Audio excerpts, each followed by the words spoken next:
काम करो ऐसा कि एक पहचान बन जाए, हर कदम ऐसा चलो कि निशान बन जाए। यहाँ जिंदगी तो हर कोई बिता लेता है, जियो इस कदर कि मिसाल बन जाए। जय Hind.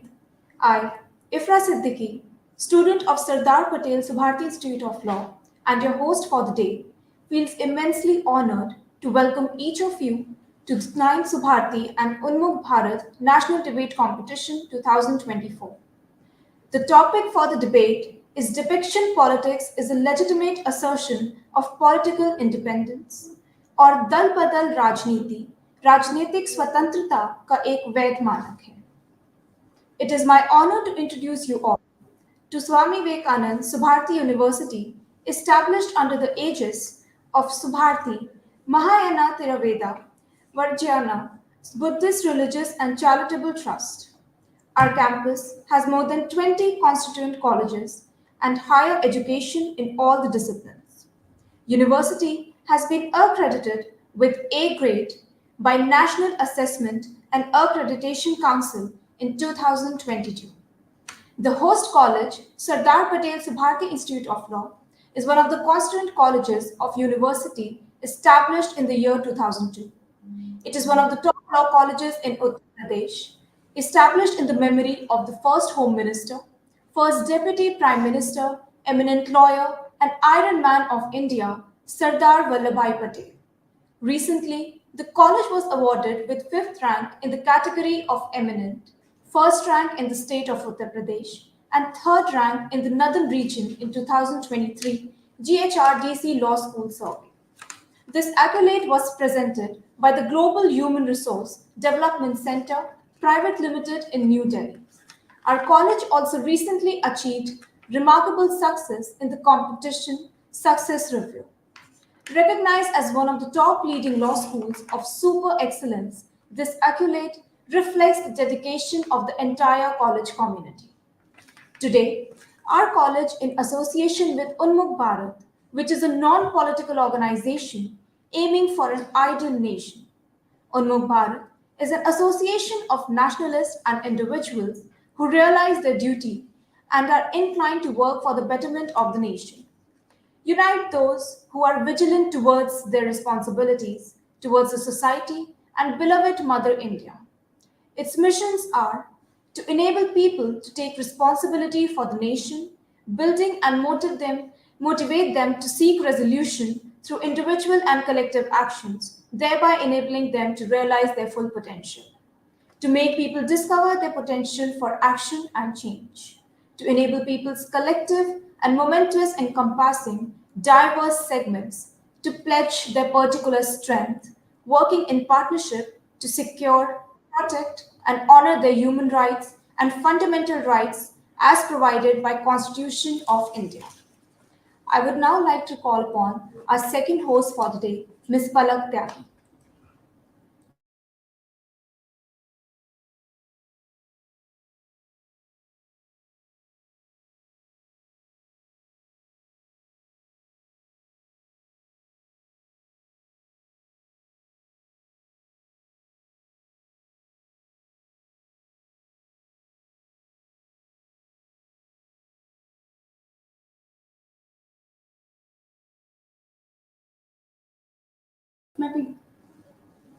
Ladies and gentlemen, as we move further, I would like to introduce you all to the panel of the judges.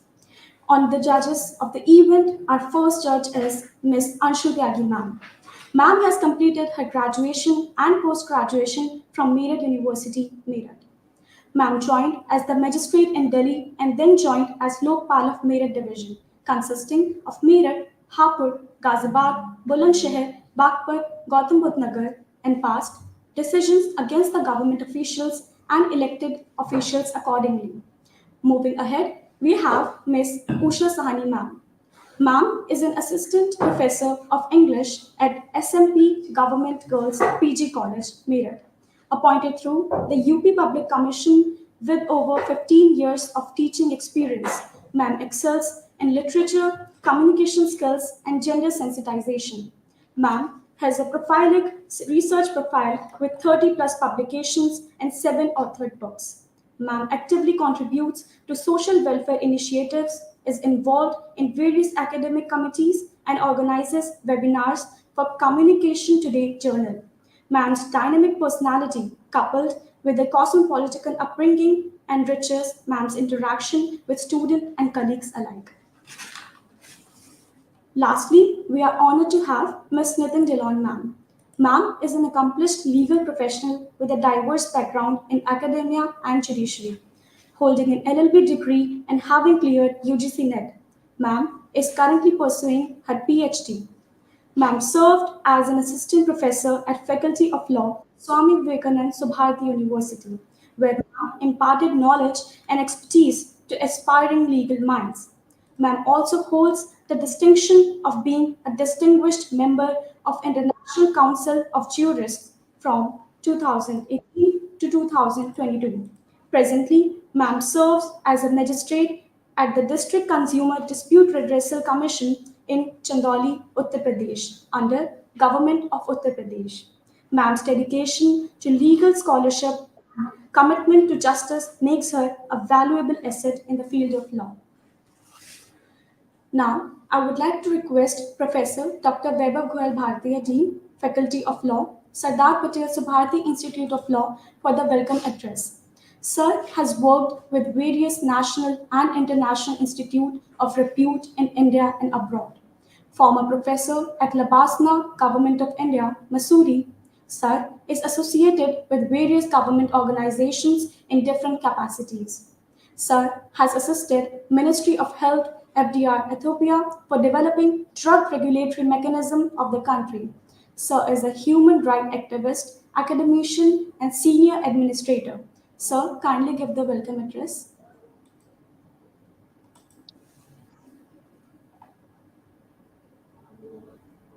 Thank you. And at the outset, congratulating with the Moot Court Association who is holding this ninth national debate competition. I would like to welcome our Honorable Vice Chancellor who has consented to be here with us during this inaugural session of debate competition. Along with that, I am privileged to pay my gratitude and thanks to Ms. Anshu Tyagi Madam, Dr. Usha Sahani Madam, and Ms. Nitin Dhillon Madam. I would like to share a couple of things with you. We have started our competition in 2015, and because of COVID 2020, there was 1 year we were not in a position to hold the event, and from 2021 we are holding this event on virtual mode, and we are planning to again switch over to the physical mode from 2025, which will be our 10th debate competition. And when we are talking about this national debate competition, we were thinking that we will be in a position to accommodate 25 to 30 teams by the time on the last date, which is early bird registration. We are going to wind up our registrations because that number reached to 30, and by the time we were closing that, it became 32. And I'm thankful to all the 32 teams. They are in universities and their mentors, the way they have encouraged their students for the participation in this ninth debate competition at Sardar Patel Subharti Institute of Law. We are organizing this debate competition along with Unmukt Bharat. Unmukt Bharat is one NGO which is working for national integrity and solidity by way of eradication of the class classification, and with a concept of one village, one temple, one country. Another concept of community food, community eatings like sahboj, and also with intercaste marriages. The main objective of Unmukt Bharat to have Vasudev Kutumbakam, where there will be no class classification, there will be no discrimination among anybody, regardless on the basis of caste, creed, community, gender, etc., etc.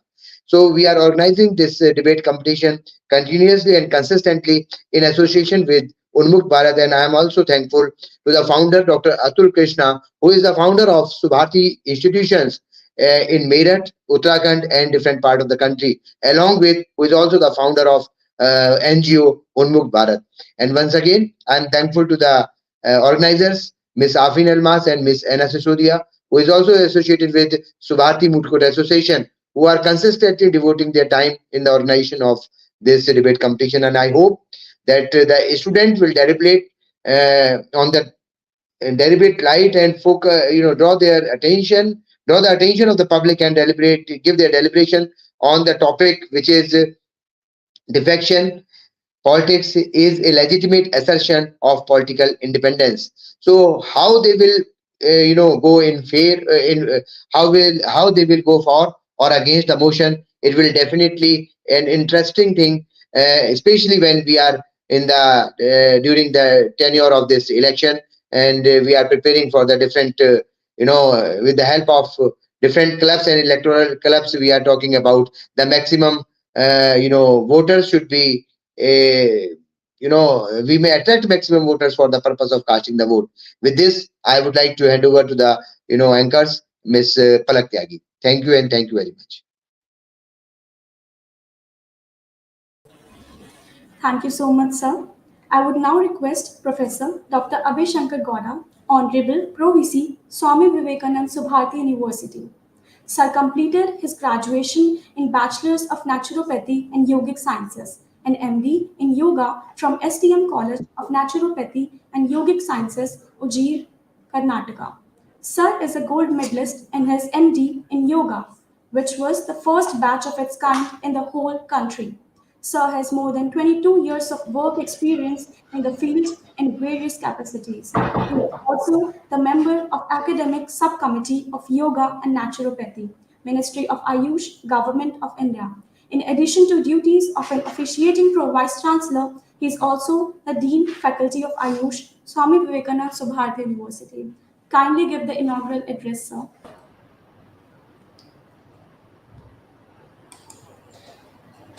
Jai Hind. I'm very, very glad to join the 9th Subharti and Unmukt associated Subharti and Unmukt Bharat National Debate Competition 2024. And I was always a part of this debate competition in the previous years also, and have seen lot of talents coming out through this debate competition.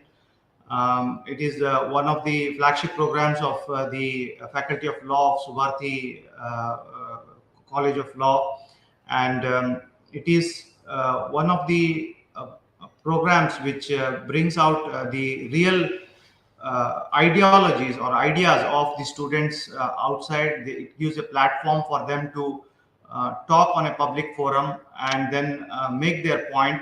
And such competitions will definitely improve the debating skills of the students of law. And I wish the whole event great success.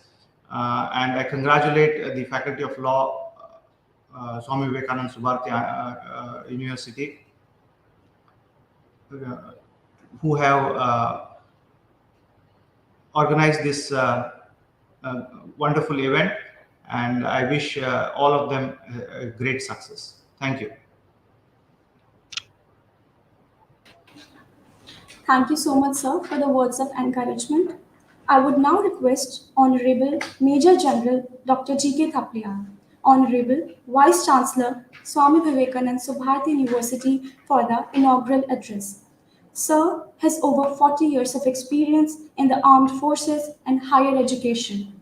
Sir has been conferred with various prestigious awards such as Sena Medal by the President of India, Commendation Award by GOC, INC, Southern and Western Command, Lifetime Achievement Award by Association of Oral and Maxillofacial Surgeons of India. Sir has been the head of maxillofacial team at UN Peacekeeping Mission Hospital in Cambodia, head of Biomedical Research Team, Institute of Nuclear Medicine and Allied Sciences, DRDO, Delhi, professor and maxillofacial head wing at Armed Forces Medical College, Pune, Army Dental College Center, Research and Reference, Delhi, Kent, and many private institutions. Sir, I request you for the inaugural address.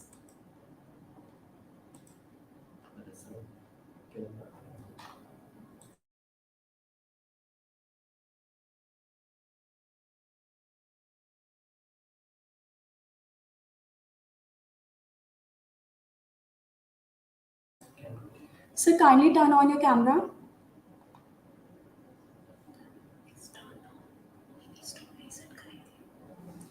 So kindly place your camera correctly.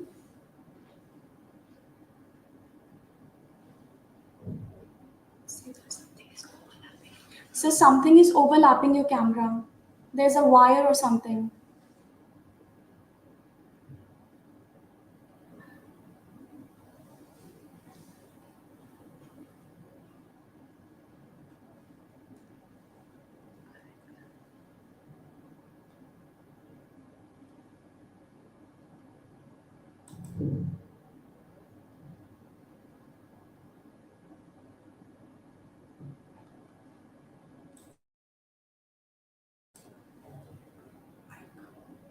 So kindly unmute yourself.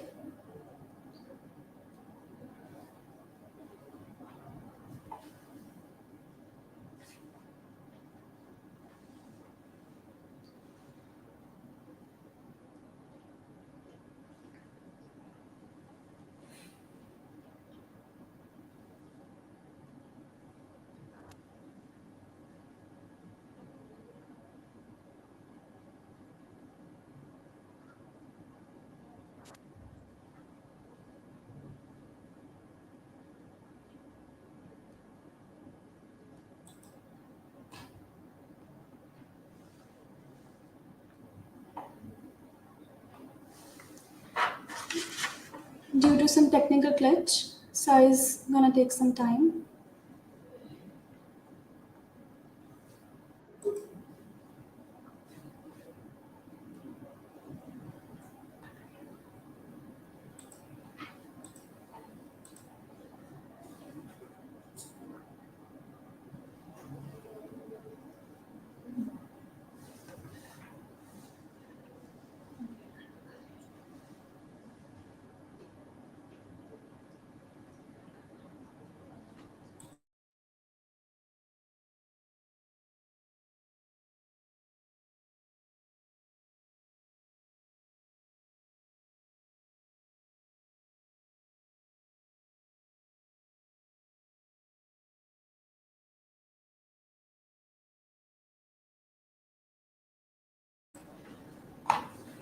So something is overlapping your camera.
Hello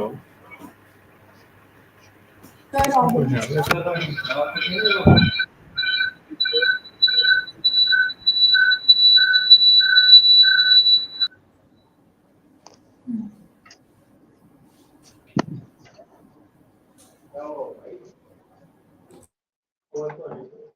इससे भी नहीं हो पा रहा है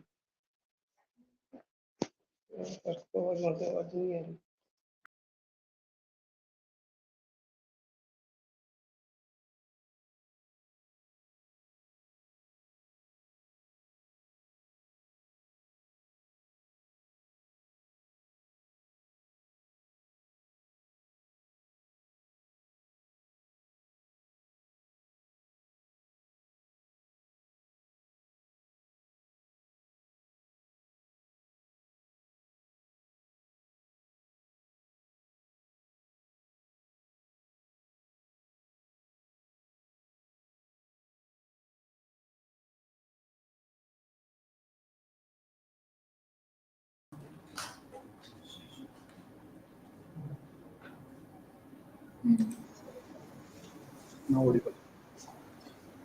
Okay.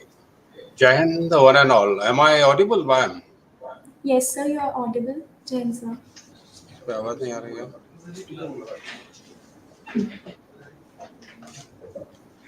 Just a minute. I'm so sorry for this technological problems. It's completely We have not been able to connect. Hello.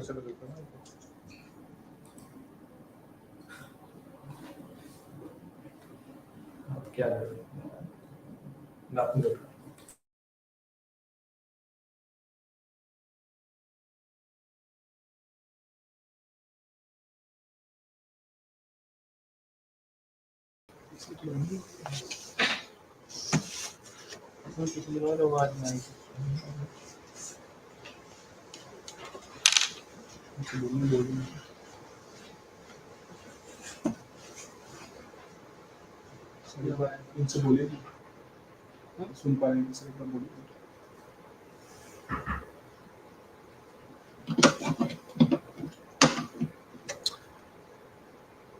Hello madam, मेरी आवाज आ रही है आप तक? Yes, sir, you are audible.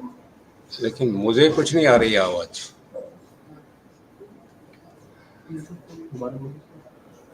Sir, you are audible. Okay. Anyway, I will start now. Okay. Jai Hind, one and all. It's my proud privilege that on behalf of Swami Vivekanand Subharti University, I extend a warm welcome to all the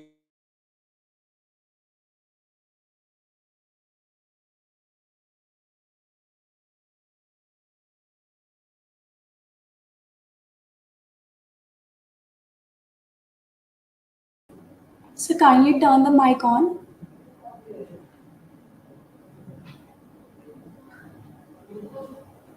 So kindly turn the mic on.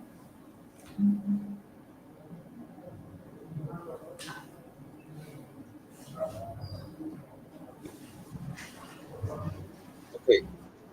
Jai Hind. Am I audible now? Yes, sir, you are audible. I'm not getting your voice at all. I don't. Sir, you are audible. Sir, you have again turned the mic off. Mic is off.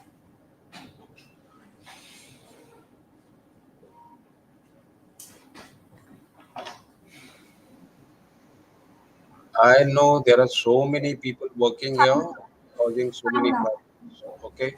Is it Audible. okay now? Yes, sir, audible. Okay. You are audible. Am I audible? Yes, sir, you're audible. You are not audible. Okay. So Jai Hind, one and all. I, on behalf of Swami Vivekanand Subharti University, extend a warm welcome to all the participants of this debate, which is being organized by Faculty of Law, Swami Vivekanand Subharti University. And I'm told many students from across the country are taking parts in this debate, because the topic of the debate is actually the timely selected. That in our country, that elections are going on. Elections will start now from the for Lok Sabha elections, and lot of political activities are happening in our country. The topic is defection. Politics is a legitimate assertion of political independence. Debating is one of the qualities and what of our fundamental right to express our opinion, and particularly debating on the topic which is related to the politics. And we have seen the defection since for a long time. And in 1975, anti-defection law was enacted. even thereafter, we have seen the politicians are switching over from one party to another party, and that making the political system, that making the government unstable. So one way, suppose in case we debate that it is the individual's political freedom that he or she can change one party to another party, change alliance from one party to another party, but that elected representative in that practice is actually cheating the people who have voted him. And moreover, that it's the injustice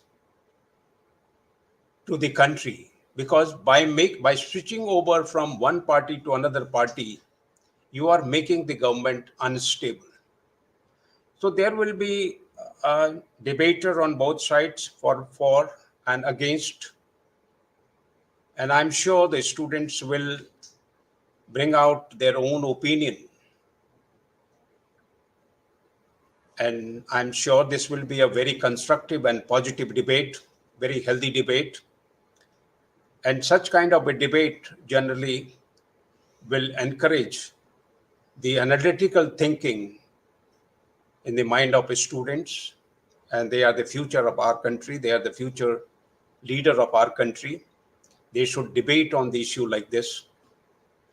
And I'm sure this debate is going to be very healthy and encouraging. Thank you very much. Jai Hind. Thank you so much, sir. Before moving forward with the rules of the competition, which are adhered super strictly, I request the speakers to listen to the rules carefully. For the technical convenience, team has been divided into sessions. The speaker can either speak in English or in Hindi. Each speaker gets about 3.5 minutes. If a speaker crosses the time limit, he or she will face a deduction of the marks. The assistance from any written manuscript or paper is prohibited, and its usage may lead to adverse marking. While presentation of the participant is disconnected due to the network glitch, only 15 to 30 seconds shall be provided for reconnecting. After that, the decisions of the judges will be at their discretion and final in this regard. In case of issue or dispute, decision of debate, organizing committee shall be final. Decision of judges would be final and cannot be challenged. All the speakers use the assigned alias while joining speaker link. For example, if the participant has been assigned with the alia F1, he or she shall only use the alia F1 to join and not their names. For the convenience, there will be 4 sessions. For the live session, only 8 people can join at a time. Hence, you must be ready for your turn. There are 2 provided links in the schedule. First, presenting link, and second, the viewer's link. So keep track of your turn. There will be 2 warnings, one at the 1 minute and last at the 30 seconds. It is mandatory to keep the camera and microphone on. Now it is time to begin the first session and unleash your creativity. I would like to call upon the first team. I would like to first call F1.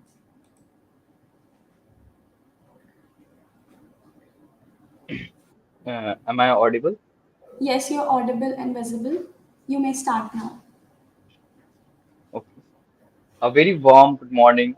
This is Team F1 today, and I stand over here to present my views for the motion of the topic defection politics is the legitimate assertion of a political independence. The term defection appears to have been derived as the dictionary meaning suggests from the Latin word defectio, indicating an act of adornment of person or cause to which such person is bound by reasons of allegiance or duty, or to which he is has fully attached himself. It is similarly indicate revolt, dissent, rebellion by a person or a party. Indian politics is blemished with a wide range of notorious deeds of politicians. Defection refers to joining of other political party other than its own political party upon whose ticket he or she contested the election for the monetary benefits or for career benefits, leaving its own party at a peril of dissolution. Though the reason for defection is not limited to such cause, but it can be for many other reasons. Defection in India can be traced back to the days of the central legislature when Sri Shyam Lal Nehru, a member of central legislature, changed its allegiance from Congress party to British India. To cite more instance, 1937, Sri Hafiz Muhammad Ibrahim was elected to Uttar Pradesh Legislative Assembly on the Muslim League ticket, defected to be joined the Congress. Defection is quite obvious in a multi-party system and it is a sign of freedom of dissent. Defection is not prevalent in only India, rather it is quite common in other foreign countries like UK and Australia and Israel. Anti-defection law should be essential component of a system to ensure that result of election are not adversely affected by defecting members who gained their seat in legislature solely because of their position on the party list.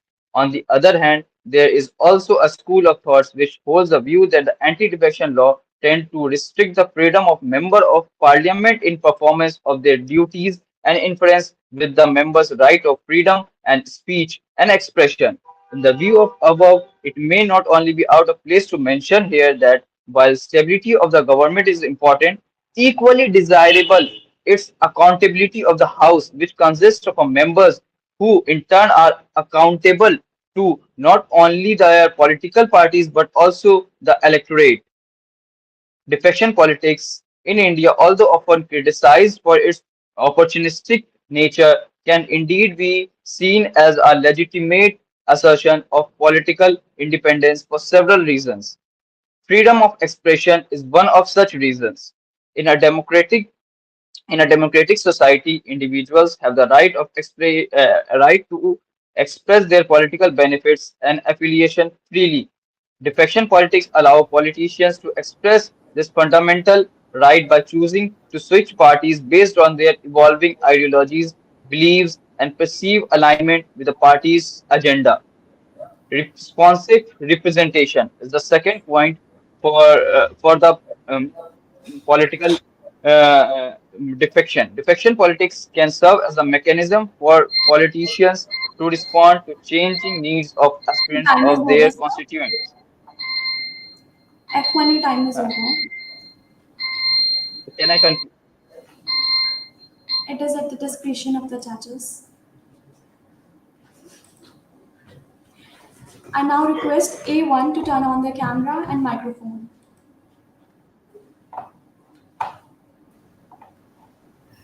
Am I visible and audible? Yes, ma'am, you are visible and audible. A very warm good morning. This is Team A1, and today I stand over here to present my views against the motion of the topic Defection Politics is a Legitimate Assertion of Political Independence. Democracy is a system of government where power can't be inherited. People can elect their leaders, which is also referred to as a rule of majority. The legitimate contention is that a united opposition in legislatures is a sine qua non in a democratic system of government to check the arbitrary actions and misuse of powers. It is often characterized that defection as driven by opportunism and self interest rather than genuine ideological or constituency based consideration. Elected representatives may switch parties for personal gains or to secure political positions rather than out of principle or commitment to their constituents. The basis of this argument is that the idea of plurality of political parties is expected in a democracy. However, the explosion of political parties could end up being a liability rather than an asset. I would draw the judge's attention to the 10th schedule of Indian Constitution, which is popularly known as Anti-Defection Act. Original constitution had no such provisions, but it was included in 1985 with the intent to deter the evil of political defections by the legislators motivated by the lure of office or other similar considerations. The 10th schedule was also challenged before the Supreme Court in the case of Quixoto Holland versus Zakilu in 1992. The main challenge was the violation of the violation of free speech right of legislators, which is guaranteed under Article 105 and 194. But the bench held that the unprincipled and unscrupulous political defections are to be contained, and the legislator's freedom of speech can be reasonably curtailed for a larger interest of the nation. The legislators who fought and won election on the basis of programs and policies of the political party, they are not supposed to do floor crossing midway through the term of the government. The political instability that contributed by large scale political defection was in fact a threat to democracy, which many a time reduced the concept of democracy to mockery. The law says that a defector can be disqualified by the speaker on the basis of a petition by the other member of the house. However, the practice of naming speakers from the ruling party means defections are allowed in nearly all circumstances, with no regard for the motive behind defections.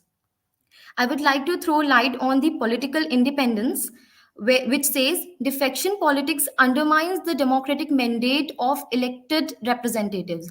When politicians switch parties after being elected on a particular party's platform, it can be perceived as betraying the trust of the voters who voted for them based on the party affiliation. I would further support my contention against the defection politics by quoting the 170th report of the Law Commission of India on reform of electoral laws, dedicating an entire chapter on the necessity of providing laws relating to the internal democracy within the parties. It states, if democracy and accountability constitute the core of our constitutional system, the same concept must also apply within the political parties. It is therefore necessary to introduce internal democracy, financial transparency, and accountability in the function of the political parties. It cannot be dictatorship internally and democratic in its Ma'am, time is over. Okay. I would sum up by saying the evil of political defections has been a matter of national concern. It involves complex considerations regarding democratic principles, accountability, stability, and ethical conduct. Thank you. Thank you. I would now like to request F2 to turn on the camera and microphone. F2. We will wait for the 10 seconds and then we will move further.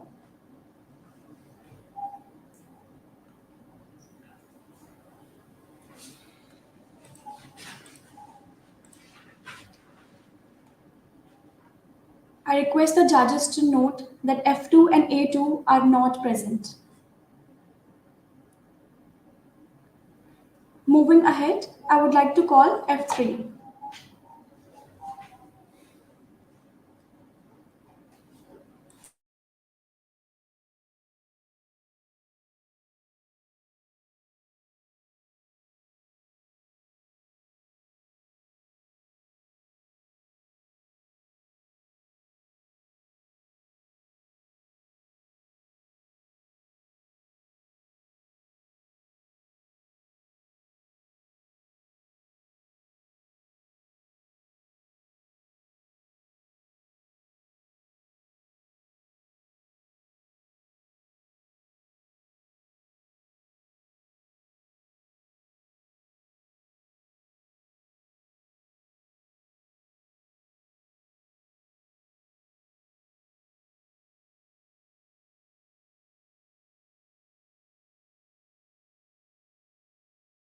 Issue नहीं आएगा हमें तुमको वहां से draw करना पड़ता है हमको.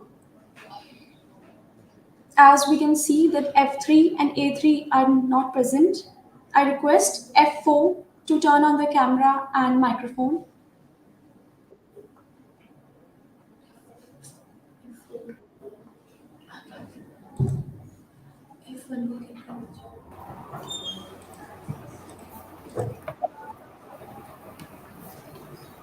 Hello.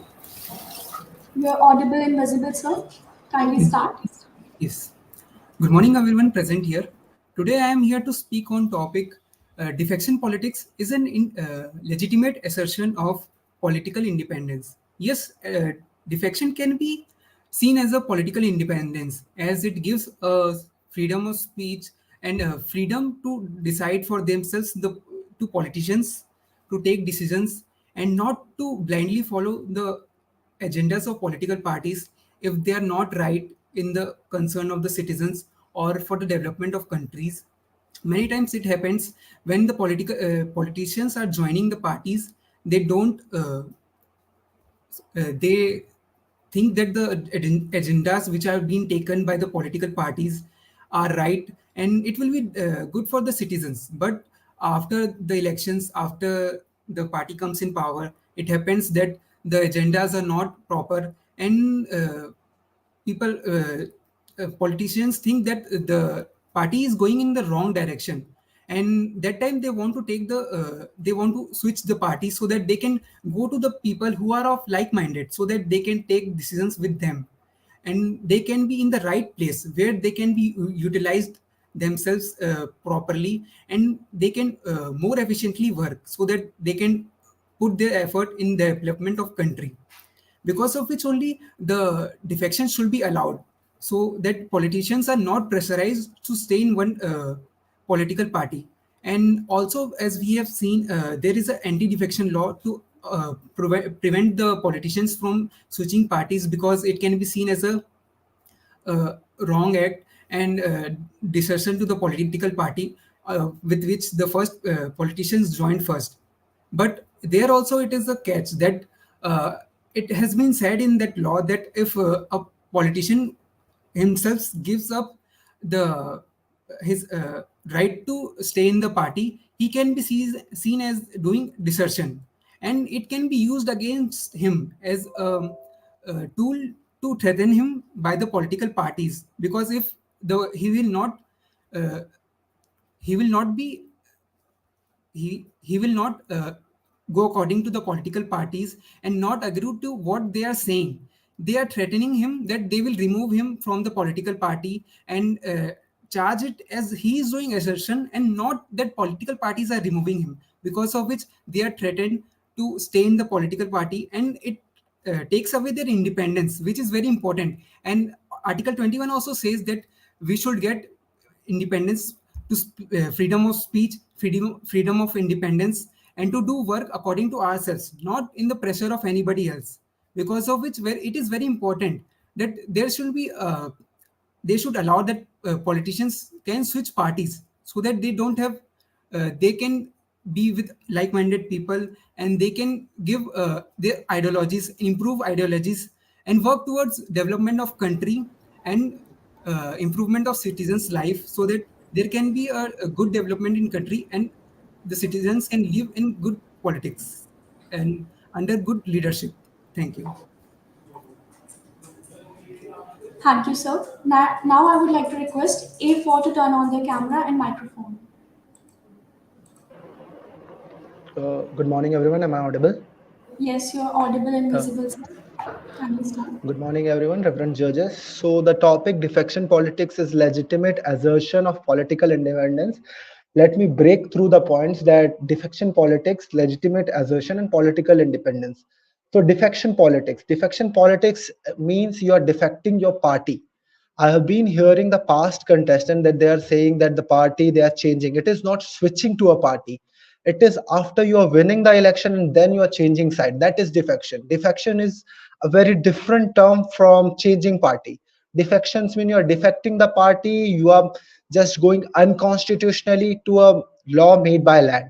Legitimate assertion means lawful assertion. If it had been a legitimate assertion, why would there have been a law against it, the anti-defection law? So it is clearly stated that it is not a legitimate assertion. And now talking about the third point, political independence. So political independence refers to a state or entity's ability to govern itself.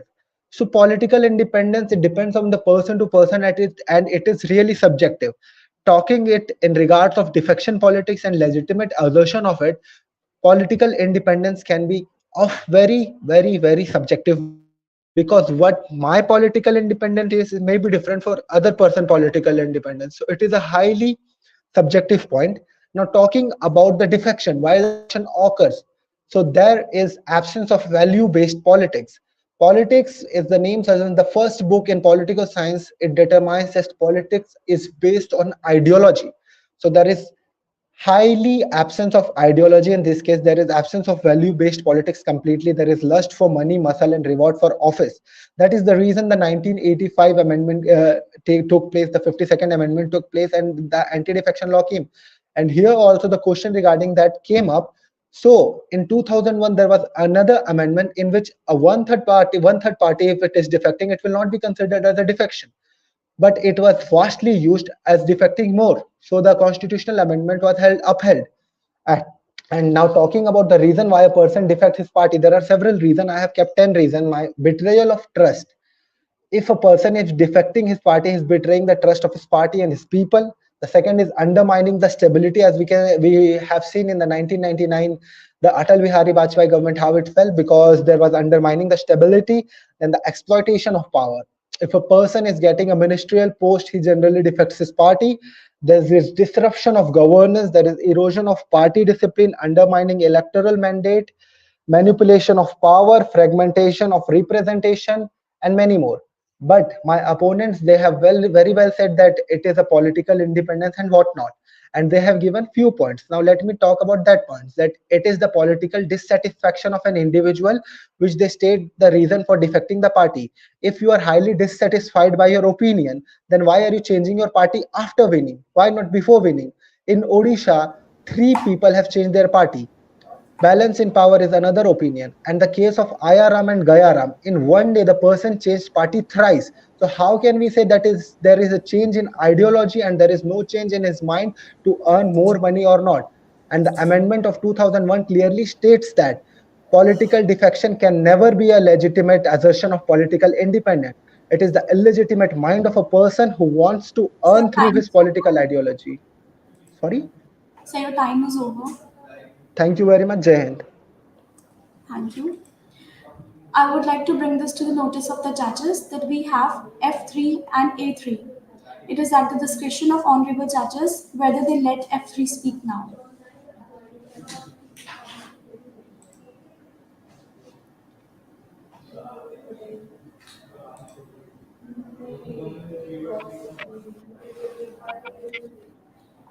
It is at the discretion of honorable judges whether they let F3 speak now.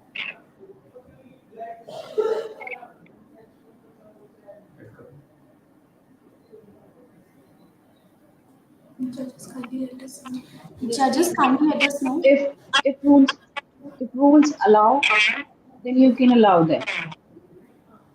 Okay. I request F3 to turn on their camera and microphone. Yeah, hi. Am I visible and audible to all of you? Yes, sir, you're audible and visible. You may start. Okay. So, good morning, esteemed judges, student panel and respected participants. So, first of all, we are sorry for the technical glitch. We got a little late in joining. So, I'll quickly start. And, as my learned colleague was just speaking in against, so I just want to, contest it respectfully with a point. We'll start with this debate, as this debate is related to the law. So that is the very reason through 52nd amendment why this law was put into place, because many politicians were using this as a tool for their personal benefit. Because the reason anti-defection laws were put in place was just because we need a political stability if we want to run a government. And that's the reason strong controls were put in place, that when it comes to personal benefit, no one should be able to use them. However, if it comes to the national benefit, it should be allowed. And that's the very reason in 2003 amendment as well, it was put forth that if two-thirds of the members are ready to merge with another party, so it is not a disqualification. However, there are strong rules let in place in case someone use it for the personal favor. Now I'll talk about the reason why we are talking about in favor of this. First of all, change in value system and change in priorities with time. sometimes what happen, we are our ideology does not think with the current leadership. We could have many disagreements, and that's the very reason people would like to switch, and it should be allowed, and we are in favor. Reason being, because if it is into national interest, why not? We are here to, freedom of speech is there, freedom of expression is there, and when it comes to national interest, why not we should support it? And that's the very reason, we have seen many political leaders who were not given much importance in their earlier party have performing very well, when they were given right opportunities. And then again, there's a strategic call from the party leadership or from their constituencies, because they would need some power to work, do good work for them, and they are being undermined, internal politics. So that's the very reason it should be supported and it should be allowed. However, when it comes to personal benefit, if someone is just using, and that example of ayaram gayaram was used, so that's the reason stringent laws have been put in place so that the law cannot be misused. And that's the very reason, for the personal growth, for the national growth, and for the upliftment of the society and the nation, everyone should be given opportunity. you know Whenever they feel that what is better for the country, they should be allowed to do that. And next point would be change in value system. So sometimes what happen, we have strong disagreement internally, and where our value system does not sync with the other value system, or particularly value system of the party. And that's the very reason we are in strong favor of this. Thank you so much, everyone.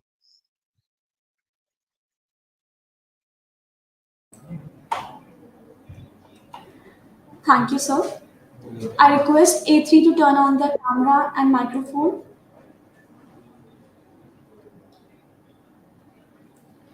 We do not have A3 with us. Now I would like to proceed with F5.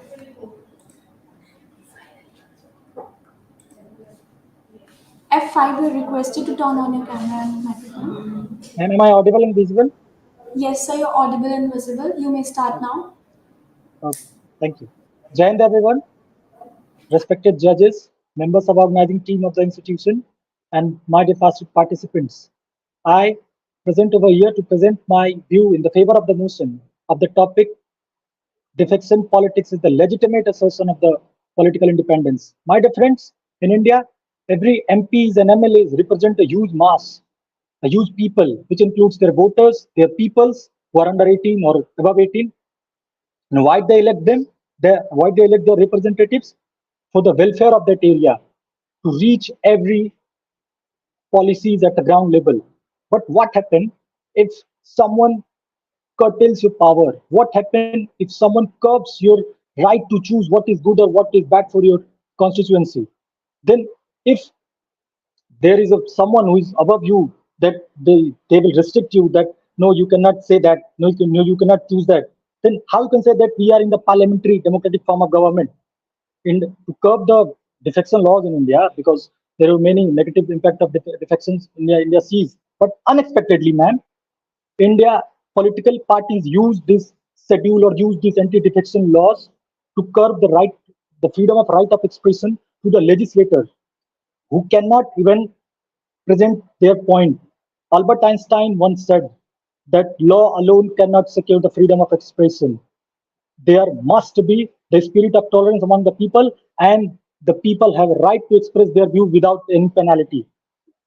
As the provisions of anti-defection law, which says that you cannot go against the party whip, or you cannot go against you cannot abstain you from the voting. It totally restricts the right of expression of the people, of the legislator who wants to present his conscience in the house, and due to which it dislinks or weakens the link between the elected representatives and the voters who give their vote, their vote to the people, to the representatives to govern themselves. Ma'am, in the mature democracies of the world, or you can say the oldest democracies of the world, US, they have the party discipline, not the things like anti-defection. Every legislator of that US, we all know that there is a process of presidential form of government. But we can see that there is also two houses, and their legislators are allowed to choose or allowed to vote their according to their whims and fancies. Then, and they are not disqualified due to their act. But in India, we say that we are the democratic country. We admire that we are the complex democracy. And if we curtail the power of the legislator, how can we say that we are a democratic form of government? In India, uh, if there is many laws, that there is many loopholes. But if we allowed every members to present their views in the house, then we can say that there will be minor loopholes, or zero loopholes present in any laws. And I'm concluding my speech. Thank you. Jai Hind. Thank you. It is to bring to the notice of the judges that we have A3 with us. It is at the discretion of judges whether they let A3 speak.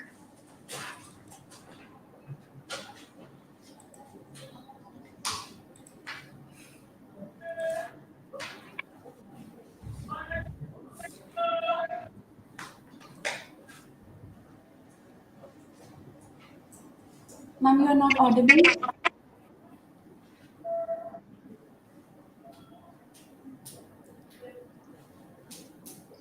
In my opinion, there is no other judges can give their opinion. Sorry, ma'am, I could not hear you.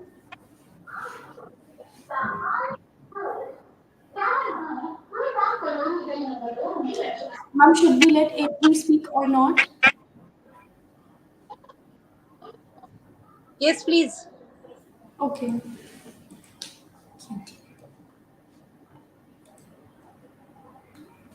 Hey, hi, can you hear me? Am I audible? Yes, sir, you're audible and visible. You may start now. Okay, thank you. Thank you very much, the respected jury members. And apologies for joining late. This is Team A3. There was some technical glitch, so that's why all this happened. So the subject itself, which is defection politics, is a legitimate assertion of political independence or not. It itself gives a picture of today's political scenario. So I will put forward my points against this motion and against this topic. So there is a very popular proverb which all of you have heard, that rats leave the sinking ship first.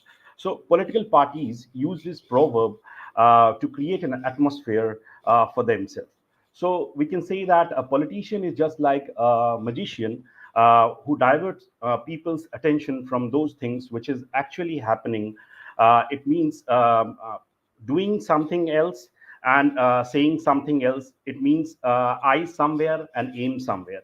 So basically, to understand this, political gimmick, it is important to note that elections in India doesn't happen on issues like education or employment or health, but on local caste equations, and political turncoats take out benefits from this. So due to the defection politics, the real workers on the ground for a political party feel alienated, and who work day and night for their party on the ground, and they didn't get any chance while when it comes to contesting the elections.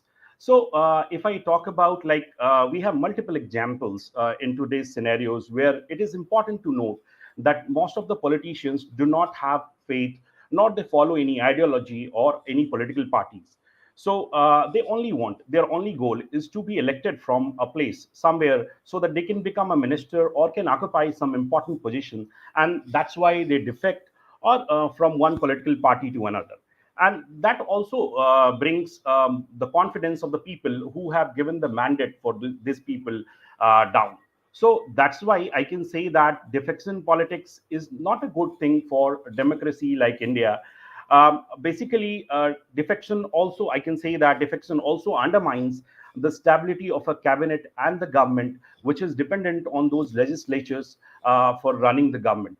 So this can be also called as a betrayal of people's mandate. That's why and the anti-defection law was put into place in 1985 by enacting a law in the parliament, which was passed by the parliament as in the 10th schedule. So in year 1967, I can give you one example here, that a legislature, his name was Gaya Lal. He changed his allegiance thrice in a day, and that's why this proverb Ayaram Gayaram came into picture. So I can say that defection is not a good thing for democracy, for a vibrant democracy like India, and of course that also betrays the mandate of the people when people give support to a particular politician or a political person, and when they switch side from one party to another, that becomes difficult.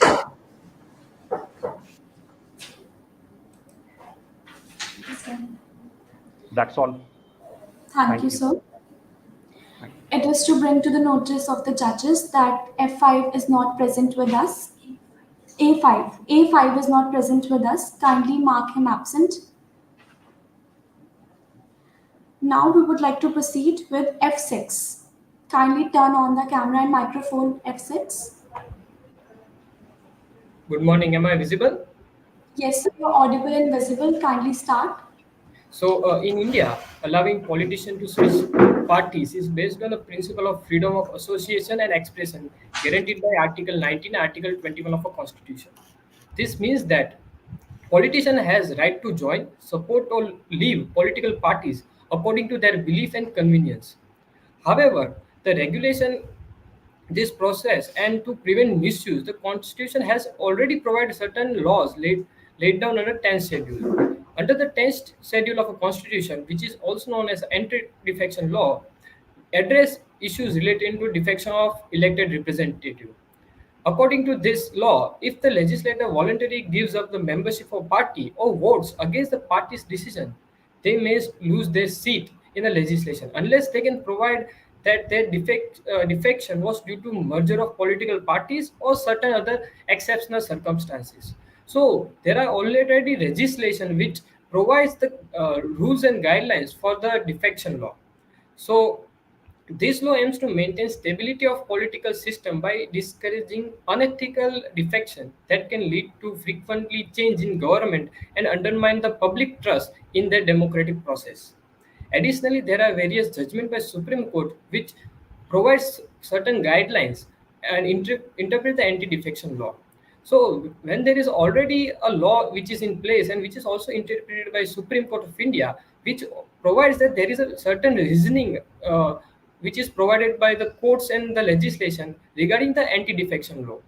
So as India is following democratic process, the politician must have right to choose their party, their ideology, and leave the party when their ideology are not matching. In conclusion, I would like to state that politicians in India have freedom to choose their parties and switch their parties, but they must adhere to the certain laws laid down by the legislature and the Supreme Court of India. This law ensures the transparency, accountability, and integrity of democratic system.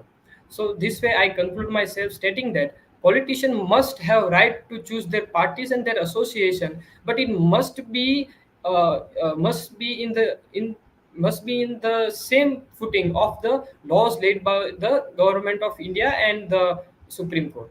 Thank you so much. Thank you, sir.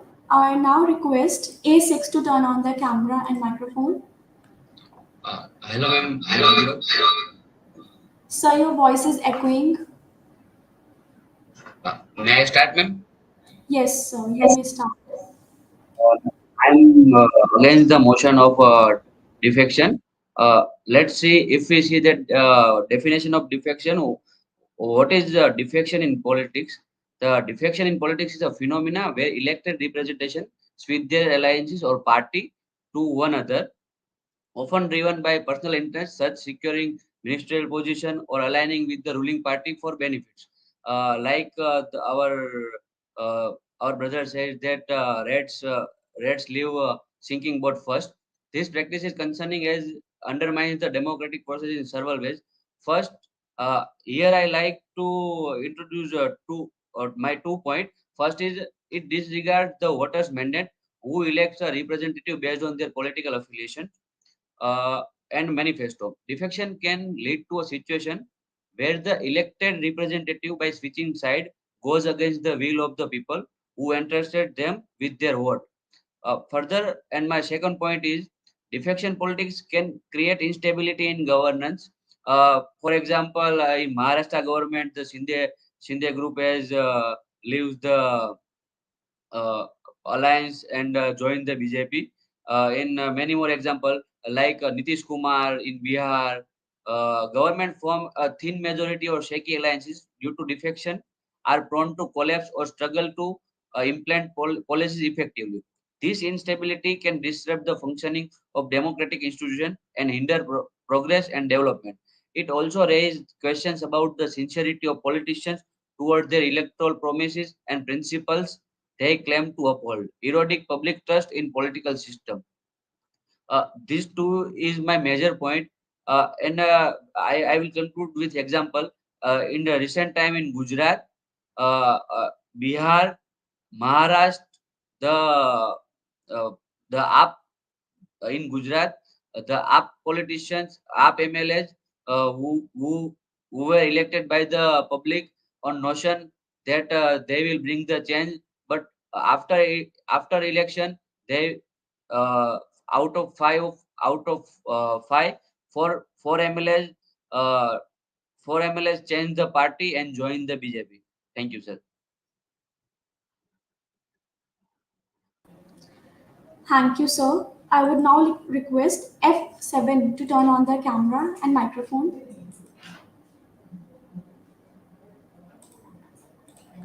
F7. Am I audible? Yes, ma'am, you're audible. So, greetings to one and all. I stand here to speak in favor of the statement: defection politics is a legitimate assertion for political independence. Defection politics is an act which embodies the essence of political independence and the freedom of expression.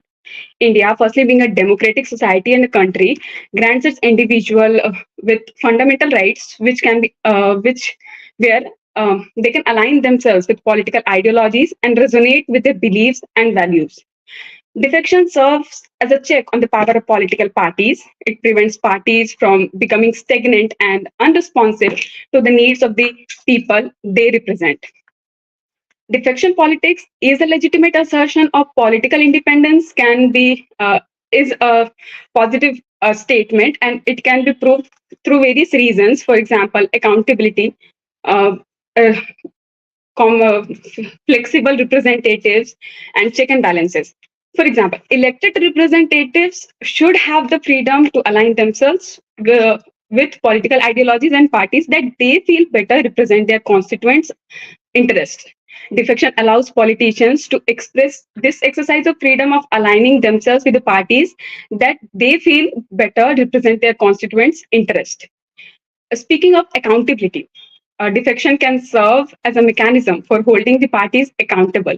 For example, if a party fails to fulfill its promises or deviates from the principle as it is stated before the election, so in this scenario, defection allows politicians to express their dissatisfaction and seek alternative avenues to stand on their constituents' interest. Speaking of the flexibility and representation in a diverse country and dynamic country and political landscape like India, defection can facilitate the formation of coalition and alliances that better reflect the complex needs and interest of the electorate. The flexibility enhances the responsiveness of the political institutions and the politicians in the societal according to the societal changes. Defection can be a legitimate means of holding political parties accountable. By allowing for the possibility of defection, political systems can incentivize parties to be more responsive and accountable to their members. Speaking further, defection politics can be and is a legitimate means of asserting political independence. Politicians may have personal or ideological differences with their party's leadership or agenda. Defection allows them to maintain their integrity and independence while still participating in the political process. Defection politics allows for the expression of diverse viewpoints and interests, which can lead to more nuanced and representative decision making, which will ultimately lead to more responsive and representative governance. In my view, defection encourages politicians to work across party lines and find common grounds, leading to more collaborative form of political system and governance. Speaking further, I would like to conclude my statement of desertion politics is a legitimate assertion of political independence. I would like to say that defection provides an avenue for dissenting voices to be heard and for alternative viewpoints to be considered. Thank you. Thank you, ma'am. I now request A7 to turn on their camera and microphone. Ladies and gentlemen, and honorable judges and fellow debaters, today we gather to discuss a topic that strikes at the heart of democratic principle, defection politics. Defection, the art of switching political allegiance, has become a pervasive issue, coding the very essence of representative democracy. As a proponent of political independence, I stand before you to shed the light on why defection politics is a threat to integrity of our democratic institution. Ayaram, Gayaram, do we really realize the essence of the rule passed by the legislative name anti-defection law? What was the reason behind the legislation so legislated? A betrayal of voters' truth. When elected representative defected from their original party, they betrayed to the truth of the electorate who voted for them on the basis of their party's affiliations and the promise they made during their campaign. Erosion of party integrity. Defection politics weakens the fabric of political parties by fostering a culture of instability and optimism. Manipulation of power dynamic. Defection politics often occur in pursuing of power and influence, leading to backroom deals and horse trading that subvert the democratic process. Instead of engaging in open debate and negotiation, defections are used as a tool to manipulate power dynamics, resulting in unstable government and compromised policy making. This is not only undermines and the effectiveness of governance, but also foster a sense of delusionation and apathy among citizens. Freedom of conscience and expression. Some may argue that defection is an exercise of conscience and expression, allowing individuals to align with political ideologies that better reflects their belief. While freedom of conscience is essential in a democracy, it should not come at the expression of democratic principles such as accountability, transparency, and respect for the electoral mandate. Defection should be a rare and principal decision, not a commonplace occurrence defined by self-interest. In conclusion, I would like to say that defection politics represents a clear and present danger to the health of our democratic system by betraying voters' truth, endorsing power integrity, and manipulating power dynamics. Defections undermine the very foundation of representative democracy. As a citizen, it is our responsibility to demand accountability from our elected representative and uphold the democratic value that forms the cornerstone of our society. Thank you. Thank you, ma'am. I now request F8 to turn on their camera and microphone.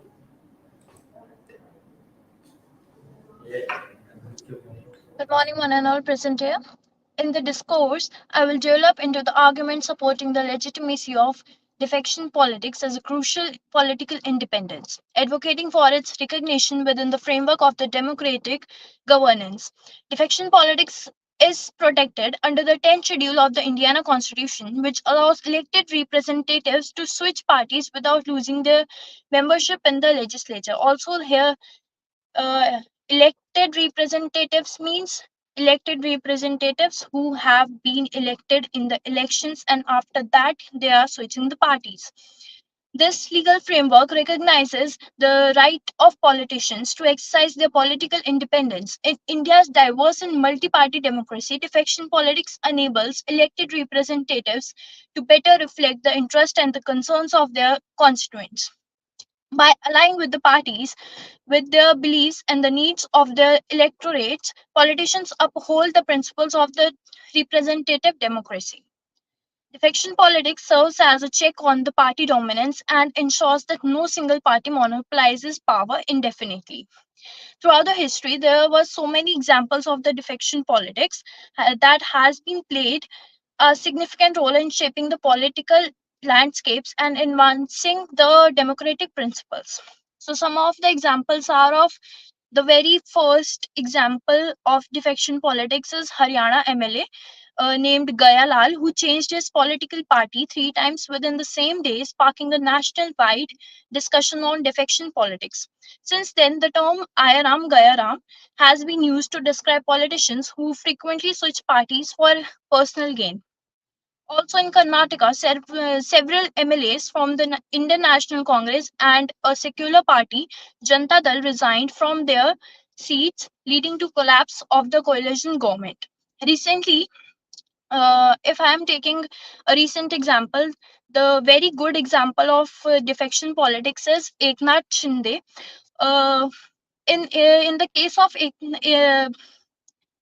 in the case of Eknath Shinde, the he just split himself from Shiv Sena, the party of Maharashtra. In the following case, the Honorable Court had stated the camp which represented the real Shiv Sena was more than about numbers. This is not a game of numbers, but of something more. And also, the Nitish Kumar, who switched his sides 4 times in a dynamic political environment. Defection politics enables politicians to adapt changing circumstances and relying themselves with parties. Defection politics holds political parties accountable for their actions and policies.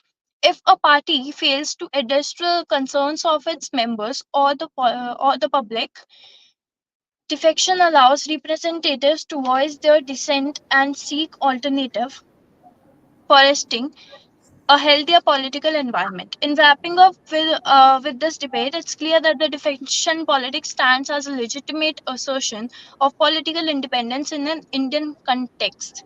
Thank you so much. Thank you, ma'am. I would now request A8 to turn on the camera and microphone. Good morning, one and all present here. Am I audible? Yes, ma'am, you're audible and visible. You may start now. So, I am.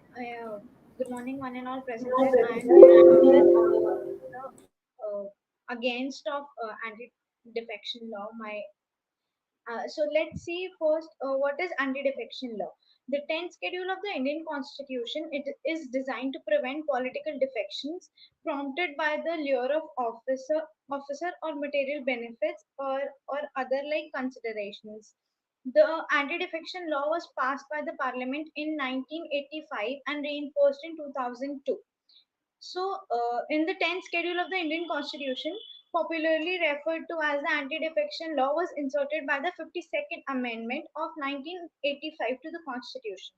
And the defection has been defined as to abandon a position or association, often to join as an opposing group. The anti-defection law was enacted to ensure that a party member does not violate the mandate of the party, and in case he does, he will lose his membership of the House. The law applies in both Parliament as well as the state assemblies. The anti-defection law aims to prevent MPs from switching parties from any personal motive. Now, the 10th schedule of anti-defection law provisions, the provisions under this are the grounds for disqualification. Now, how a person is disqualified if he is defecting in his party? The first ground is if an elected member gives up his membership of a political party voluntarily. Second is if he votes or abstains from voting in the house contrary to any direction issued by his political party. Next is if any member who is independently elected joins any party. Next is if any nominated members joins any political party after the end of 6 months. The second last point is the decision on disqualification questions on the ground of defection is referred to the speaker or the chairman of the house, and his or her decision is final. Now, the last point is all the proceedings relating to disqualification under this schedule are considered to be proceedings in the parliament or the legislature of a state, as is the case. Now, how the courts interpret the law while deciding on such related matters. The Supreme Court has interpreted different provisions of law. The phrase voluntarily gives up his membership has a wider suggestion than resignation. The law says that the member can be disqualified if he voluntarily gives up his membership. However, Supreme Court has interpreted that without a formal resignation by the member, the giving up of membership can be inferred by his conduct. Now, the anti-defection law provides for disqualification of MLAs who have been elected on the tickets of political parties voluntarily give up their party membership. The Supreme Court has interpreted the term broadly and ruled MLAs conduct in indicate whether they have left their party. Now, but the anti-defection law does not apply if the number of MLAs who leave the political party constitute 2/3 of the parties. Thank you, ma'am. Thank you. Thank you. Thank you. I would like to thank all the participants of session 1 and the judges. We will now take a 5-minute break and then rejoin for the second session.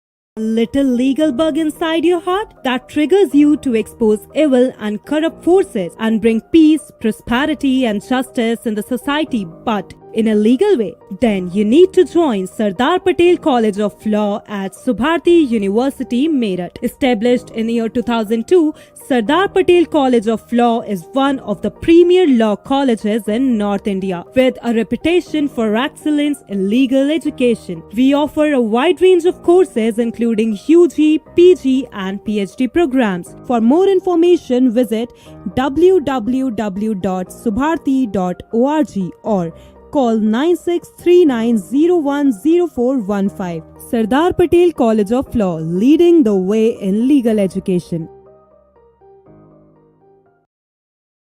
Hi, is there a little legal bug inside your heart that triggers you to expose evil and corrupt forces and bring peace, prosperity and justice in the society, but in a legal way? Then you need to join Sardar Patel College of Law at Subharti University, Meerut. Established in the year 2002, Sardar Patel College of Law is one of the premier law colleges in North India with a reputation for excellence in legal education. We offer a wide range of courses including UG, PG and PhD programs. For more information, visit www.subharti.org or call 9639010415. Sardar Patel College of Law, leading the way in legal education.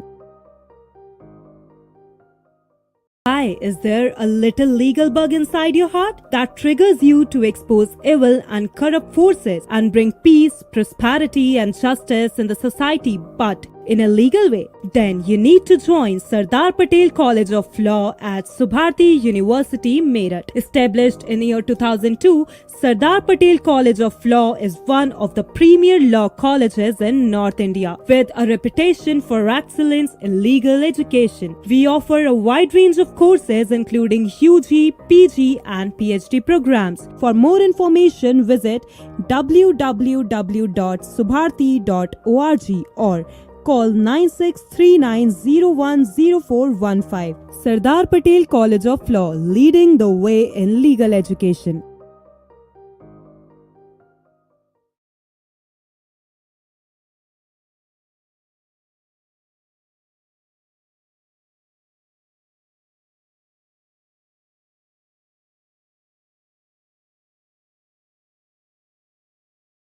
Little legal bug inside your heart that triggers you to expose evil and corrupt forces and bring peace, prosperity and justice in the society, but in a legal way, then you need to join Sardar Patel College of Law at Subharti University, Meerut. Established in year 2002, Sardar Patel College of Law is one of the premier law colleges in North India with a reputation for excellence in legal education. We offer a wide range of courses including UG, PG and PhD programs. For more information, visit www.subharti.org or call 9639010415. Sardar Patel College of Law, leading the way in legal education.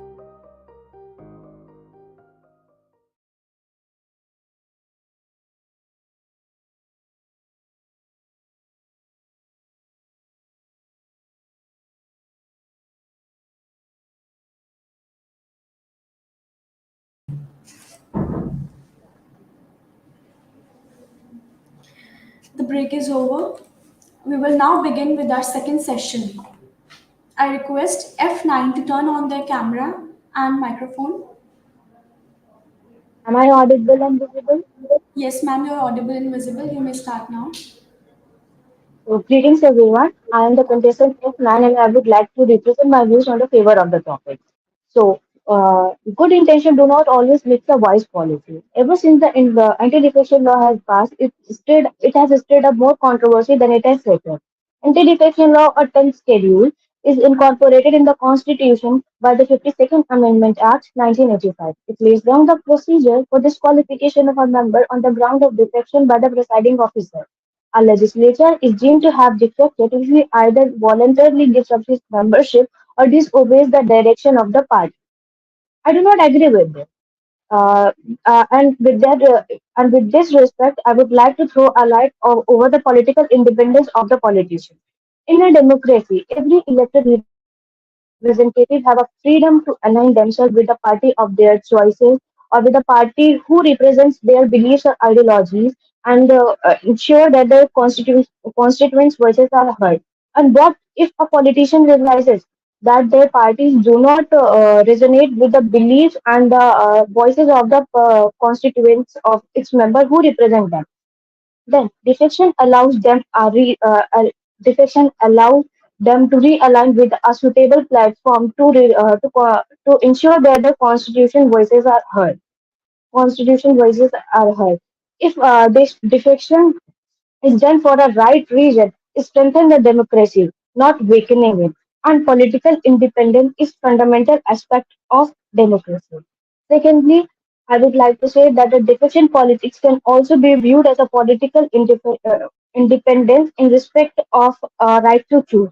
It is supported by several case laws, and one of the landmark judgment of Supreme Court in this respect was Kyoto Olan versus Baskilu 1992, in which the court held the constitutional validity of the anti-defection law, but it also recognized that defection is not always an undesirable phenomenon. It acknowledged that the legislation may change their allegiance due to the legitimate reasons such as split in the parties, merger in the parties, or issue of the conscience. This ruling reaffirmed that the importance of individual conscience and the right to choose was political affiliation even in the context of anti-defection laws. In another case of Ravi S. Nayak versus Union of India 1994, it further underscores the principle of political independence and the right to choose. In this case, the SC clarified that the defection cannot be equated with the disease. Thirdly, I would like to throw a light in respect of the fundamental rights of the politician. Rights of politician. Defection politics, when viewed through the lens of the fundamental rights, it indeed emerges as a legitimate assertion of political independence. In democracy, individual possesses the fundamental right to freedom of association and expression, and this includes the right to align oneself with a political ideology and party. And now I would like to end my debate with this. Thank you. Thank you, ma'am. I would now request A9 to turn on the camera and microphone. Am I audible and visible? Yes, ma'am, you're audible and visible. You may start now.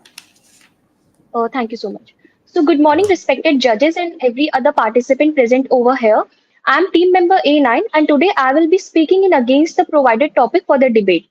So, defection politics can be seen as a legitimate assertion to the political independence by the individuals who believe that they are acting in accordance with the interest and belief of their own constituent. Since defection allows a politician to exercise his own autonomy and take decisions based on his own judgment and observations rather than being bound by the party's loyalty, but its legitimacy is often debated and questioned for opportunism and for undermining the democratic values, that is the stability and the accountability.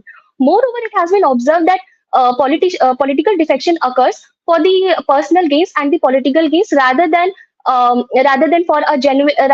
just for a genuine alignment to a party's principle or the ideology. Defection politics is also seen as a betrayal to the public trust placed in a particular politician, whereas it also erodes the public's faith in the democratic process. It also creates a kind of instability in the functioning of the governmental institutions by creating hindrance in the effective governance, and it also negatively impacts the implementation of the schemes and the positive welfare measures that are taken by the government. So, in order to curb all these, in order to curb all these. In order to curb all these things, the anti-defection law, that is the 10th schedule, was implemented by the 52nd Amendment Act in year 1985, uh, uh, which uh, which basically contains the grounds of disqualification. A member can be disqualified if he voluntarily gives up his membership.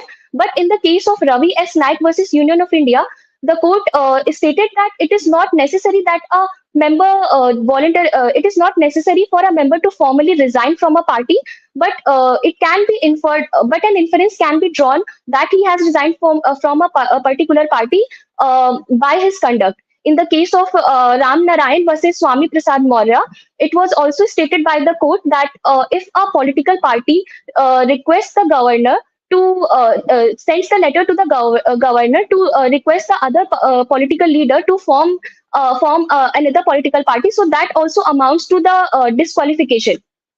uh, this anti-defection law or the 10th schedule has some of the do contain some of the shortcomings, but that can be overcome by taking some steps like shifting the adjudication powers to the independent bodies like election commission. Even the second ARC report provided to shift the disqualification powers to the president or the governor.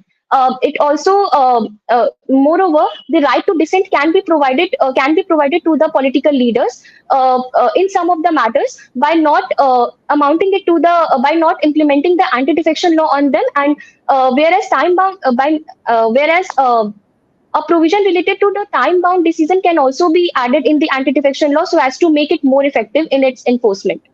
With this, I would like to conclude my points. Thank you, ma'am. I would now request F10 to turn on the camera and microphone. Am I audible or visible, ma'am? Yes, ma'am, you're audible and visible. You may start now.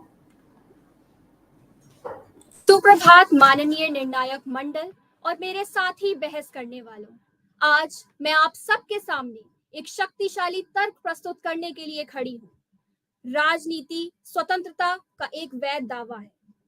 समकालीन राजनीतिक परिदृश्य में दल बदल की राजनीति एक व्यापक घटना बन गई है।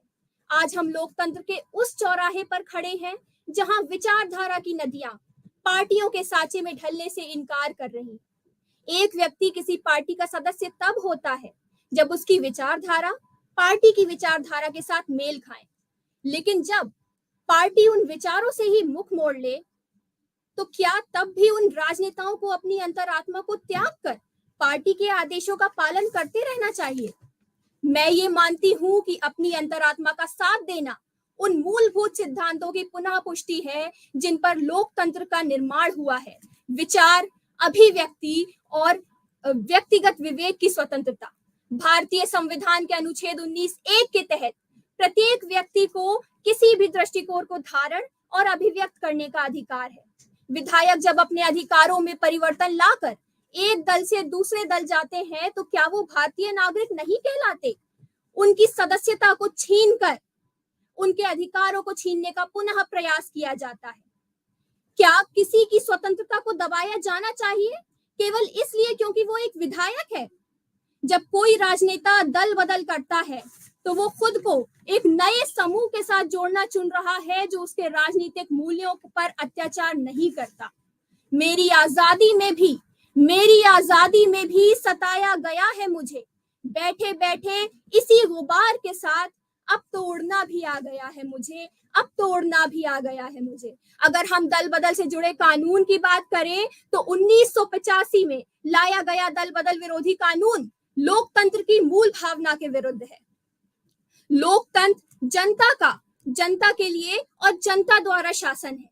इसमें जनता की सहमति और उसकी उन्नति ही मुख्य लक्ष्य है। अगर वर्तमान में इस कानून का निरीक्षण किया जाए तो सवाल ये उठता है कि श्री नीतीश कुमार जैसे नेताओं पे ये कानून लागू क्यों नहीं होता, जो पिछले 10 सालों में 4 बार दल बदल चुके हैं। वास्तव में ये कानून भारत की राजनीति को एक व्यक्ति पर केंद्रित करने का कारण है, जहां चुनाव से लेकर शासन तक की राजनीति सिर्फ कुछ ही नामों में समेट ली जाती है कि हुक्मरां हो गए अंधे और बहरे लोग, खाक में मिल गए नगीने लोग।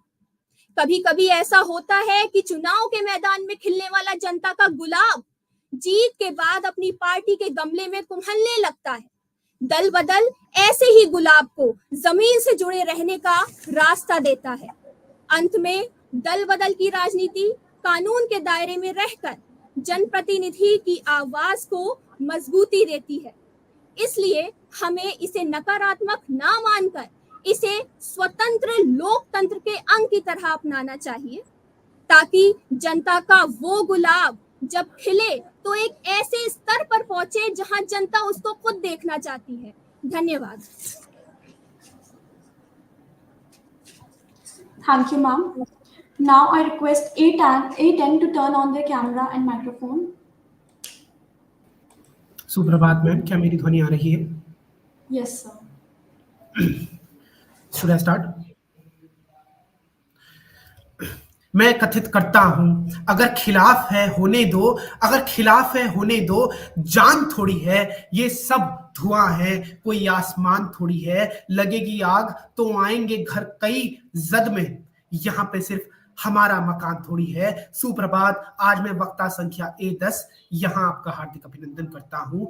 आज मैं यहाँ राजनीति दल बदल एक वैध मानक है के विरोध में उपस्थित हुआ हूँ। राजनीति दल बदल वैध मानक जिसमें कहा जाता है कि कुछ विधायक या कुछ मंत्री या कुछ नेता एक दल को छोड़कर दूसरी पार्टी में शामिल हो जाते हैं, जो कि देश की जनता के साथ, जो कि उनकी भावनाओं के साथ खिलवाड़ है। ये हमारी स्वतंत्रता को खतरे की ओर ले जा रहा है। दल बदल राजनीति एक और संकट को पैदा करता है, जो कि बहुत बड़ा संकट है, जो कि है राजनीतिक अस्थिरता जो हमारे देश में पैदा हो जाती है। कहा जाता है कि राजनीतिक अस्थिरता के कारण बनी बनाई सरकारें गिर जाती हैं। जो सरकारें देश के नागरिकों के लिए नीतियां लाने वाली थी, जो कि देश के नागरिकों के भलाई के लिए नीतियां लाने वाली थी, वो नीतियां कुछ पन्नों में सिमटकर एक फाइलों में दबी रहकर एक धूल भरी अलमारी में रख दी जाती है, जो कि कई वर्षों तक उस अलमारी में ही बंद रहती है। एक और कीड़ा जो कि राजनीतिक अस्थिरता के साथ आता है, जो कि दल बदल के कारण आता है,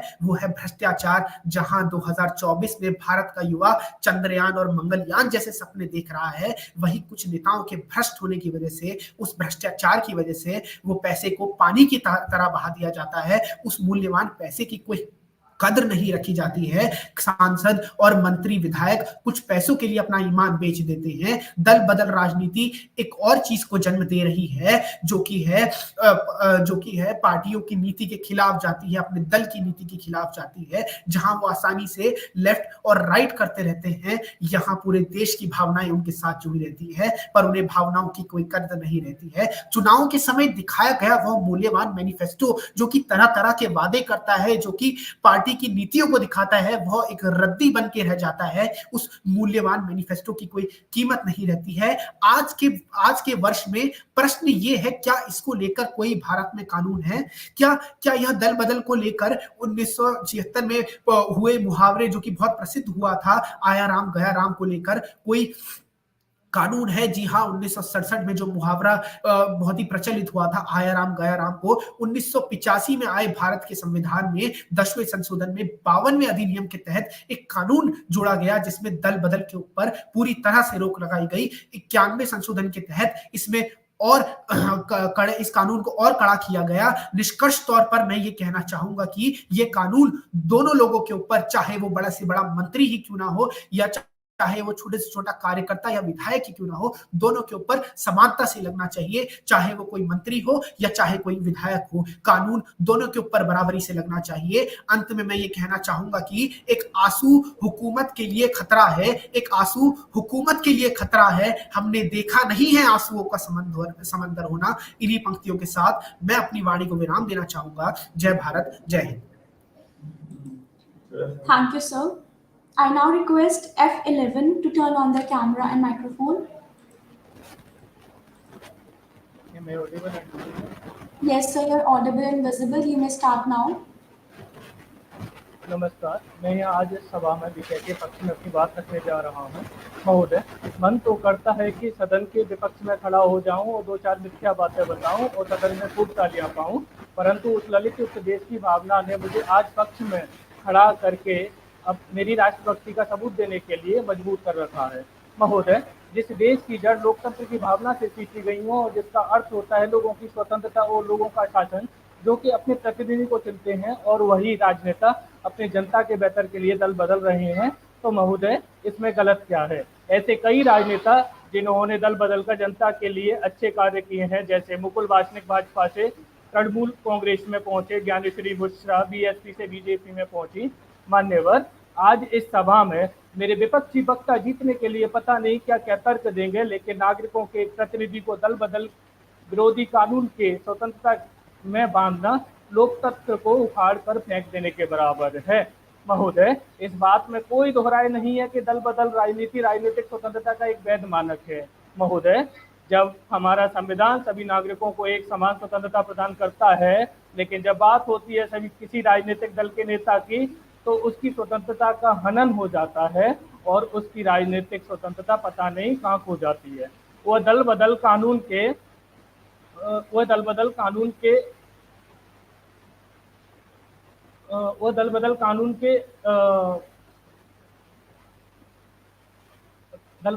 में सिमट कर रह जाता है।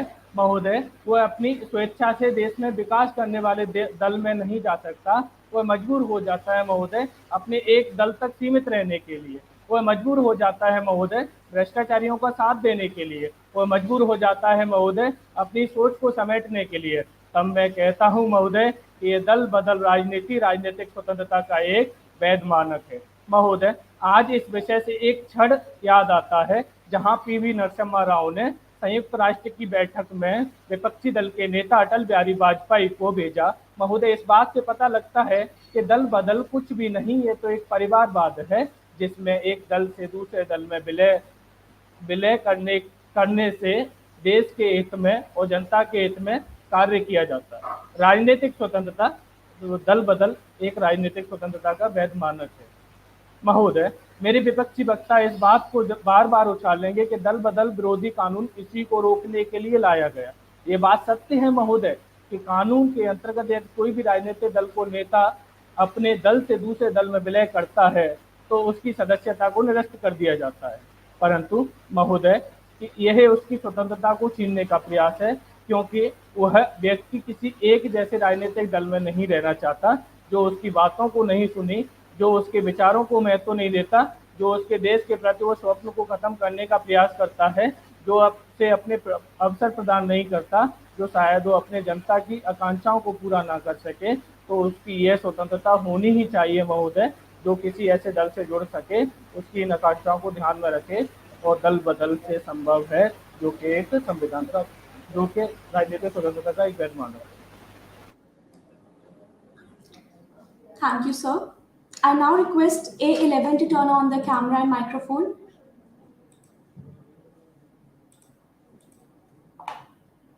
You may start, sir. Unmute your mic. Kindly unmute your mic. You're not audible. Am I audible now? Yes, sir, you're audible and visible. You may start now. Okay, thank you. नमस्कार, आज मैं विषय के विपक्ष में अपने विचार प्रस्तुत करने हेतु आपके समक्ष उपस्थित हूँ। महोदय, यदि चंद शब्दों से इस दल बदल राजनीति को परिभाषित करने का प्रयास करूं तो क्या है दल बदल राजनीति? वह नीति जो सरकारों को तोड़ती है, राजनीति का रिश्ता खरीद फरोख्त से जोड़ती है, जो देश के लोकतंत्र को खतरा पहुंचाती है, वह दल बदल की राजनीति कहलाती है। महोदय, आज क्या प्रश्न है कि यह दल बदल की राजनीति राजनीतिक स्वतंत्रता के एक वैध मानक है। चूंकि प्रश्न महोदय रोचक है तो इस पर चिंतन अनिवार्य है, लेकिन इस चिंतन में महोदय देश की संरचना जो बिगड़ रही है वह भी अपरिहार्य है। महोदय, यदि हम किसी प्रत्याशी को चुना जाता है तो उसका कारण उसकी व्यक्तिगत जानकारी नहीं होती महोदय, उसकी व्यक्तिगत जानकारी का अभाव होता है, लेकिन वह जिस राजनीतिक दल से जुड़ा होता है उसकी जानकारी हमें होती है महोदय, उसकी विचारधारा की, उसकी कार्यस्थली की एवं उसने पूर्व में लिए गए फैसलों की हमें जानकारी होती है, और प्रत्येक मतदाता इन्हीं विचारों को करके उसे अपना प्रत्याशी बनाता है। लेकिन वही प्रत्याशी महोदय जब अपने राजनीतिक स्वार्थ के लिए किसी दूसरे दल में विलय कर लेता है तो वह महोदय मतदाताओं की आकांक्षाओं का, भावनाओं का और आशाओं का गला घोटने का कार्य करता है महोदय। क्या इससे महोदय उन मत का अनादर नहीं होता क्या महोदय? क्या इससे महोदय उस चुनाव प्रक्रिया के साथ खिलवाड़ नहीं होता महोदय? और क्या है महोदय लोकतंत्र के लिए खतरा नहीं है? निश्चित तौर से खतरा है महोदय। मानवर, जिस दल विरोध राजनीति को रोकने के लिए 1985 में 52वें संविधान संशोधन के अंतर्गत कानून लाया जाता है, और महोदय उसी राजनीति के लिए जिसे जवाहरलाल नेहरू ने देश के विकास में बाधा बताया, वह महात्मा गांधी ने जिसे महोदय राजनीतिक स्वार्थ का तरीका बताया, अंबेडकर ने जिसे समाज में बढ़ रही विश्वासहीनता का कारण बताया, जब मैं अपने विपक्षी वक्ता के दलीलें उसी के पक्ष में सुनता हूं तो मुझे ख्याल आता है कि अपने साह वक्त का यूं मर्तबा आला रहे, आंखों में पट्टी और अक्ल में ताला रहे। महोदय, आज यदि कुछ क्षण के लिए इसे वैध मान भी लिया जाए तो इस बात का क्या प्रमाण है महोदय कि 1967 का वह दल बदलने का दौर नहीं आएगा महोदय? क्या फिर से आया राम गया राम का मुहावरा नहीं दोहराया जाएगा महोदय? क्या फिर से महोदय 430 सांसदों विधायकों द्वारा अपने राजनीतिक स्वार्थ की पूर्ति के लिए दल को नहीं बदला जाएगा महोदय? इस बात का क्या प्रमाण है कि 16 महीनों में 16 राज्यों की सरकारें नहीं गिराई जाएंगी महोदय? या फिर हमें महोदय किसी सांसद या विधायक में गया लाल का चरित्र नहीं देखने को मिलेगा महोदय, जिसने 15 दिनों में 3 दल बदल करके अपने राजनीतिक स्वार्थ को सिद्ध कर दिया एवं सरकार को अस्थिर कर दिया। यह सब पुनः दोहराया जाएगा महोदय। यदि यह होता है महोदय तो यह महोदय इस लोकतंत्र पद्धति वाले देश के साथ एक भद्दा मजाक करना होगा मानवर। आज जब हम देखते हैं कि राजनीति कैसी हो रही है, खरीद फरोख्त की राजनीति हो गई है। पहले लोकतंत्र की जो परिभाषा होती थी जनता के लिए, जनता के द्वारा शासन, आज वह परिभाषा बदल कर यह हो गई है कि एक राजनीतिक दल के लिए राजनीतिक दल के द्वारा राजनीतिक दल का शासन महोदय। आज यह दल बदल की राजनीति भगत के इंकलाब, तिलक के स्वराज, गांधी की सत्याग्रह, नेहरू की शांति, आजाद की क्रांति, बोस की आजादी के साथ साथ रविंद्रनाथ टैगोर के जनगण मन अधिनायक के साथ छलावा है, और इस छलावे के जिम्मेदार हैं आप, मैं और यह संपूर्ण समाज जो टूटते हुए लोकतंत्र पर भी चुप्पी साधे हुए मौन है। अपनी वाणी को महोदय परम श्रद्धेय अटल बिहारी वाजपेयी के शब्दों के साथ विराम देना चाहूंगा कि सत्ता का खेल तो चलेगा, सरकारें आएंगी जाएंगी, पार्टियां बनेंगी बिगड़ेंगी, मगर यह देश रहना चाहिए, देश का लोकतंत्र अमर रहना चाहिए। धन्यवाद। Thank you, A11. I request F12 to turn on the camera and microphone now.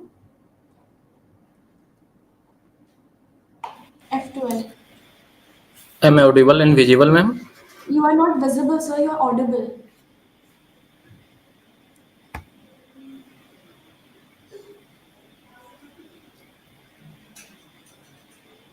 So your camera screen is completely green. But I opened your camera, ma'am. It is at the discretion of the judges now.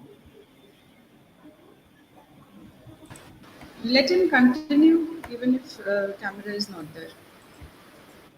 Please continue, sir.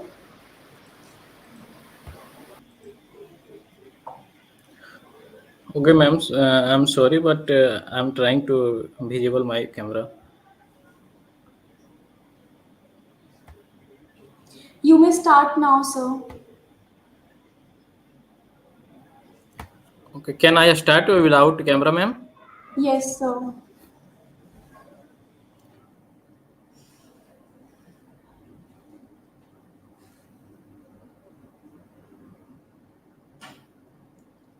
Kindly start, sir.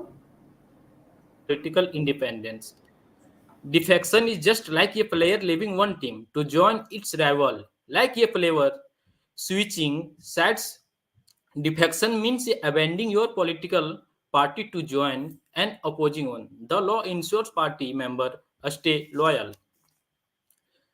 Freedom of choice. Defection allows politicians to exercise their freedom of choice and express their disagreement or disillusionment with their current party's policy, leadership, and direction.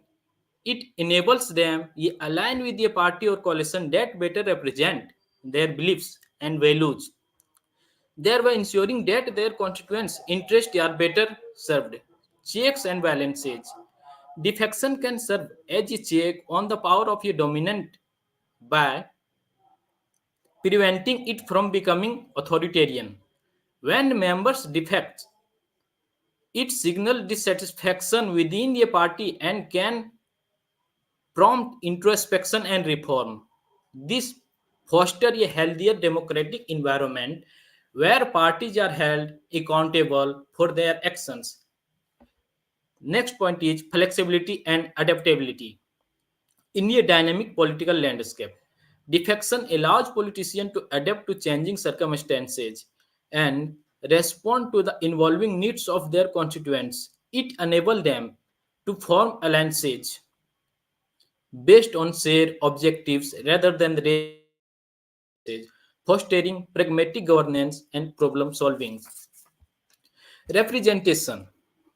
Defection can enhance representation by allowing politicians to align with parties that better reflect the diversity of views within society. It enables marginalized or underrepresented groups to have a voice in the political process, promoting inclusivity and ensuring that a broader range of perspectives are considered in decision making. Conscious decision making. It is the next point.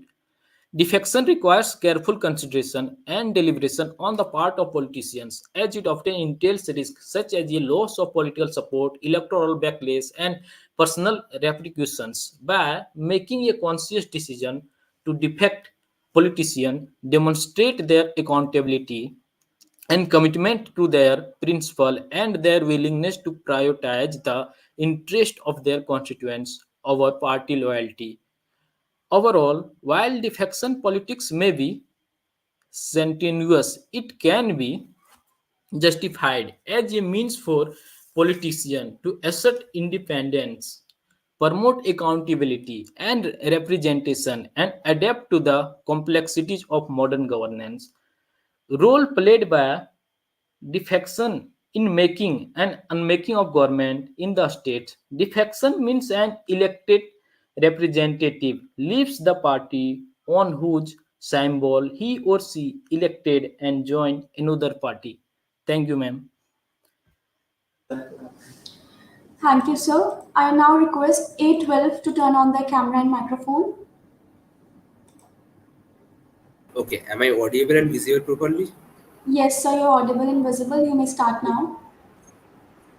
Thank you for confirming. A very, a very good morning to the jury members, participants, and their viewers. Today's our topic of discussion is defection politics, a legitimate assertion of the political independence. And I am going to present my views against the motion. I want to start the discussion by stating a quote of Dalai Lama, that is, the politics without the principle is a sin. I have divided my arguments in 3 points. Firstly, defection can directly impact on the erosion of political stability and the governance. The defection can lead to the unstable governments. Frequent changes in the leadership can hamper the long-term policy implementation. For instance, a study of Chuchard and Sirkar in the context of Indian politics highlighted how party defection can lead to the political instability and can disrupt the governance, as seen in the state of Karnataka in 2019 and Madhya Pradesh in 2020, where the government collapsed due to the mass defections. Second is the electoral mandate and the voter expectation. Indian voters typically cast their votes for the candidates based on their party platforms and the party's ideological stance. Parties presents the manifesto that outline the policies and the visions for the governance, and that influence the voter just to choose their during the elections, choose the board during the elections. When the elected representative defected from the party they were elected under, they can be seen as undermining the choice and the trust of the electorate. For an example, in the case of Madhya Pradesh in 2020, 22 Congress MLAs defected to BJP, led to the fall of the Kamalnath-led government. Despite the Congress having a clear electoral mandate from the 2018 state elections, this move was widely criticized as a betrayal of voters who have supported the Congress manifesto and governance vision. Third point is the erosion of public trust in the politics. The defection can lead to the decrease in the public trust in the political system. According to Endlem Trust Barometer, the political instability and the action perceived as self-serving by the politician, including the defections, contribute to the decline in the trust in a government institution. This decline in the trust can decrease the political engagement and the voter turnout, the undermining the democratic process. And in conclusion, while the defection may be defended as an act of ideological realignment and the assertion of the political independence, they often came out at the cost of eroding the public trust and destabilizing the governance. It is essential to weigh these actions in the balance of ethical considerations and the overreaching the need of political stability and the public accountability. Thank you, ma'am.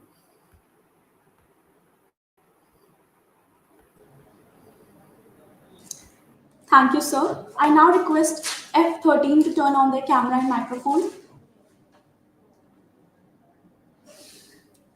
Kindly note the judges that F13 is not present with us.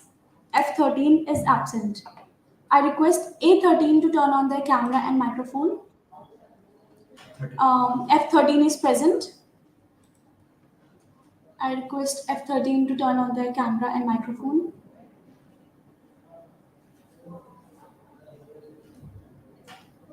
F13, kindly turn on your camera and microphone.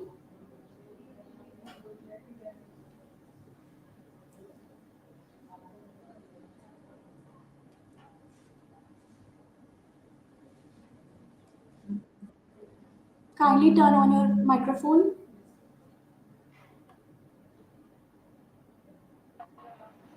Hello. Yes, ma'am, you're audible and visible. You may start now. All right. Okay. A very good morning to the esteemed judges. My code is F13, and today I stand before you to passionately advocate for the proposition that defection politics is indeed a legitimate assertion of political freedom. Now, picture this a world where politicians are not bound by the shackles of rigid party loyalty, but are instead free to align themselves with the ideologies and principles they hold dear. Isn't that the very essence of democracy? The freedom to choose, the freedom to dissent, and the freedom to express our political preferences without the fear of prosecution.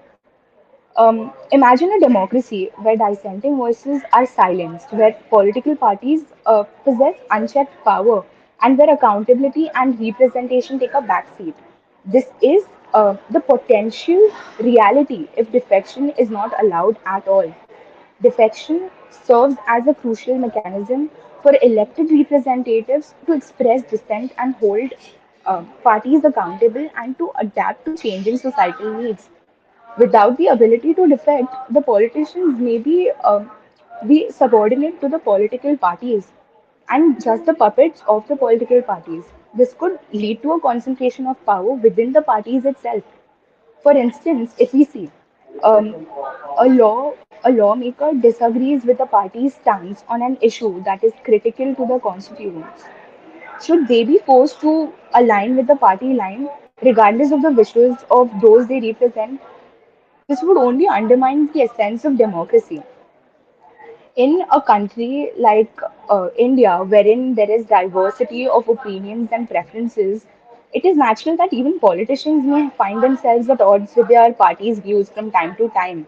But should we fault them for standing up for what they want, for what they believe in? Should we condemn them for putting the needs of their constituents above the party's allegiance? I strongly believe that defection is not just about switching sides. I look at defection as a revolt, a dissent, and a rebellion by a person or a party, and the courage that a person has to speak up your mind and challenge the status quo. And it isn't it isn't what we want from our leaders, individuals who are. This is exactly what we want from our political leaders. Leaders who are not afraid to think independently, to act independently. I feel that defection strongly plays a crucial role in preserving the party's ideologies. We see at times that a political party might get deviated from its original political ideologies. At such times, the political representative, by dissenting, can keep a check on the political ideologies and to align themselves with it. So I only urge everyone here present here to reconsider their stance on defection, embrace it as a legitimate assertion of a political freedom, a necessary component. Exactly. So let's celebrate the courage and conviction of those who dare to defy the status quo in pursuit of a better tomorrow. Thank you. Thank you, ma'am. I now request A13 to turn on the camera and microphone.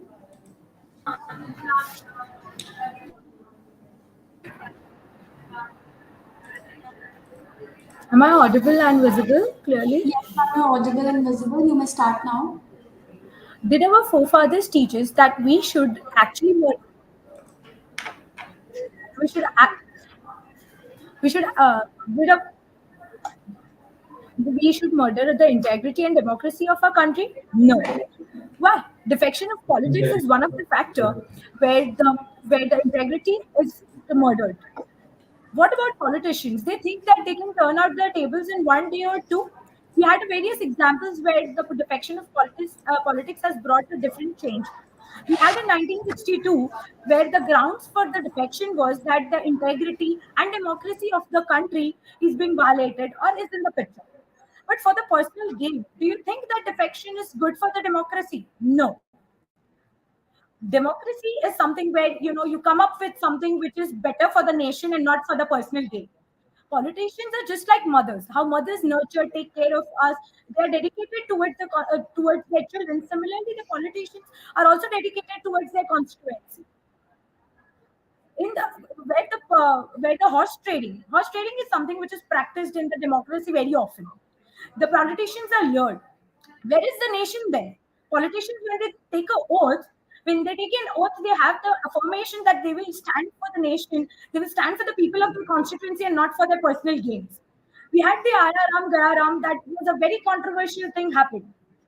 Do you think any country will be viable and strong enough when such defections take place? Politicians are like medicines. When we come up with the analogy, the politicians are medicines and the voters are doctors. What voters come up with a proper medicine for the ailment and for their own constituency, they come for such a medicine as a politician who is for them. And when the politician turns out the table and defects from one political party to another, what about those voters? What about those rural people who are actually indulged and engaged with them, that every basic survival of their need will be provided by that one politician? We had anti-defection laws. Why did the anti-defection laws come up? Just because there were a lot of controversies, and the defection in politics brought a major adverse change in the democracy. It is also important that when we come up with the defections in politics, the whole constituency, nation, state, people, everybody suffers. The political ideologies, they all come up with something which is violent and violative of the political principles. There are two types of defections, where one is for the personal gain and second is for where the integrity of the integrity and the constitution of democracy is taking place.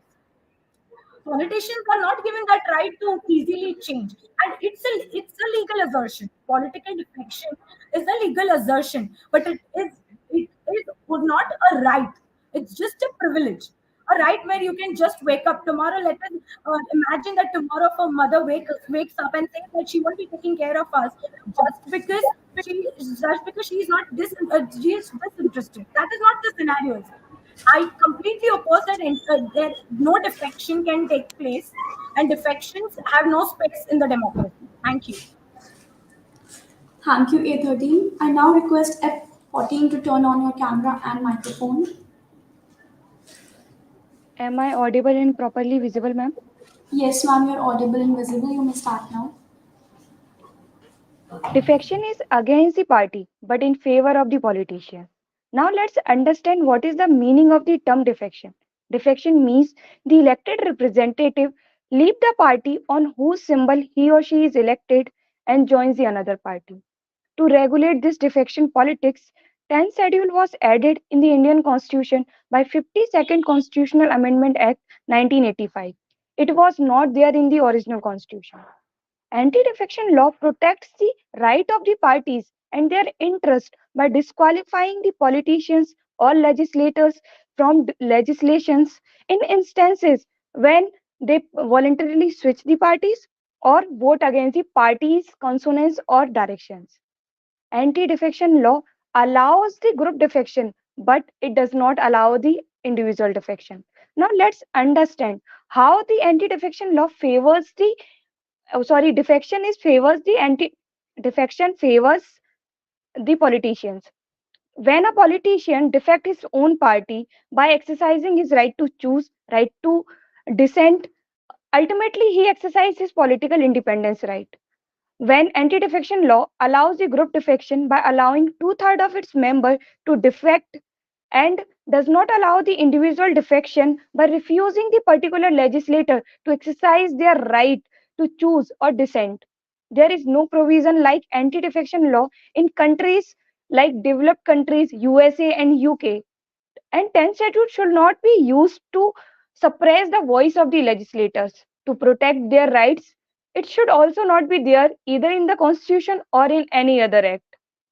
Defection is also a result of lack of intra-party coordination, as we can see in cases of the Madhya Pradesh State Assembly or in Maharashtra Shiv Sena case. Constitution guarantees the individual freedom under Article 105 and 194 of the Indian Constitution. Anti-defection law is a hinder or is a roadblock in exercising the rights of opinion or dissent of the politicians. It also hinders their right to dissent from the party consonants. Anti-defection law is a benchmark, hallmark of the in the road to democracy. At last, we can say that anti-defection allows the politician to exercise their rights and upgrade their political independence. Thank you.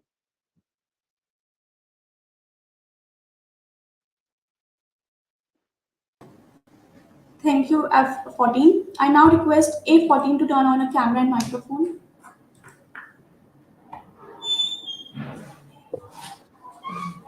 May I start? Yes. Good afternoon, dignitaries. The infamous line, Aya Ram, Gaya Ram, traces its root back to the 1967 election, when a Haryanvi politician, Gaya Lal Ji, changed his party thrice just within 9 hours. Not just that, within 4 years from 1967 to 1971, 32 government collapsed, all thanks to defection politics. I think this pretty much explains why 10th schedule was needed to be introduced. 10th schedule, which was inserted through the 52nd Constitutional Amendment Act, basically disqualifies those politicians who either resign or defect to another party. My learned opponent were raising an argument that anti-defection law curbs the voice of politicians, which is not in consonance with party line. However, sir, if we go by the data of National Election Studies, in the 2019 general election, more than 50% of the voters have voted for the party and not for the candidate they fielded.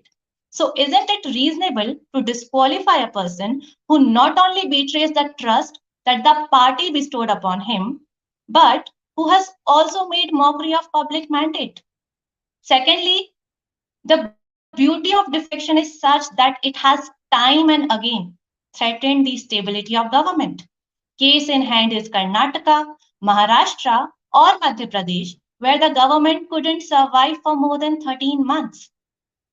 Besides, one can hardly argue that defection is not inspired by the whims and fancies of money, but by the pious ideology. Take the example of Goa election, where politicians were shamelessly changing their parties in favor of the highest bidder. Even if we go back to the 1967 era, 212 politicians who defected were awarded with the ministerial position. Last but not the least, American journalist Harris has rightly quoted that liberty without restriction is chaos, and defection politics is nothing but the reflection of the same. The question is for us to decide that whether defection as a tool of so-called political independence weighs more than the ideals and principles of public morality. Thank you.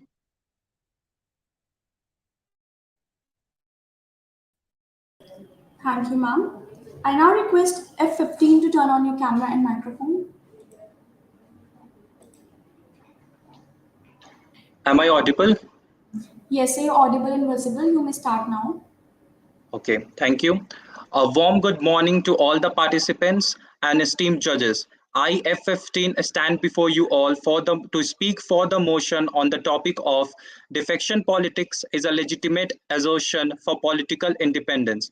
As Mahatma Gandhi said, that be the change that you want to see in this world, and the defectors can act as an agent of that change and to represent the voice of the common people. But what if their own political party become a hindrance and resistance for them? Therefore, and here the picture and the role of defection comes that defection allows the any member to join hands of another party or and to leave the old political party. India is a representative democratic country. So all the common people have the right to elect their representatives. And all the common people expect that those representatives will represent their ideas, opinions, concerns, and voices. But and therefore, these elected representatives are first and foremost duty bound to protect the interest of the people to raise the concerns of the people and not to serve the interest of their political parties. Therefore, they all the elected representatives are expected to prioritize the interest of the common people and not the interest of their own political party. I really want to quote a example from Ramayana where Vibhishan left the hand of his brother Ravan and defected him to join the alliance of Sri Ram. So, in order to save and safeguard the interest of his country and nation and to protect his nation. Therefore, if there is no political independence, and if there is then the essence of democracy will also destroy, because these elected representatives are the only one from which the common people seek that they will go and represent their concerns. Therefore, therefore defection politics becomes really important to maintain a political stability, not in only in India, in UK also. There are many circumstances where MP changes their political parties when there are some ideological differences between the party members. So therefore, if the judiciary, if the country and the whole system of that country allows a politician or a minister to represent their own ideas and views, and not any kind of hindrance, then only I guess we can secure the essence of democracy. Thank you so much. Thank you, sir. I now request A15 to turn on your camera and microphone. Am I visible and audible? Yes, you're audible and visible. You may start now. Good morning to all the judges and the participants. Welcome to this side of the house. I am A15, present here to speak in against the motion on the topic defection is a legitimate assertion of political independence. In a world where political stability and effective governance are paramount, the practice of defection undermines the very foundation of democracy. While proponents of defection may argue for its legitimacy as a form of political independence, it is crucial to recognize the damaging consequences it poses to our democratic institutions and the public trust in our elected representatives. Firstly, defection perpetuates instability within the government and legislative bodies by allowing politicians to switch alliances based on personal gain and or ideological whims. Defection creates uncertainty and hampers the ability of government to implement coherent policies. The instability can lead to legislative gridlock, hampering progress on vital issues and eroding public confidence in the political process. Furthermore, defection undermines the principle of accountability. Elected representatives are entrusted with the responsibility to represent their constituents and uphold the platform on which they were elected. Defection betrays this trust as politicians prioritize their own ambition over the need of those who elected the person to serve them. The lack of accountability breeds sensing among the electorate and undermines the legitimacy of democratic governments. Moreover, defection increase polarization and divide the society by encouraging politicians to switch sides based on parties' calculation. Defection reinforces the perception of politics as a zero sum game, where winning is prioritized over cooperation and doing something for the people who elected them. This polarizing effect undermines the ability of governments to address complex challenges that require bi-party system solutions, further eroding public trust in the political system. In conclusion, defection is a destructive practice that undermines the stability, accountability, and legitimacy of democratic governance. Instead of promoting political independence, defection fosters instability, erodes trust, and increase social polarization. As citizens, we must demand higher standards of integrity and accountability from our elected representatives and reject the erosive influence of defection on our democratic institutions. Critics may argue that defection is a legitimate political expression and a check on party dominance. However, the there must be constructive ways to challenge the status quo and promote political reform. Through grassroots activism, civil society engagement, and participation in electoral politics, individuals can effect meaningful change without restoring to defection, which only serves to increase existing problems. In the end, if there is an anti-defection law, there are 3 to 4 positive things. And the conclusion I would like to state that first, it will promote the stability in the government. It will also plays an important role to have a party discipline, and in the end it will also reduce the party corruption, and it will Sir, also time is reduce. over. Okay, thank you so much. Thank you, sir. I now request F16 to turn on your camera and microphone. Am I audible and visible? Yes, ma'am, you're audible and visible. You may start now. Ladies and gentlemen, esteemed delegates and distinguished guests, imagine a political landscape where the voices of our elected representatives resonate not only with party mandates but with the authentic aspirations of the people they serve. Picture a scenario where political dissent isn't stifled by the fear of disqualification but rather celebrated as a hallmark of a vibrant democracy. Welcome to the realm of defection politics, a realm where individual convictions transcend party lines, where political independence takes precedence over partisan allegiances. We explore the realm of political autonomy, where individuals like Manohar Parrikar and Jyotiraditya have challenged the status quo in Indian politics. In 2005, Parrikar's departure from the BJP party to form the Goa Suraksh Manch highlighted the power of individual conviction in addressing critical issues. Likewise, Jyotiraditya's defection from the Indian National Congress underscored the potency of political autonomy in driving transformative change in Madhya Pradesh. Defection politics, often criticized, symbolizes the triumph of individual conscience over party dictates, yet it faces challenges from the anti defection laws. These laws restrict dissent, violate representative democracy, and grant excessive power to party leaders. Yet, as we navigate the nuances of defection politics, we counter the specter of anti defection laws. Laws that shackle the voices of our elected representatives, relegating them to mere puppets of party whims. Rule by rule, we unravel the constraints imposed by anti defection legislation. Rule 2 of the anti defection law places party members under the iron grip of obedience, curbing their freedom to oppose the wrong acts of the party, its leaders, or bills. It transforms political parties into dictators, stifling dissent and violating the principles of representative democracy. Furthermore, Rule 4 of the 10th schedule provides exceptions for the disqualification in cases of mergers, yet it fails to address the underlying reasons behind defection. This flaw allows the exploitation, safeguarding members based on numerical strength rather than the integrity of their actions.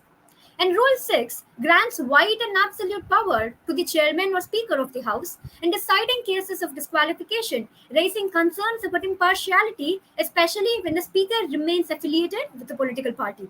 But amidst the labyrinth of legal intricacies, a glimmer of hope emerges. A hope fueled by the resounding words of the judiciary, affirming the sanctity of legislative independence. In their wisdoms, the courts remind us that while laws seek to curb defection, they must never trample upon the democratic rights of our elected representatives.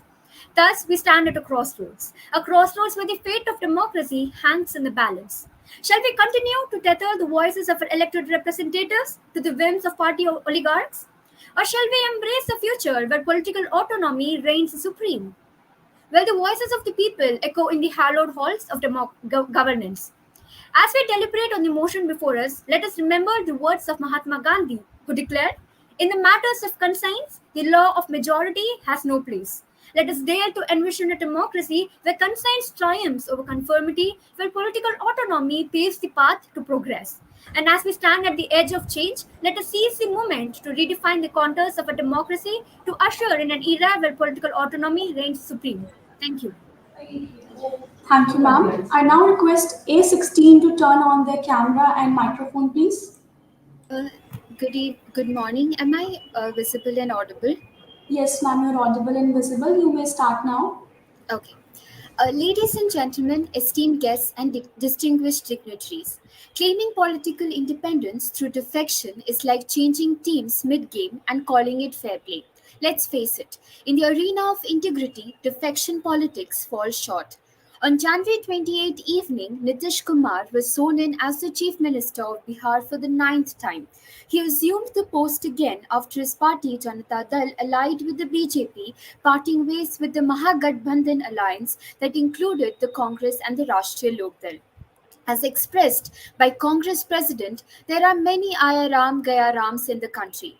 But the question here that arises is in what context are these leaders given this particular freedom and how beneficial it is for the protection of the already tarnished game of politics. Anti-defection law itself raises a number of issues and challenges. The first challenge is that whether it violates freedom of speech and expression guaranteed under the Indian Constitution. In Prakash Singh Badal versus Union of India, a full bench of the Punjab and Haryana High Court has struck down paragraph 7 of the 10th schedule as invalid and stillborn on the ground that it affects the powers of the High Courts and of the Supreme Court, and also because it has not been ratified by one half of the states as mandated by Article 368. Further, the phrase voluntarily giving up has not been explained in the schedule. Another question arises whether a member can be said to voluntarily give up his membership of a party if he joins another party after being expelled by his old political party. The court ruled that once a member is expelled, he is treated as an unattached member in the House. However, he continues to be a member of the old party as per the 10th schedule. If the independent member joins a party, he is disqualified, while a nominated member would not be disqualified if he joins the party within the first 6 months of being nominated. This provision is illogical and without any sound basis. Disqualification provision should only be imposed on legislators when he votes against the stand taken by the party on those matters which are core to the party's manifesto. On other issues, legislators should be allowed to vote on the basis of their own viewpoint on the issue. According to anti-defection law, a member has to follow his party's decision and he can't use his own opinion while casting a vote. In short, this law makes the political party the boss and hence the high command culture flourishes. Now, looking at the basic reasons why the defection politics does not assert freedom. First, it undermines the idea of democracy by making the legislators accountable to their party leaders rather than the people who elected them. Secondly, it does not provide a clear and timely mechanism for deciding the cases of defection and leaves the power to disqualify the members to the discretion of the presiding officers of the houses. It allows a group of members to defect to another party without penalty if they constitute at least 2/3 of their original party. It encourages the practice of horse trading or buying and selling of legislators. It reduces legislative debate and also the misuse of law. Therefore, a key challenge in anti-defection law is striking the right balance.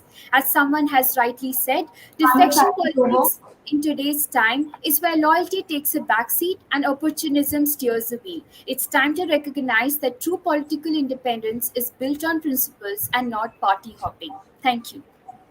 Thank you, ma'am. The second session has come to an end. I would like to thank all the participants of second session and the judges. We will now take a 5-minute break and then begin with the third session in 5 minutes.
Little legal bug inside your heart that triggers you to expose evil and corrupt forces and bring peace, prosperity, and justice in the society, but in a legal way? Then you need to join Sardar Patel College of Law at Subharti University, Meerut. Established in the year 2002, Sardar Patel College of Law is one of the premier law colleges in North India with a reputation for excellence in legal education. We offer a wide range of courses including UG, PG and PhD programs. For more information, visit www.subharti.org or call 9639010415. Sardar Patel College of Law, leading the way in legal education.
We'll begin with the third session now. I request F17 to turn on the camera and microphone, please.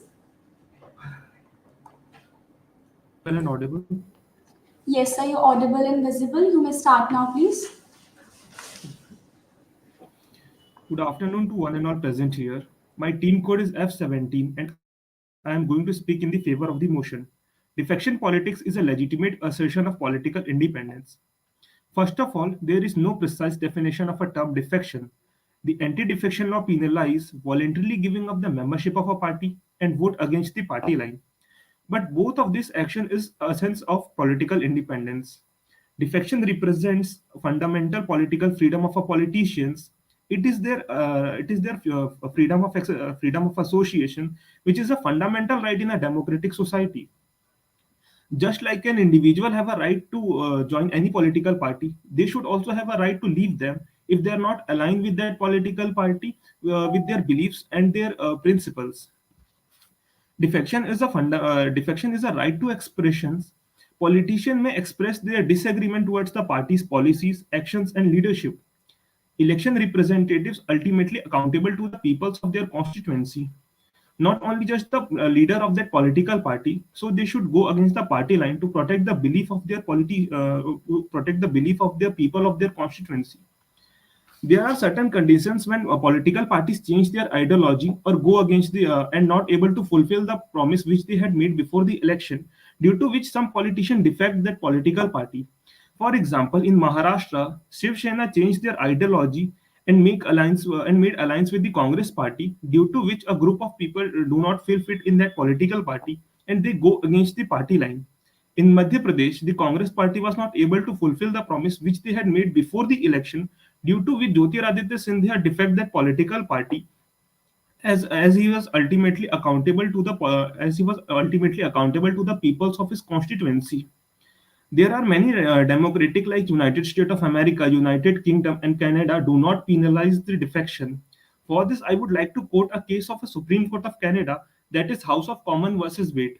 The Honorable Supreme Court of Canada ruled that if a politician go against the party line and vote against their party and change their party, it is protected under their parliamentary privileges. Thus, I would conclude my submission by saying that defection is not only money motivated, but it is on the basis of the conscience of the politicians and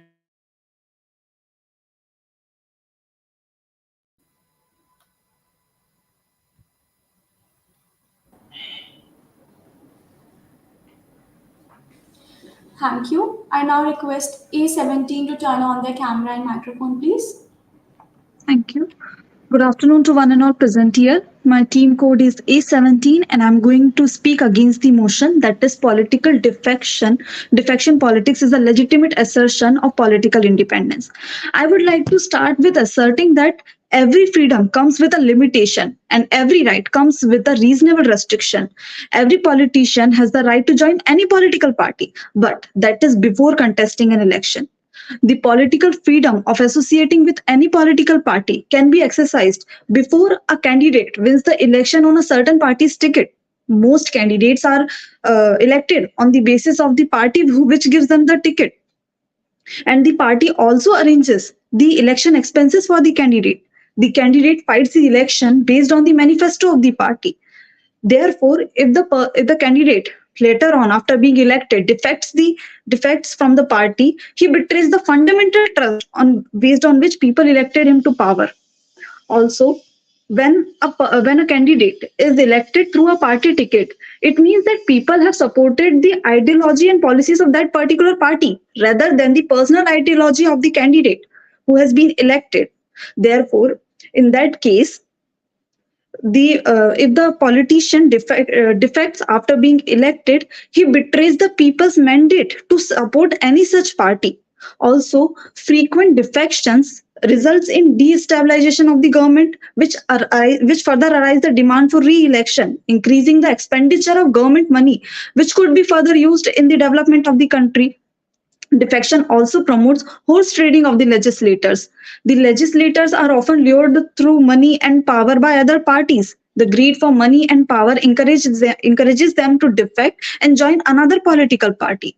Political corruption is seen as the necessary first step towards addressing the other forms of corruption in the country.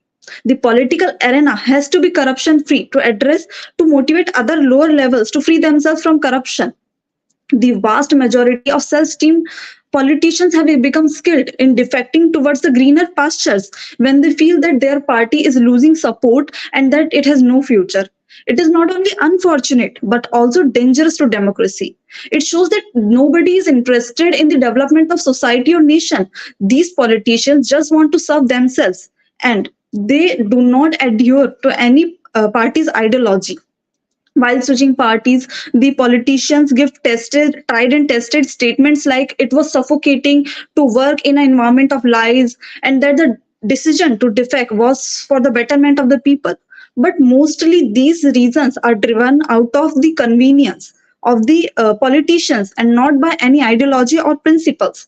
Conclusively, I would like to conclude by saying that frequent defections hinder the administrative process and erodes public trust in the political parties. It sends the message to the voters that the political process is rigged and their voices do not matter. Also, that this thinking that their voice do not matter can lead to decline in the participation or in voting in the people. Election in a democratic country allows people to assert their desire, but these political defections undermine that assertive act and thus the express will of the people. Thank you. Thanks so much. I now request F18 to turn on the camera and microphone, please. F18. Am I audible now? Yes, sir, you're audible and visible. You may start now. A very good afternoon, everyone. My code is F18 and I'm going to speak in the favor of the motion. As stated in Bhagavad Gita, to protect your dharma, if you need to create any illusion, then even the creation of that illusion is also dharma. Defection politics asserts individual political autonomy to serve the interest of the constituency, countering political hegemony. However, anti-defection law stifles dissent, weakening representative democracy. The ambiguous language of the anti-defection law empowers political parties to silence dissent by threatening disqualification. Insecure party members resort to defection or form new entities due to opaque decision-making and mobility rules. Defection politics is commonplace in mature democracies such as US and UK. Ramsay MacDonald, the UK's first Labour Prime Minister, defected in 1931 over economic policy disputes. Winston Churchill defected 3 times, showcasing the fluidity of the party allegiance. Similarly, in US, Republican lawmakers crossed party lines to impeach President Trump, highlighting the limitations of the party control. Even John McCain voiced dissent against the healthcare policies, illustrating the freedom of expression within democratic system. Under Article 105 of the Indian Constitution, Member of Parliament enjoy immunity from legal action for statement or actions made within Parliament. If the judiciary, as the guardian of the Constitution, refrains from intervening the Member of Parliament's freedom of expression, the question arises, how can political actions be justified? The Law Commission of India, in its 117th report, underscores the importance of intra-party democracy, stating that parties cannot be dictatorial internally while functioning democratically externally. This supports defection politics, recognizing the need for individual representatives to exercise autonomy and dissent within parties, ensuring alignment with democratic principles.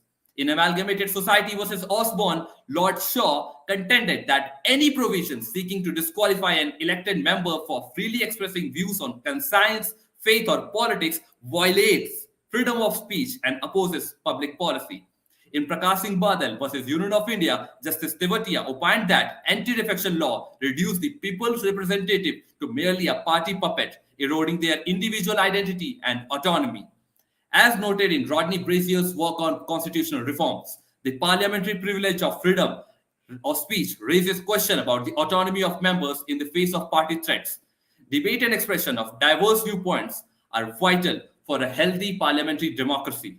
Such exchanges during House debates can sometimes result in voting or abstention patterns diverging from the party lines or even lead to defection from the party itself. I would now like to conclude my point with the J.S. Mill, who states that the worth of the state in the long run is the worth of the individuals composing it. So, defection is a legitimate assertion of political independence in a democracy as opposed to the elective autocracy. Thank you. Jai Hind. Thank you, F18. I now request A18 to turn on the camera and microphone, please. Ma'am, you are not audible, you are only visible.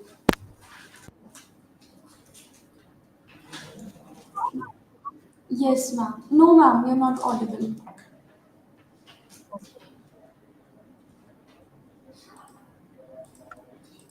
Audible now? Yes, ma'am, you're audible now. Ma'am, you're again not audible. Not audible. I request you to rejoin.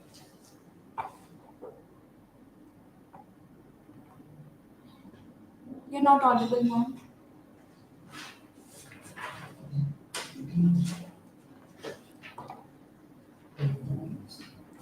We will give 15 seconds and then proceed further.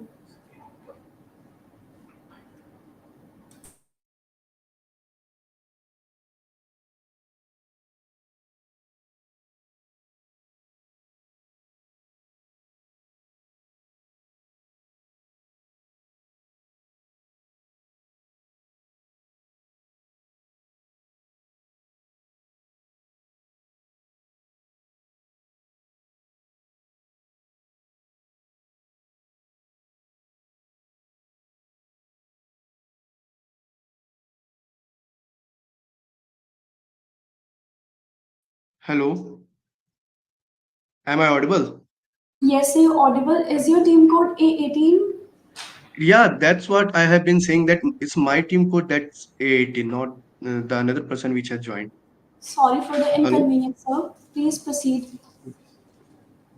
Hello, am I audible and visible? Yes, sir, you're audible and visible. We are sorry for the inconvenience. You may proceed. Okay. Good morning, everyone. I'm representing Team A18 and I'm here to speak against the motion.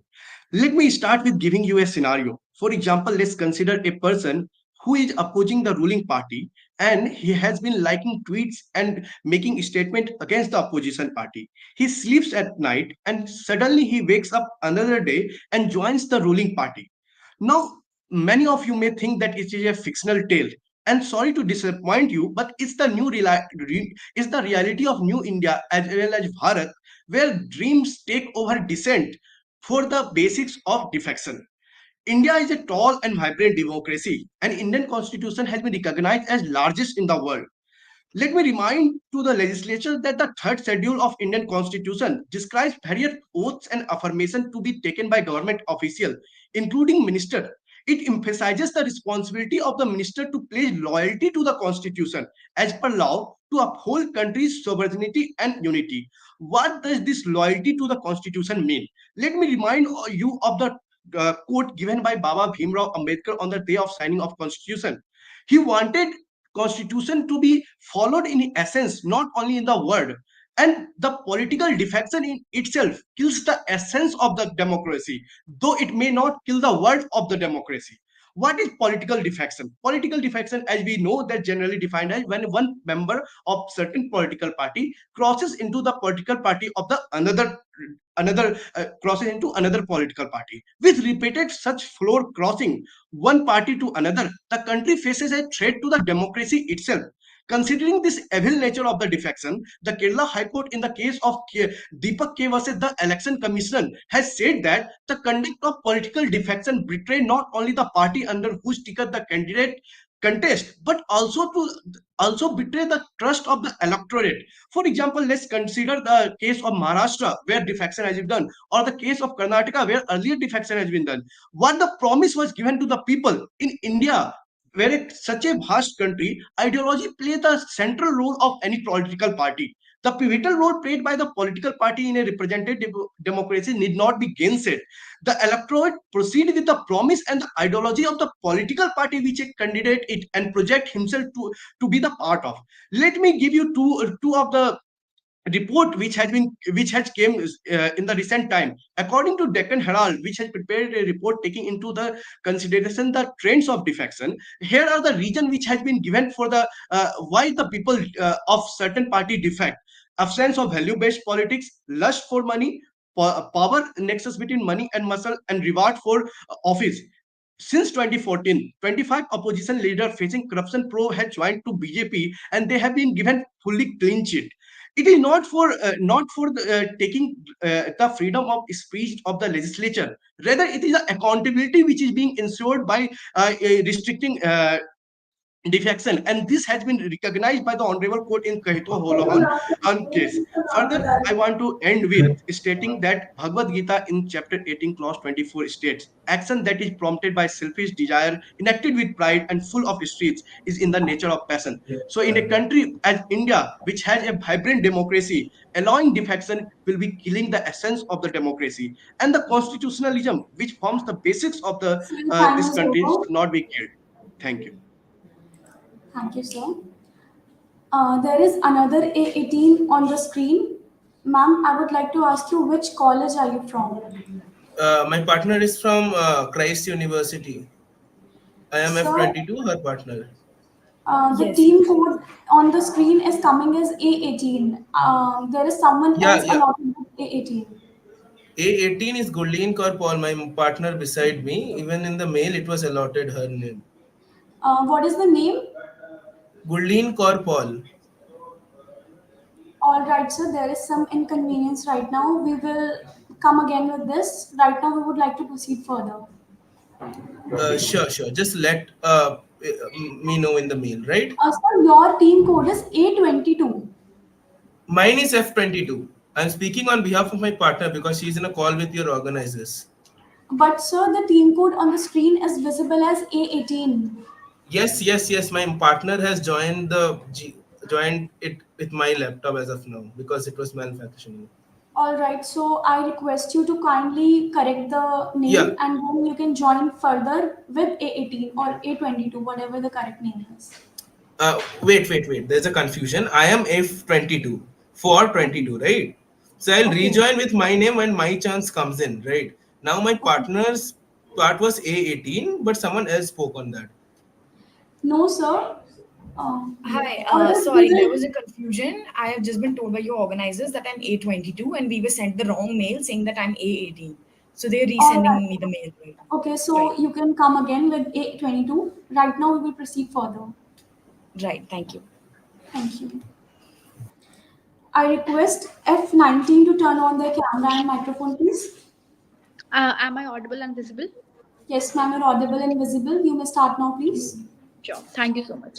A very good afternoon to one and all present here. Respected judges, respected members, and my dear colleagues. Today, I'm for the topic, starting by a famous quote which states that in politics, stability is paranormal, but changes are inevitable.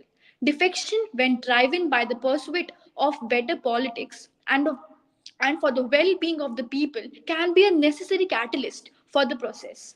A very warm good afternoon. I'll start with the topic that is anti-defection, which means that is the disqualification of a member of a house belonging to a political party if he has voluntarily given up his membership. I specifically states that it is voluntary, not the resignation which was stated in the Haryana MLA Gaya Lal changed his party thrice within the same day. And a popular phrase which goes like Arya Ram Gaya Ram, when about 400 cases of defection has been on the state level, mainly because of the ideological of the powers. And in the specific case of Ravi S versus Union of India 1994, I would like to quote here the like respected judges that the restraint of the uncertainty and the protection of political parties, strengthen of shared belief of the community on defection was set up. And twice in the year 1973 and 1979 the bill was introduced, which actually lapsed due to the dissolution of the house. Finally, in the year 1985, by the way of 52nd Amendment in the Constitution of India, which states that anti-defection laws, the object here is to curb the evil of political defections of a democracy. However, there have been many criticized that it violates the basic structure of Indian Constitution and the fundamental principles of the political party, stating here the respected judges that the freedom under Article 109 of the Indian Constitution and Article 194 of the Indian Constitution specifically states the freedom of the respected community. However, the Supreme Court upheld the validity in the 10th schedule and held that the provisions are of the nature intended to strengthen the fabric of Indian parliamentary democracy and by unethical political defection. Now stating that in 1967, 1562 parties defected and have not been given any place earlier. However, the magnitude of defection between March 1967 and March 1970 were actually very differentiating. Flexibility in representations, by stating that the defection politics can allow politicians to better represent. We have already talked about Article 14 and Article 19 very apart by the previous contestants. I'm not going to portray specifically on them. I'm just here to have the check and balance of the defection, which can serve as a check on the power of political parties. It prevents anyhow the single party from becoming too dominant. And by stating my last conclusion, that is the opportunities and about the personal gains challenging the status quo, that is the Tea Party movement saw many politicians defect from their original parties but to join to the new political movement which aims to reduce the government spending and taxes. Thank you so much. Thank you, ma'am. I now request A19 to turn on the camera and microphone, please. Am I audible and visible? Yes, sir, you're audible and visible. You may start now, please. Good afternoon to the respected judges, respected dignitaries, and my dear colleagues. So before going on to what is the topic today, I would like to light upon the fact that what basically the term defection means. So defection basically means that joining another political party or leaving your own political party and joining another political party for before election. So basically, this term defection was very prevalent in the time when we go back to the 1967 to 1972, where in 1967 a total of 400 defections took place, and also HL, the MLA Gaya Lal, who changed their parties, who defected their parties three times in a day. Through which the slogan came "Ayaram Gayaram." So basically, 400 defections total took place, and out of which 542 MLAs total took place in the part of defection, out of which 118 were the ministers who later on became the ministers. And this was a report from the YB Chavan committee. So to ponder this sort of defections, and basically the reason for defection was for ideological basis on a state level, and also for the greed of power, to greed the power, the position, the money. So basically, to counter all these difficulties and to eradicate all these difficulties, the anti-defection law took place. The anti-defection law bill was proposed in 2 years, 1973 and 1979, which was not able to be listened. But on the 52nd Amendment, 1985, the anti-defection law took place, which was added in the 10th schedule of the Constitution. So basically, the purpose for adding the anti-defection law was the purpose for adding anti-defection law was for the stabilizing the political parties, stabilizing the run of the political parties, and also to ensure a smooth political system. But if we took upon the reality, and if we check upon the reality, in these 37 years, there is not a single stable government that has been formed yet. If we go back to the time of 2018, when CM Yedurappa, when there was a Karnataka State Assembly election poll, CM Yedurappa from Bharatiya Janata Party, his government was formed for his government was formed for 3 days, but after that his government was disrupted due to defection. And then from Janata DU, HD Kumaraswamy, his government was formed for 13 months, but due to defections and due to the resignations, he lost a trust vote in the Legislative Assembly. So the honoring of defection, and still the defection has not been took place very carefully, and still the anti-defection law, if we look the act very closely, the anti-defection law still says that the parties are still permission to defect if they have the original two-thirds of the original party. So it means that the defection is still being persecuted, defection is still being permitted, and which also permits the fact that they are ongoing with the horse selling, trading, and the buying of selling of legislators, which is why I can say that the defection is still not a point where it can be asserted as a legitimate assertion of political independence. And also I would like to conclude with the point that defection the defection is still not a political assertion of legitimate independence, as we have seen in the terms that after 1967 how many defections have been took place, and still then the parties. Thank you, ma'am. Thank you, sir. It is to bring to the notice of the judges that F20 and A20 are absent and will not be participating. I repeat, F20 and A20 will be absent and will not be participating. I now request F21 to turn on their camera and microphone, please.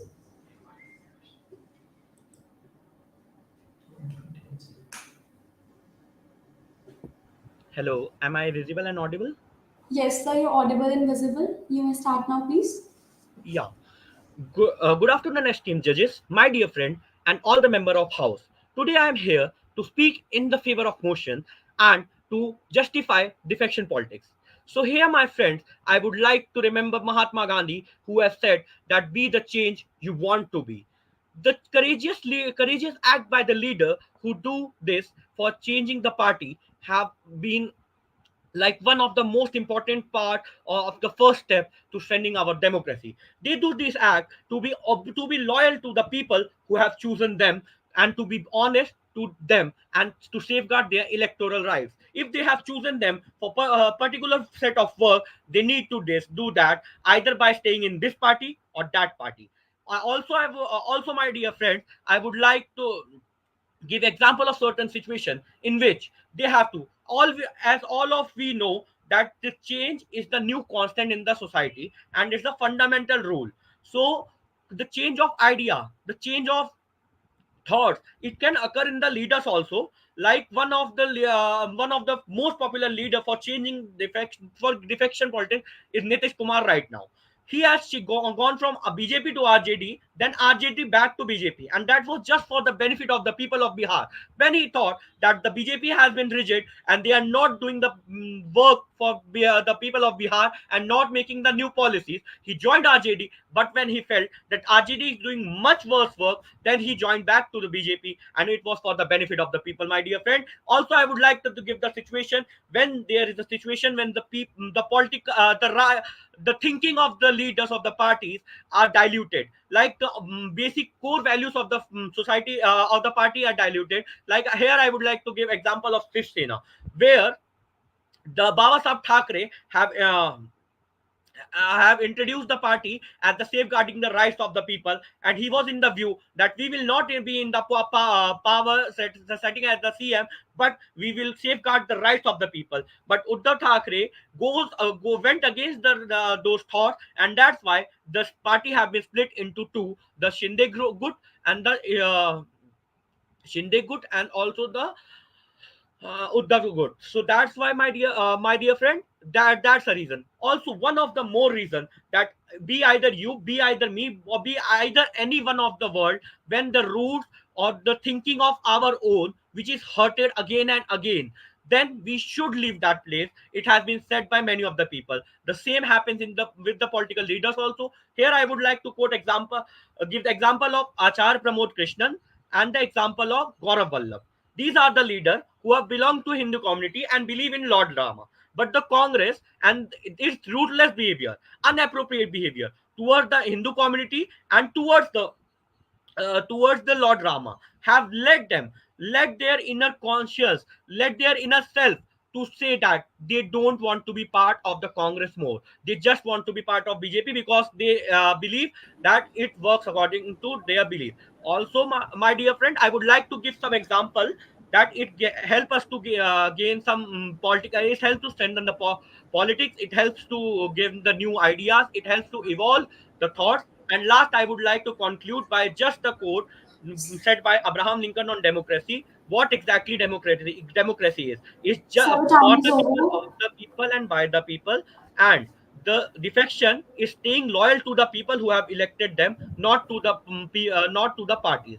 Thank you, my friend. Jai Hind. Thank you, sir. I now request A21 to turn on the camera and microphone, please. Am I audible? Yes, ma'am, you're audible and visible. Ladies and gentlemen, and esteemed judges, today we stand at crossroads of morality, integrity, and the very essence of democracy. The motion on the floor today asserts that defection politics is a legitimate assertion for political independence in India. I stand here before you not just as a debater, but as a guardian of democratic values opposing this notion. Picture this: a political landscape where ideologies are bartered like goods in a marketplace, where promises are as fickle as a wrist, and where political allegiance is as fickle as the wind. This is the reality of defection politics in India, and it's a reality that undermines the very essence of democracy. How can we expect to progress when our political landscape resembles a game of musical chairs? Defection politics, or the infamous Ayaram Gayaram culture, has plagued the Indian political landscape for decades. This originates from an incident in Haryana in 1967, where a legislator Gayalal changed his party thrice within the same day. This shameful incident has laid out the foundation for a culture of opportunism and betrayal that continues to stain our democracy. According to the data from the Association of Democratic Reforms, between 2016 and 2020, a staggering 415 legislators across India has switched political parties even after political reforms such as anti-defection law and 10th schedule. Defection politics is not just about asserting independence. It's a betrayal of trust, a cancer corroding democracy. It's a dagger at the back of the electorate. This vile practice breeds corruption, erodes accountability, and paralyzes governance. When politicians prioritize personal gain over people's welfare, democracy itself hangs by a thread. And let's not forget the financial burden defection politics places on the taxpayers. Each defection triggers costly by elections, draining valuable resources that could be invested in education, healthcare, or infrastructure. It's not just about the present, it's about the future of our democracy. When defection is allowed to flourish unchecked, it sets a dangerous precedent for future generations. It sends a message that principles and integrity can be sacrificed at the altar of power and greed. Often, defection is fueled by promises of lucrative positions and financial incentives. Is this what our democracy has come to? A marketplace where politicians can sell their loyalty to the highest bidder? Ladies and gentlemen, it's time to take a stand to hold our elected representatives accountable for their actions and to put an end to this shameful practice and reclaim the future and spirit of democracy. Thank you and Jai Hind. Thank you, ma'am. I now request F22 to turn on the camera and microphone, please. F22. Yes, am I audible and visible? Yes, sir, you're audible and visible. You may start now, please. Sure. May the sun shine bright upon all of us present here. Greetings, ladies and gentlemen. Today, I'll be speaking for how defection politics is a legitimate assertion of political independence. To begin with, defection politics is a democratic right. Defection or switching to another parties because of your aligning ideologies or because of it contributes more to your constituency is not only to a right to the citizens of the constituency but also the political party members of the constituency. Not only that, there have been research in the United States of America when the Pew Research Center found that 30% of the Americans are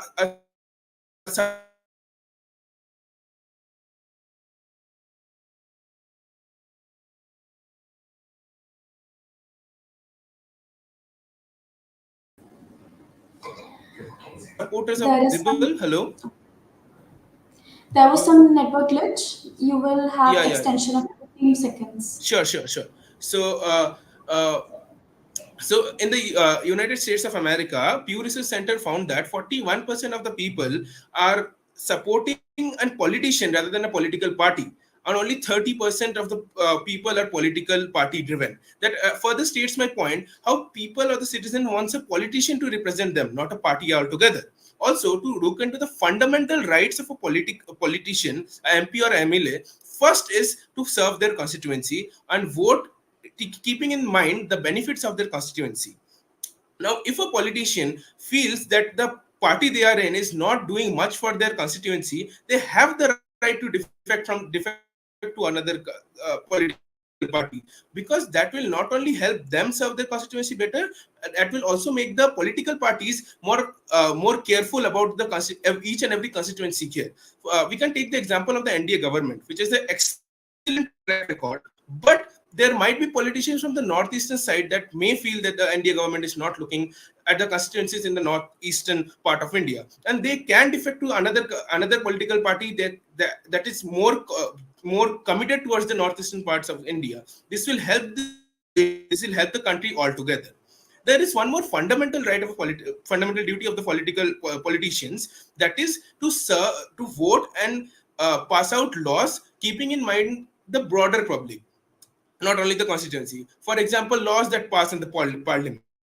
So, for example, something like Article 370, when the NDA government is fighting for the abolition of Article 370, a politician for example, from the Congress side, if he feels that it is beneficial for the country, he must defect to the other party to help the country overall. He can't just be a mere puppet to his country, his political party, just for the sake of his seat. If he does that, it will harm the country altogether. The laws that help the country overall would not get passed just because of party politics and because they can't defect to another party. Not only that, if the leaders of certain political parties, for example the Aam Aadmi Party as of now, are found to be constitution into crimes that are, for example, money laundering or any heinous crime, and they still continue to be in that party and do not defect, that will harm the democracy of the country. If they have the right to defect to some other political party and help this country better, that would be the case of a fair and democratic formation of the country. With this, I rest my case, but not my cause. Thank you. Do I Thank still you, have sir. time? Do I still Your have time time? is Because over. my network only. Your time is Okay, over, sir. thank you. Sir, I request I request A22 to join.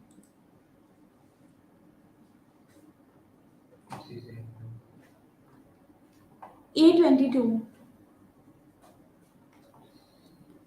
We will wait for 15 seconds and then proceed further.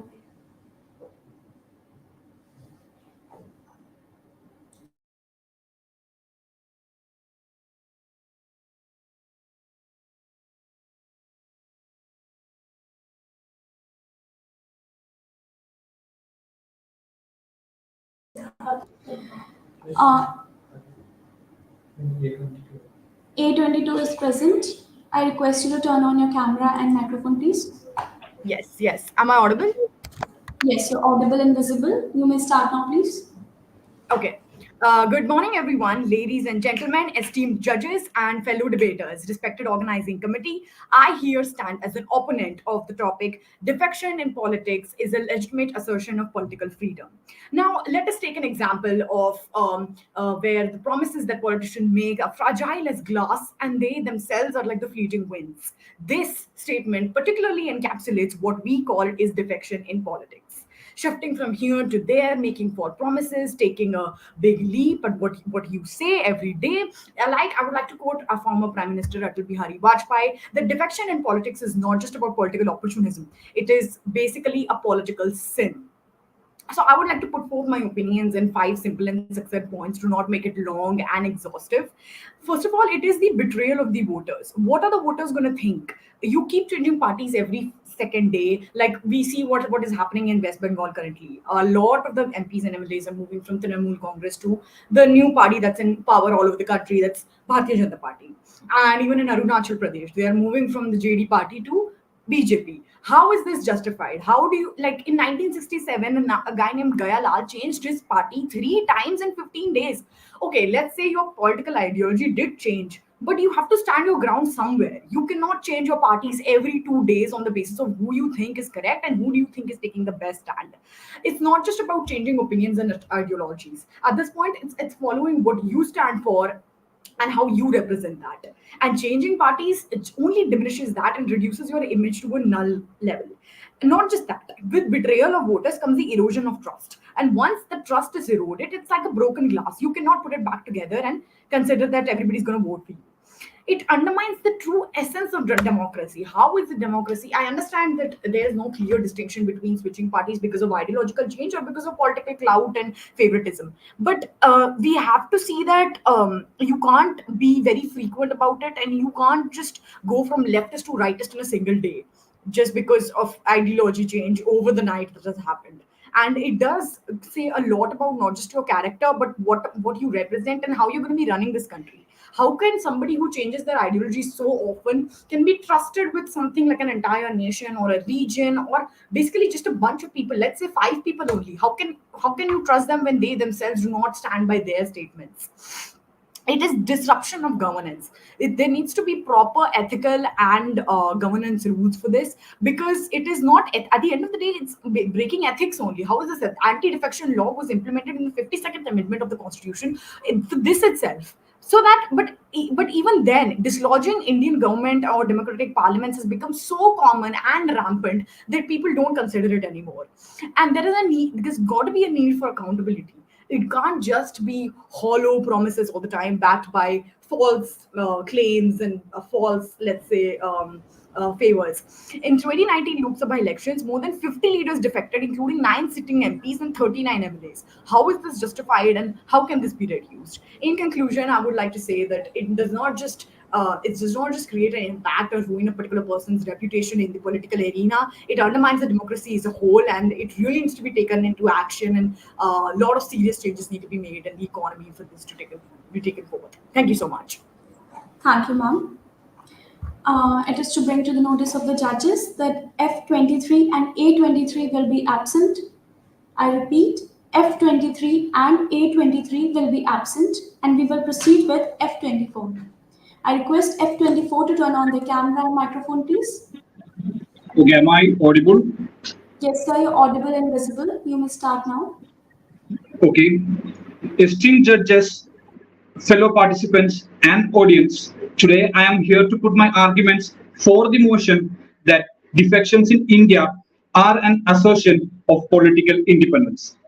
We all know that the preamble of India states that India is a democratic republic, and free discussions and debates form part of the foundational principles of a parliamentary democracy. And for that respect, our constitution has presented the legislators with unlimited privileges. Even courts of law couldn't call into question the legislators for any speech given or vote casted inside the floor of the House. And this independence has been severely curtailed by the 52nd Constitutional Amendment Act, which penalized defection and added the 10th schedule. And again, the Supreme Court of India, Honorable Supreme Court of India, ruled that dissent is the safety valve of democracy. And our law does not draw a distinction between dissent and defection. So in this respect, defections, what we call defections, are in fact a legitimate assertion of dissent against the flaws that has been corrupting our political system, like dynastic politics, like nepotism, like favoritism, and it is a legitimate assertion of constructive criticism and dissent.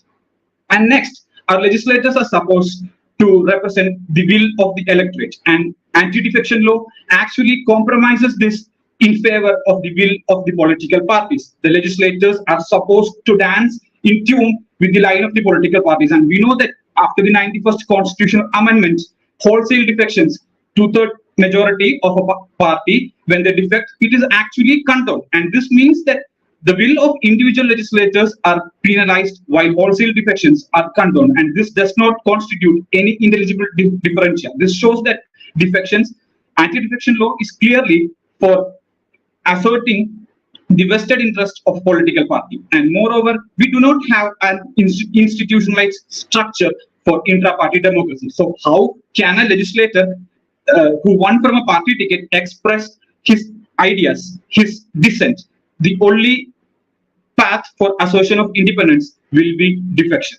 And now the greatest criticism that has been mounted on defections are the ideology question. How can a person who is elected from a particular ideology defect to a party which represents a radically different ideology? And this question does not stand today, because in our country, no party, even the cadre parties, do not command the absolute majority of any social groups.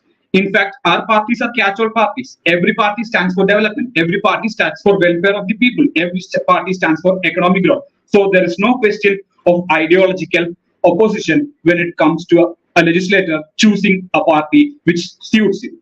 And next, it comes to the context of Article 19. All people, all citizens shall have the freedom of speech and expression. If we have the freedom of speech and expression, our representatives should have unlimited freedom of speech and expression. Hence, defection is a legitimate assertion of political independence and is essential and prerequisite for a functioning democracy. Thank you. Thank you, sir. I now request A24 to turn on the camera and microphone, please. Can the organizers please confirm that the audio and video are correctly matched? Yes, ma'am. You are visible and you are audible. Please start. Okay. Greetings of the day, ladies and gentlemen, to the jury, to the grand jury, and my dear fellow contestants.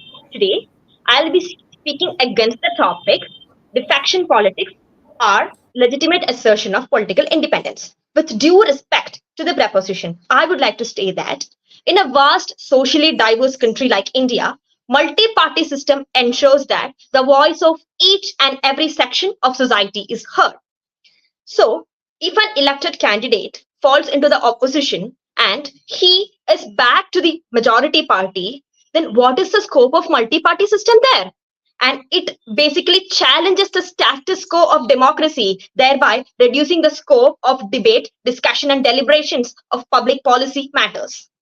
Next one, my opponent went on and on about the will of electorate versus the will of political party. I would like to state that there is a very clear system called as a candidate selection committee working in our nation. From the local taluk level till the apex level, there are this different level of discussion going on regarding the qualifications, the prerequisite of a candidate. After that, only the final candidate is announced. So if that candidate is fit for the party, the people are more attracted towards the ideology of the party, the ideology which they carry, and the ideology which they work for the constituency. After winning the election, radically changing their foot from one ideology to other basically challenges the mandate of electorate. That is not being responsible to the people. They're basically breaking the trust of the people. Next, according to the 52nd amendment to the 10th schedule, my proposition have went on about the speaker thing. I would like to tell you, the law have given authority to the speaker to decide whether the grounds are required to disqualify a member on the basis of defection laws. So how can be speaker included in this? That is just a misinterpretation of law. And next is the catch-all politics and the catch-all party thing.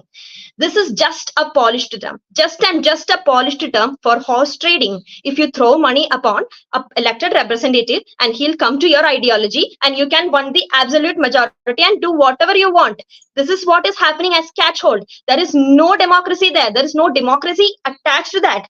And next is, there is a constant threat of losing the government, and the government is more concerned of maintaining rather than thinking about even public policies. They don't have any time to even think about, even discuss about public policies. Just maintenance of the government is the primary thing. From the 1960s Ayaram Gayaram incident to the 2022 Maharashtra floor test, it is very evident that the government mostly in these cases are concerned about maintaining of them.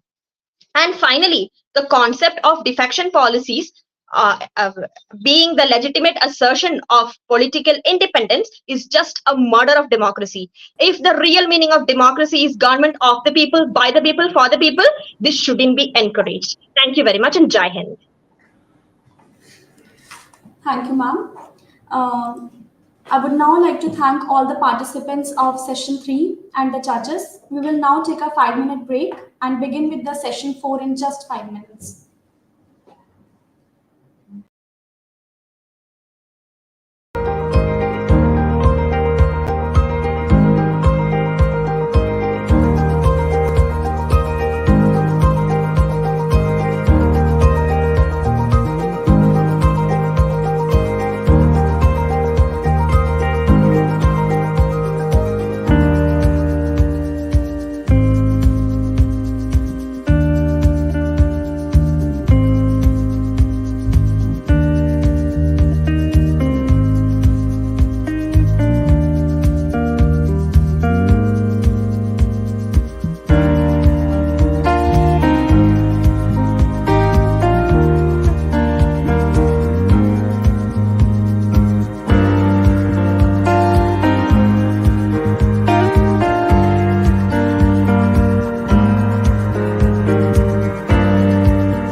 A legal bug inside your heart that triggers you to expose evil and corrupt forces and bring peace, prosperity, and justice in the society, but in a legal way? Then you need to join Sardar Patel College of Law at Subharti University, Meerut.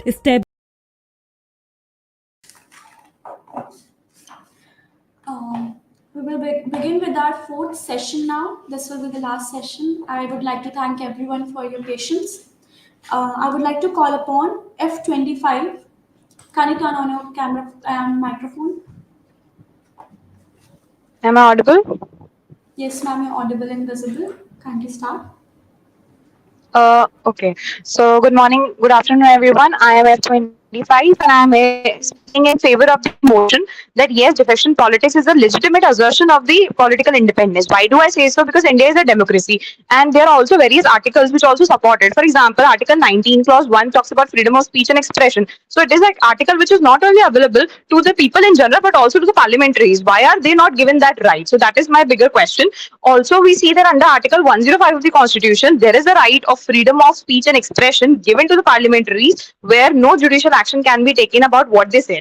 Then how can they be disqualified for having a dissent? India is a democracy, so you can have different opinions and you have the right to express them as per Article 19, Clause 1 and Subclause A. So in that sense, I think this right of dissent should be given to everybody because it is a parliamentary democracy and the MLAs cannot be discarded, cannot be disqualified on the sole basis that they are not given the freedom of right to freedom of speech and expression. Next, I'll come to the point of dissent. There is also a right to dissent which is provided to the people of India according to the K.S. Puttaswamy judgment. So there is a right to dissent which is also given to the MLAs. So they have the right to dissent and they should dissent. And it is also spelled by Justice N. Kumar that the right to dissent is one of the basic essence of the democracy and for the proper functioning of the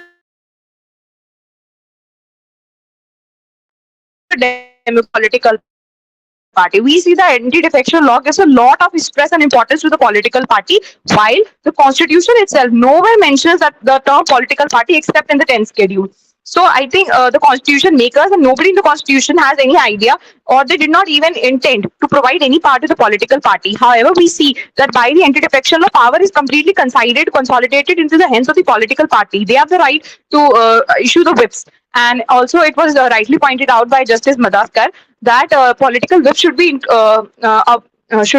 promoted only in the case where where there's uncertainty in the form of the government. The government is losing power. And only in that case, a whip should be issued. Otherwise, there's no need of a whip. That completely undermines that it is very essential for a particular MLA or MP or any parliamentary to have the right to dissent. Otherwise, how will there be a debate? I'd like to point out a fact that in 2019, 25% of the bills were passed without even having a discussion of about 5 minutes. Like not even 5 minutes were discussed on these bills. Why? Because they cannot present their own views. They are forced to go by the particular party whip and they have to follow the party's orders. So that is one of the reasons why the parliamentary democracy is not evolving over time. It has led to a stagnant growth. And there are other ways as well to prevent defection. Like there could be the public funding, the public funding or the public funding to the parties can be presented in the media or in the public so that there is no point of corruption. And defection is done on the consciousness of the person. Like the MLA and the MP, if there some have consciousness but they do not agree with the ideology of the person, they should have the right to dissent. And also we see that the political parties they are given a lot of power. They will become dictatorship if they keep allowing them to do such behavior. And it was pointed out that in the Lok Sabha 40% of the judgments are passed without having a proper decision. Reason being that they are not allowed to take the stance of the another party. So, Ma'am, your time is over. sorry. Your time is over. Okay, thank you so much. Thank you. I would now request A25 to turn on the camera and microphone, please. Am I clearly audible and visible? Yes, sir, you're audible and visible. Kindly start. Good afternoon, everyone. I represent A25 and I am against the motion. The essence of democracy is not in the freedom to switch political parties, but it is in the commitment to hold the values for which one stands. Political defections lead to political instability, which further has negative consequences. While the opposition may argue that it creates healthy competition, it increases, and it is about individual empowerment. But is it so really? Because if we look at the cases of the states, Bihar and Kerala, Bihar is the state which has one of the highest number of political defections, whereas Kerala is a state which has one of the lowest number of political defections. In the Human Development Index, Bihar stands last, whereas the Kerala stands first among the Indian states. The situation is exactly same in the literacy rate too, and also the life expectancy rate. So the defection politics only leads to is so insidious to the well-being of the state that it is used only for the personal growth of the politicians and acquiring higher positions of power by using their Ayaram Gayaram politics. Secondly, the defection politics it just not creates distrust in the minds of the voters, but it is also against the constitutional principles, because the opposition may argue that it is, if they do it, then it is in the interest of the constituency and they have a right to do so. But let me tell you, the judges, that the politicians or the legislators in this country have already so much rights that the ordinary citizens won't have and will never probably have. So that is one thing. And if a politician after getting elected says that switching his side is in favor of the constituency, then also it goes against the people's mandate, because ultimately it's the people and they chose him. In India, actually, the voters chose a political party rather than a candidate, because we believe in ideological politics. That's why when a politician does acts like that, and it goes against the people's mandate.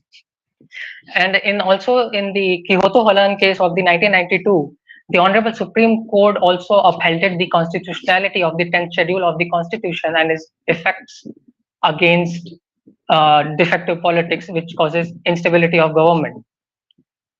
The third and the most bad form of the use of defection politics is in toppling the elected governments, the governments that are democratically elected. For example, in the 2020 Madhya Pradesh political crisis, the democratically elected government was toppled when the member of the INC, Jyotiraditya Scindia, went to meet the leaders of the opposition. And just after that, he with 22 other sitting MLAs resigned, and they later joined the BJP. The Jyotiraditya Scindia was given not just a Rajya Sabha ticket, but he was also made a cabinet minister. So that is one way how a democratically government is being toppled, and there is no voice of people, no consideration of people who are considered to be central in the democratic form of governance. I rest my case here. Thank you. Thank you, sir. I would now request F26 to turn on the camera and microphone, please. F26. Am I clearly audible and visible? Yes, ma'am, you're audible and visible. You may start now. Thank you so much. Change is the law of life. One who looks only to the past or the present are certain to miss the future. Good afternoon, everybody. Today, IF26 is going to speak in the favor of the motion. Defection in politics is a legitimate assertion of political independence. Let us acknowledge the fact that political independence is not merely about adhering to party at all the costs. It encompasses the freedom to evolve, to reassess one's belief, and to act in accordance with one's own conscience. Defection, when undertaken for the principal reason, serves as a legitimate assertion of this very independence. Now, there are various reasons due to which politicians tend to defect. First is that ours is a parliamentary democracy where MLAs or MPs are elected to represent the public opinion and work for their well-being. However, sometimes there is a lack of internal democracy within the party and the leader's view does not conform with that of the party's instance. This can prevent representatives from serving their constituency effectively. Hence, they defect in order to uphold the freedom of speech and expression. Also, sometimes the party's ideologies goes against the individual's principles and the norms and the values of society. Hence, they tend to defect in order to uphold the general well-being. Sometimes the corruption also acts as a gravitational force, pulling the politicians away from the tainted parties. Nelson Mandela has rightly said, freedom is meaningless if does not include a freedom to change one's alliance when conscience demands it. Another reason can be that sometimes parties tend to lose the confidence in the eyes of the public due to their unlawful practices, and hence, even if one does anything good in that particular party, they are not recognized. Therefore, they tend to change in order to promote the welfare of society and to earn self respect. Ashok Kumar Sen, a great non personality, has justified the mass defection by terming it as freeing the legislators from chains of obstructionism and orthodox politics. Also, an individual has the right to form an association under Article 19 of the Indian Constitution, which grants the politicians an indirect right to join or to leave the political parties. Critics often argue that defection leads to instability and undermines democratic principles.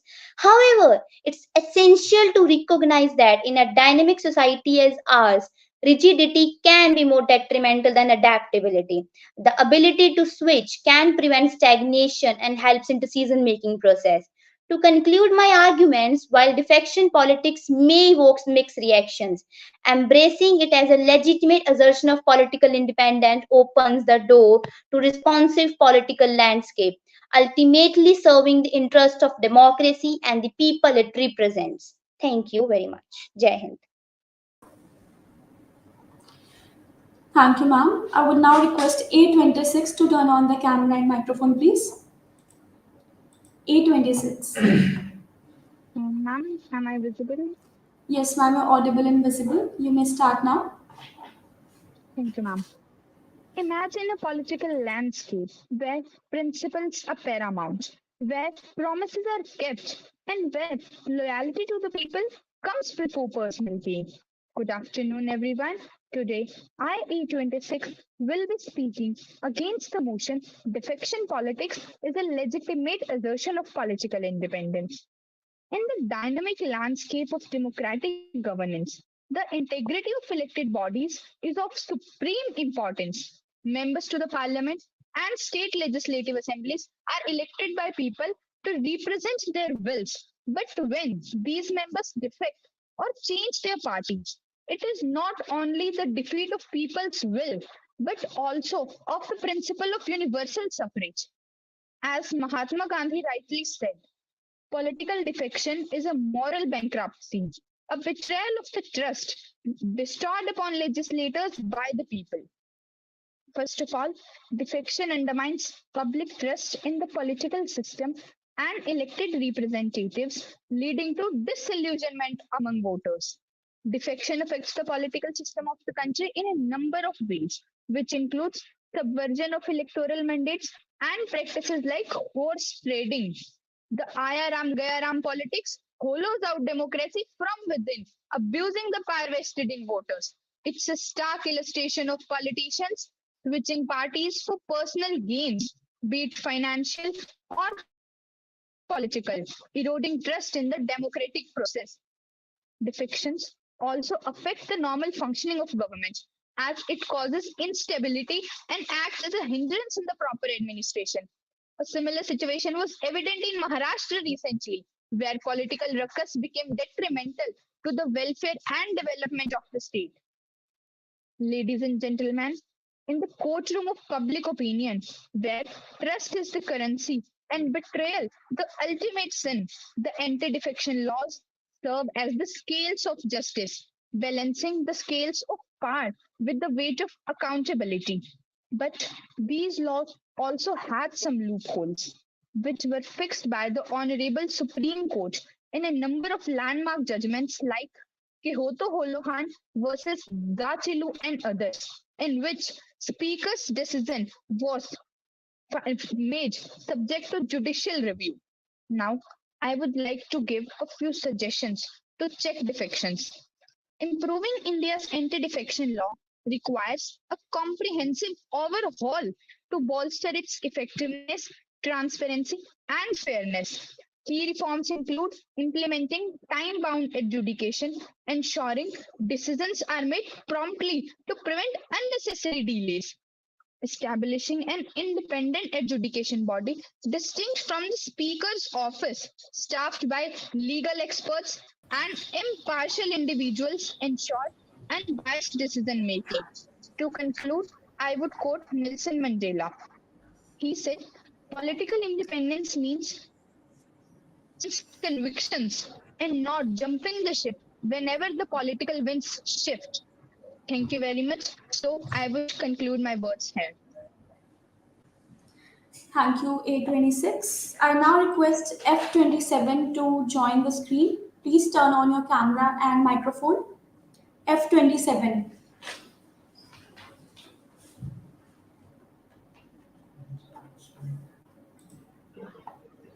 Am I visible and audible?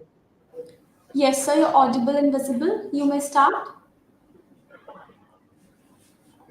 Estimated panel members and fellow debaters, I stand here to on notes of the definition of political is the legislative as of political independence. Definition occurs when an elected legislator switches from one party to another party or abandons his own party. In India, definitions have been a recurring feature, especially since 1960s. Anti-defection law is scheduled under the Indian Constitution under 10. It entrusted the craft such deficiencies to promote and stability in the promotion system. Def- Deficiency principles and excellence of individual political agency in the democracy representatives are elected to represent the constitution and uphold their interests. However, the political dynamics and circumstances can change, and individuals may find themselves at odds with their party ideology and leadership.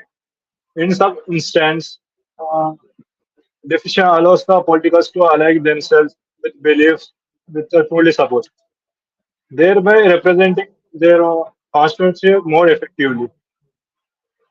I respectfully disagree that the notes of that deficiency undermines the democracy. On the contrary, it empowers the representative to act in accordance, evolving the aspirations of their constituency. Political is not a statistic to do the works. Dynamic process included by the shifting social, economic factors and public opinions. Mm, Decision allow politicals to adapt to these changes and remain main through their principles. Tendency with the parties promoting diversity of the thought and healthy debates. In conclusion, I conclude that the legitimate assertion of a political independence it embodies the essentials of the democracy by allowing representatives to adapt changing circumstances and uphold the interest of the constitution. While deficiency should not be taken lightly, must be accompanied by transparency and communication accountability. It remains an essential tool for the transparent communication. Elected officials remain true to their principles and representatives to need the people to this serve. Thank you.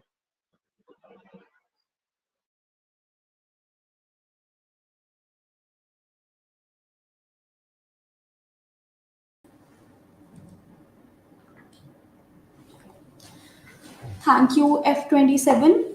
It is to bring to the notice of the judges that F28 and A28 is absent. I repeat, F28 and A28 will be absent.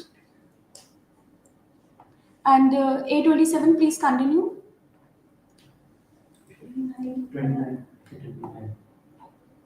A27. Good afternoon, ma'am. I'm here and I'm speaking against the motion that is defection politics is an assertion of political independence.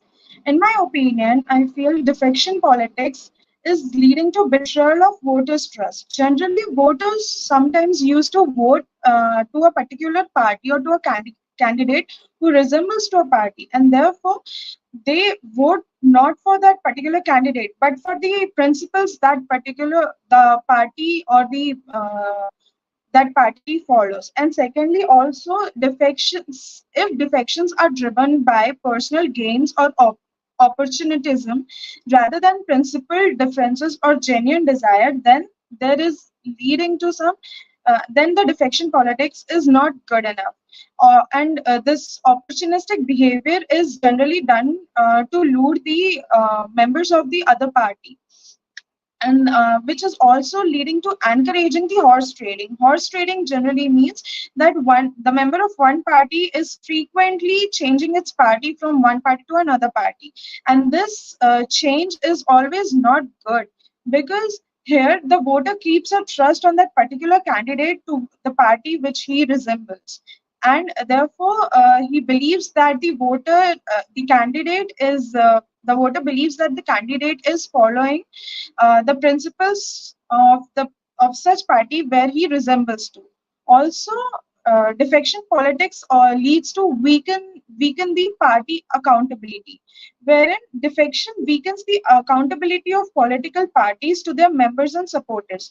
So, if politicians is easily switching their parties very frequently without any consequences, they feel that they are very less responsive and accountable to such members, and they are not up to the principles and the policies of the parties, which of the particular party for which they work, and it also impedes the policy consistency. So defection can disrupt the implementation of consistent policies and platforms, as party may lose members who is crucial for advocating for certain policies, and this can lead to inconsistency and flip-flopping in the governance, which can be detrimental to long-term planning and development.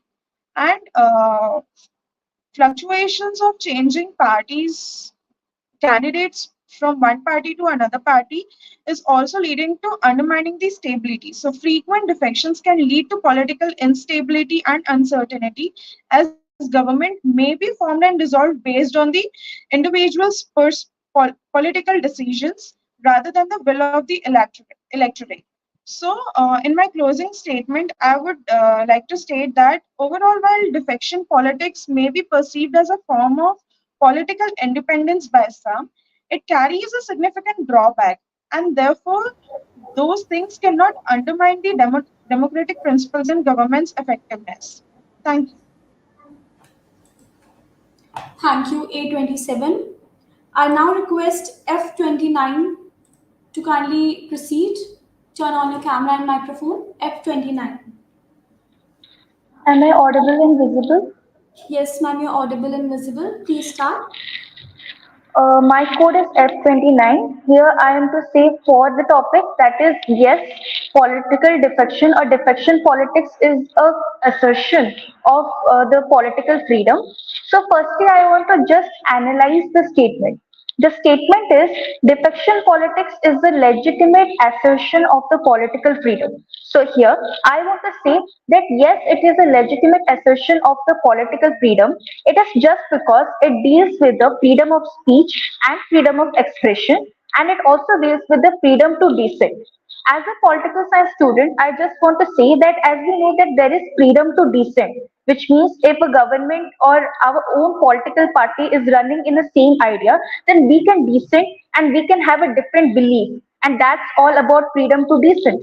And now, talking about an analysis or analogy, I want to talk about the reservation system. In reservation system, we are taking the reservation as for the betterment of the backward classes, but there are also misuse of that power. We can compare that with the defection politics, because in reservation, even if there is misuse, there is something which is better for all the public, and it can enhance the opportunities and all the position of the public. So that's why reservation is still implemented in the country.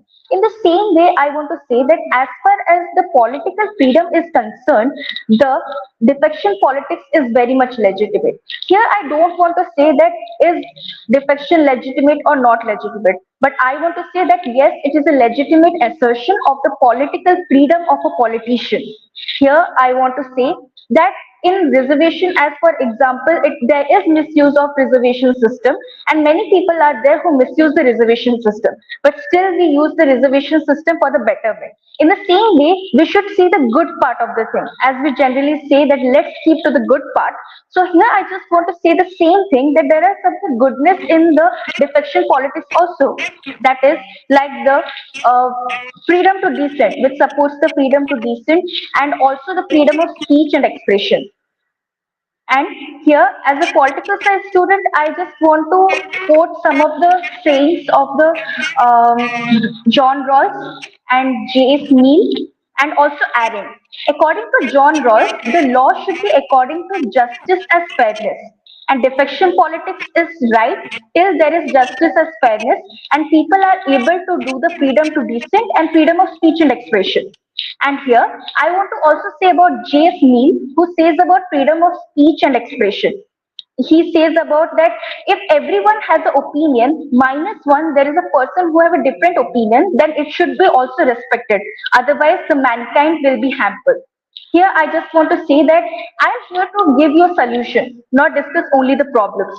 So here, I just want to say, as Gaya Lal in the 1970s, he just defected from one party to another. There are many reforms also that we can do. There must be strict time limit within which one person can defect only for a certain time, and then he must give some written letter to the government regarding that.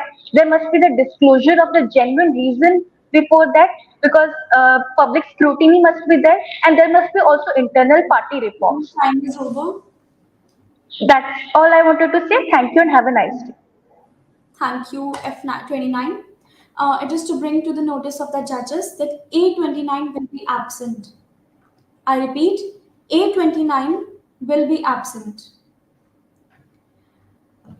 Now, as we proceed further, I would request F30 to turn on their camera and microphone, please. F30.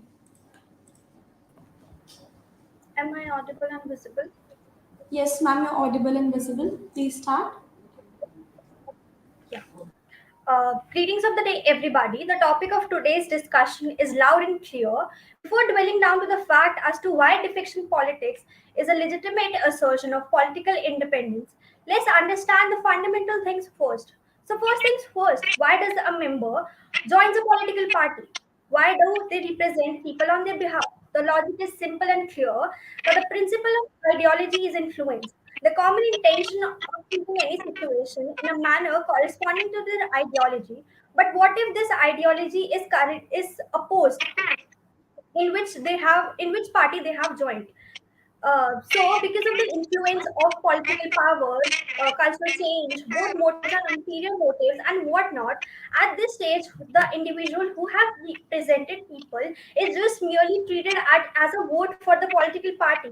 But that individual who actually joined the political party, thinking their ideology matched and mingled, have no option but to rebel and advocate his right as to what is right and what is wrong. But do their voices are ever heard?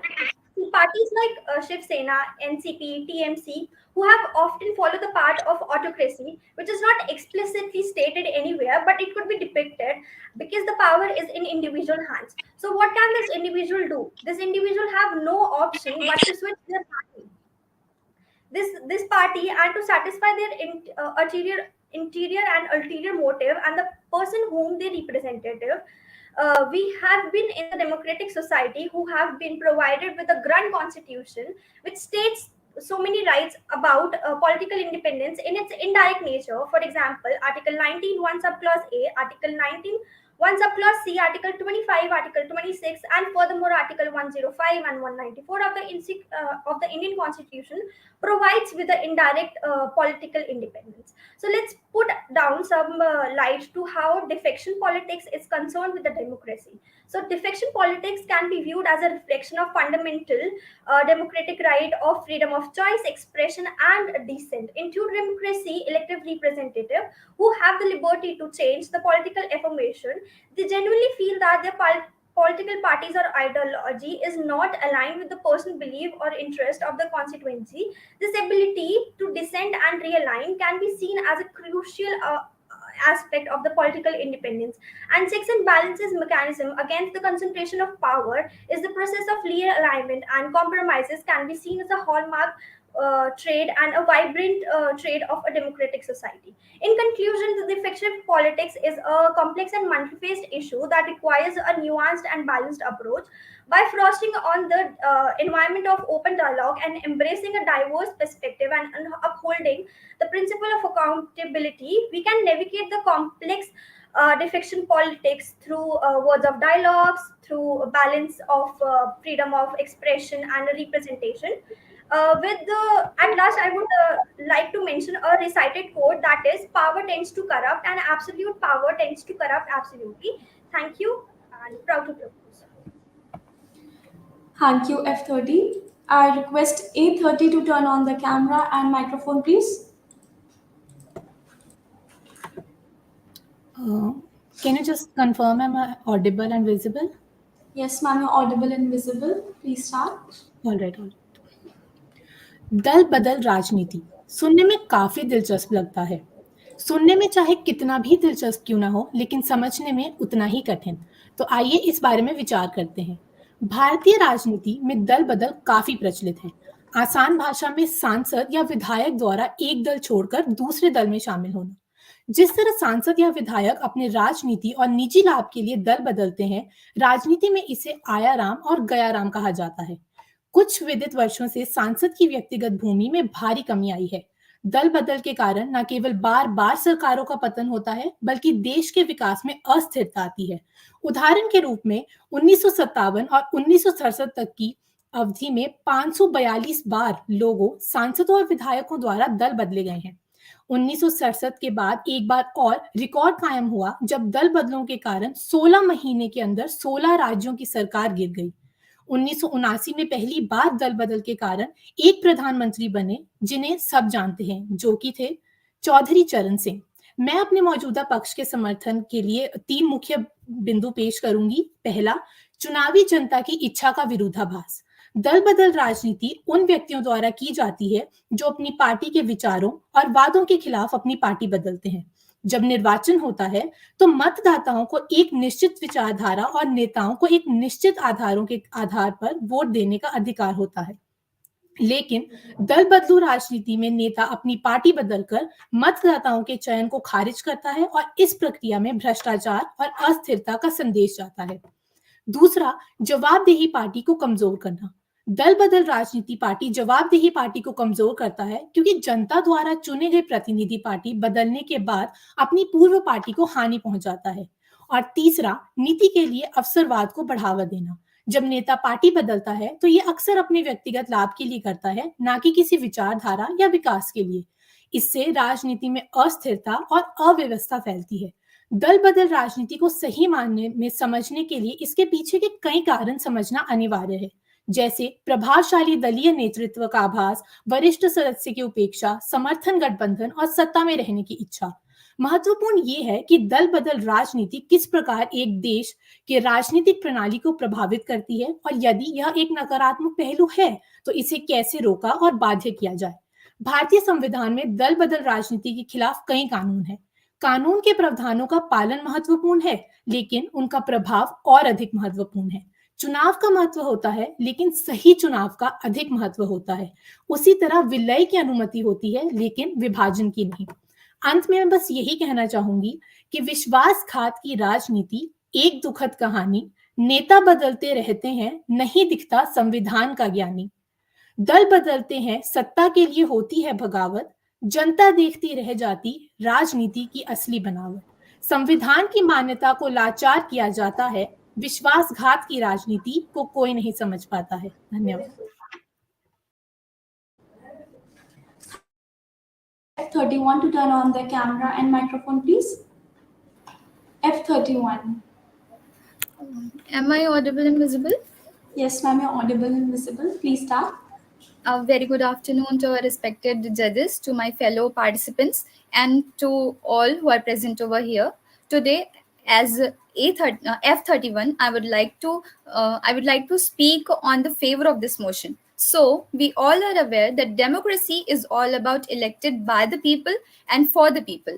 And If the laws will not give the rights to change the party, it will all lead to corruption, and ultimately it will make our government corrupt.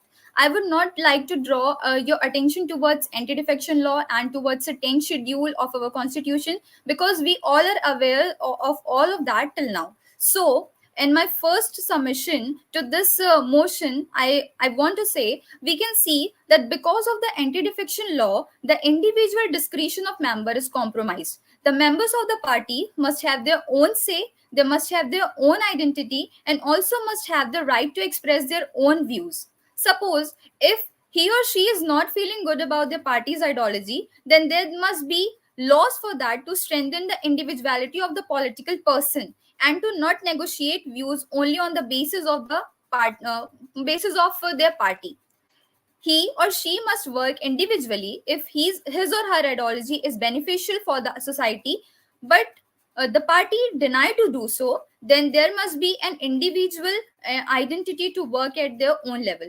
In my second argument, I would like to submit that democracy is all about accommodating different opinion, and we can say that anti-defection law is somewhat infringing the fundamental rights of the individual party members, such as it is snatching away the rights to freedom of speech and expression, which is given by our constitution through Article 19, Clause 1, Subclause A. The third defect of a defection law is it promotes party rule and not the people's rule. People's rule, because democracy is all about governing the people through the right representative and not about the party politics. Further, we can see that in countries like England, Australia, and America, people's representatives often vote against their party or can vote on favor of the other party, and yet they remain in the same party. But in Indian scenario, we can see that there is no such kind of thing.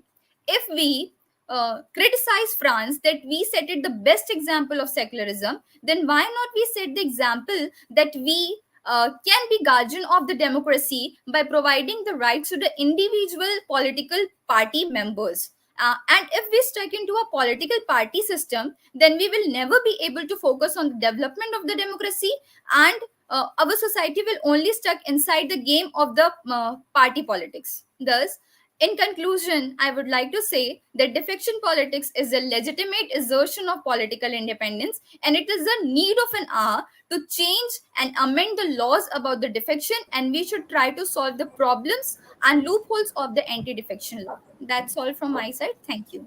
Have a nice day. Thank you, F31. I now request A31 to turn on the camera and microphone, please. Is that I'm audible and visible? Yes, ma'am, you're audible and visible. Please start. Good afternoon, ladies and gentlemen, respected jury members. It's team number A31. I would like to give a definition of anti-defection law in India are designed to be prevent elected representative from switching parties, try to murder the democracy while switching the parties. It's kind of betrayal to feel an Indian citizen, and it must be a law that ensure that democratic values protected by the Indian citizen, and they work according to their manifesto and ideology. Political parties are playing an important crucial role in development of any nation worldwide. If we see India is a multi-party democratic system, if we see a third schedule of the Indian Constitution, it's clearly mentioned the oath and affirmation, which clearly indicates how oath are it's important and play important role to govern any kind of nation state or state legislative assemblies. I would like to address a bench on the history of our Indian Constitution. It is a witness that how state Haryana is give a best example or give a historical moment for all of us, that slogan Ayaram and Gayaram, which the person switches thrice of the time at just 9 hours. I would like to, and because of that, it gives an aim to Indian Constitution to develop and enhance using of Article 368 of the Parliament using and give 52nd Amendment 1985, which introduced in India anti-defection law and 10th schedule in the Indian Constitution. If we see a law commission of 2015, which clearly indicates that how president and government important in a defection respectively to play an important crucial role. There is a quote of respected sir Dr. ABJ Abdul Kalam, which clearly says that Determination is the power that see us through all our frustration and obstacles. I help in building our world power, which is the very basic of success. We are in current 2024 sitting. The India is a far fifth largest economy in the world. But if we see a target of India in 2027, it's just about a third largest economy in the worldwide nation. Is that we really going to be a third largest economy till 2027? If we see a current scenario, there are Maharashtra where 44 MLAs are quit and switch their original party and join Bharatiya Janata Party, which is currently in a center level. If we see a Goa in 2022, 8 MLAs and MPs switching their parties and join BJP. If we see a MP 2000, Madhya Pradesh 2020 current scenario, same going to happen on it. If we see a best example which every prudent man are know about this is electoral bond. How electoral bond are kill the democracy and not even get a transparency into it. I would like to thank Supreme Court for that. That there is a guardian for that who protect our democracy. And I would like to give a international example how defection is kill democracy at a worldwide level. Best example is a Pakistan. How Pakistan is killing their democratic and fiduciary relationship with their peace citizen of Pakistan.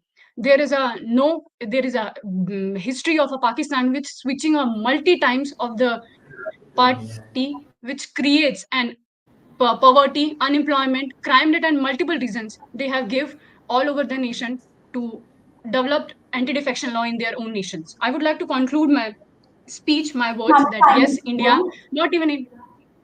Thank you. Thank you, A31. I now request F32 to turn on the camera and microphone, please. F32. Can you please confirm that I'm audible? Yes, ma'am. Greetings to the esteemed members of this prestigious assembly. I stand before you today to advocate for a principle that lies at the heart of the democratic ethos. So, the legitimacy of defection as an assertion of political independence. In favor of this statement, I firmly believe that politics is the art of possibilities. So, carrying forward to the main agendas, in the tapestry of Indian politics, the defection is not merely a whim or an act of opportunity.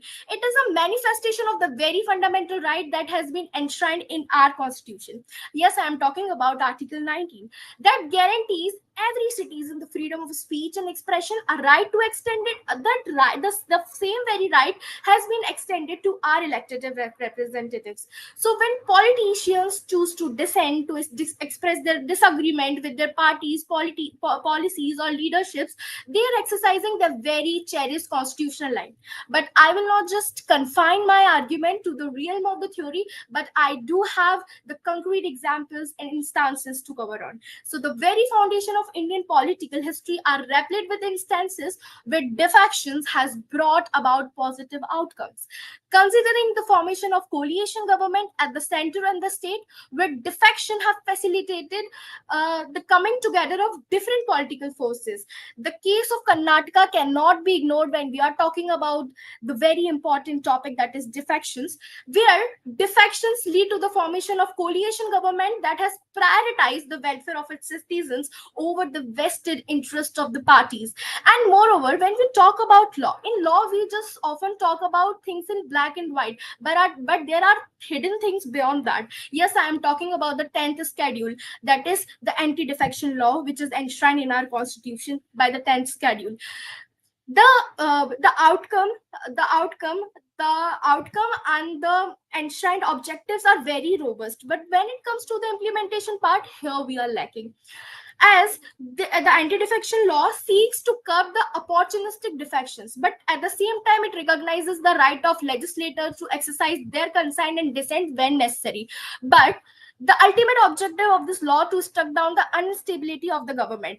But when you are defecting with the two-thirds of the majority, it is all good and it's fine. But when you are doing the same thing with the less majority, you are held to bear the consequences of anti-defection law. So here we can see the objective and the implementation part is totally different. And furthermore, as we are talking about the consequences, the law has led to the reduction in legislative debate. The MPs and MLAs are bound by the party words. They're stifling independent voices, the narrowing the scope of the discussion. And additionally, the misuse of the law by the political parties is far ending. Party leaders often wield the whip, and often disobedience result in the disqualification. And the prevalence of nepotism, while political parties often compels member to defect in order to escape the stifling influence of the politics. And when I say that, trust me, nepotism breeds a culture of entitlement and undermines the basic principles that should guide our political institution. At last, I just want to say that without Thank you, ma'am. democracy, there Time is can be over. no freedom and political assertion. So defection Ma'am, is your the time is indeed the over. Thank you. Thank you so much, host. Thank you. Now I request A32 to turn on the camera and microphone. Please confirm, am I audible? Yes, sir, you're audible and visible. Yeah. So, ladies and gentlemen, esteemed members of this distinguished assembly, I extend you all a warm welcome this afternoon as we convene to deliberate on a topic of utmost relevance and significance. That defection is a legitimate assertion of the political independence. I stand here to present a comprehensive argument against the notion. With due respect to this proposition, I would like to quote the special saying: defection politics is the betrayal of the trust, a disservice to a democracy. The true leadership stands firm on the principles, not on the shifting stands on the opportunism. I would like to say a special review by Riley and Griffin that while doing the parliamentary procedures, they said loyalty to a party is a norm based on a shared beliefs. It is natural for a member to accept the opinions of the leaders and the spokesmen on the wide varieties of the matter on which those members may have special knowledge. It is understandable, therefore, that a member who rejects the party whip, even on a single occasion, will attract attention and more criticism than sympathy. To abstain from voting when required by a party to vote, and is to suggest a degree of unreliability, to vote against the party's disloyalty, to join with others in abstention or voting with the other side of smacks of conspiracy. It is very well said in the case of Kyoto Holohan and Zelichwa and others that nowadays people don't vote for the candidate's ideology, but for the party's ideology as a whole. Talking about the Indians' point of view, democracy is the part of the basic structure of the constitution, and free and fair elections with provision for resolution of disputes relating to the same, as for the adjudication of these relating to the subsequent disqualification by an independent body outside the house, are essential features of the democratic system in our constitution. Indian politics has witnessed ayaram gairam form of politics, which premise on the fact that the loyalty of the legislature could be bought and sold. So the laws against defection are expected to reduce the political corruption by preventing the horse trading. The right of parliamentarian is not absolute, thus it is subject to reasonable restrictions. Political defection induced to grab power and money is a corrupt practice. It does not fall within the ambit of immunity granted to the members of House. Talking about the importance of anti-defection laws across the various countries, the laws are very important to maintain the political stability, as it curbs the practice of elected representatives from switching parties for personal gains. And these laws enacted with the objective to make representation to adhere with the party principles and its discipline. So in this way, it is also improving to helping the governance. In arrears, it also promotes the trust of the citizens who voted for the party. In conclusion, defection politics cannot be considered as legitimate assertion of political independence due to its detrimental effects on a trust, stability, party discipline, democratic values, governance. Instead, it represents a betrayal of the public trust and undermines the foundation of the democracy. I would just like to quote a saying in Srimad Bhagavatam that Lord Krishna says to the great warrior Arjuna in the battlefield of the Kurukshetra that a person who works for his own profit is ignorant and wise man work for the welfare of the society and the world. They work on the world making a better place to live a day by day. Thank you so much. Thank you, sir. Now I would like to call upon F33. Please turn on the camera and microphone. F33. Am I audible? Yes, ma'am, you're audible and visible. Okay. Ladies and gentlemen, esteemed judges and honorable opponents, today we stand at the crossroads of political discourse, grappling with the notion of defection politics and its legitimacy within our democratic framework. I, F33, am before you not to refute, but rather to affirm that defection politics indeed embodies a legitimate assertion of political independence. First and foremost, let us acknowledge the fundamental principle of democracy, the right to dissent. Defection at its core represents the exercise of this right. It allows individuals to voice their disagreements, challenge prevailing ideologies, and align themselves with those whom they believe better represent their constituents' interests. A democracy, the ability to switch political affiliations, a manifestation of political autonomy, not treachery. Moreover, defection politics serves as a check on power of political parties. By allowing for the possibility of defection, we introduce life into a political landscape, fostering a healthy competition of ideas and ideologies.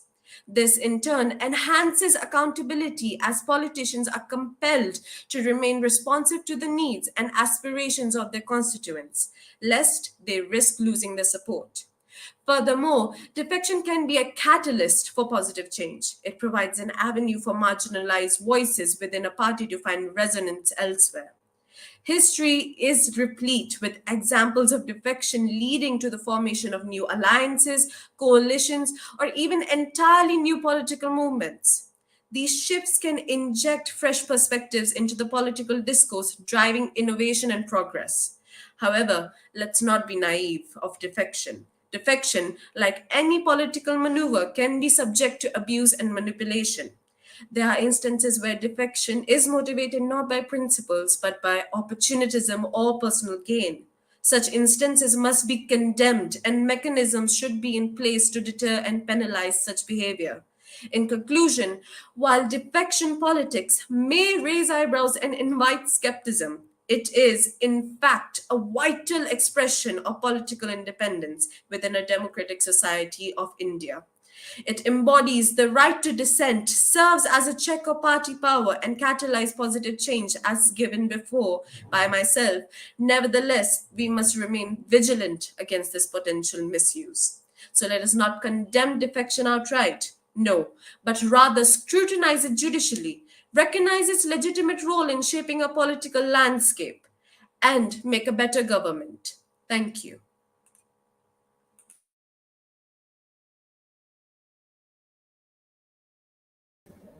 Thank you, F33. I now request the last participant of the event, A33, to turn on the camera and microphone. Am I visible and audible? Ma'am, you're audible but not visible. I'm a camera on.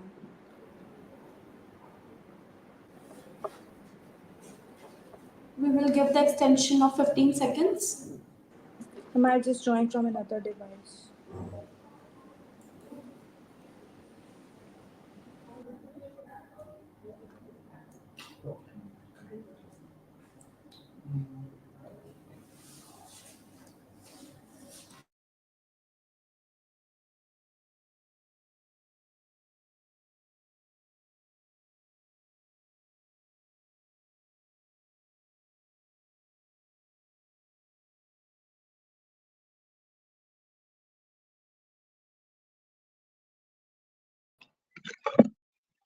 Ma'am, am I visible and audible now?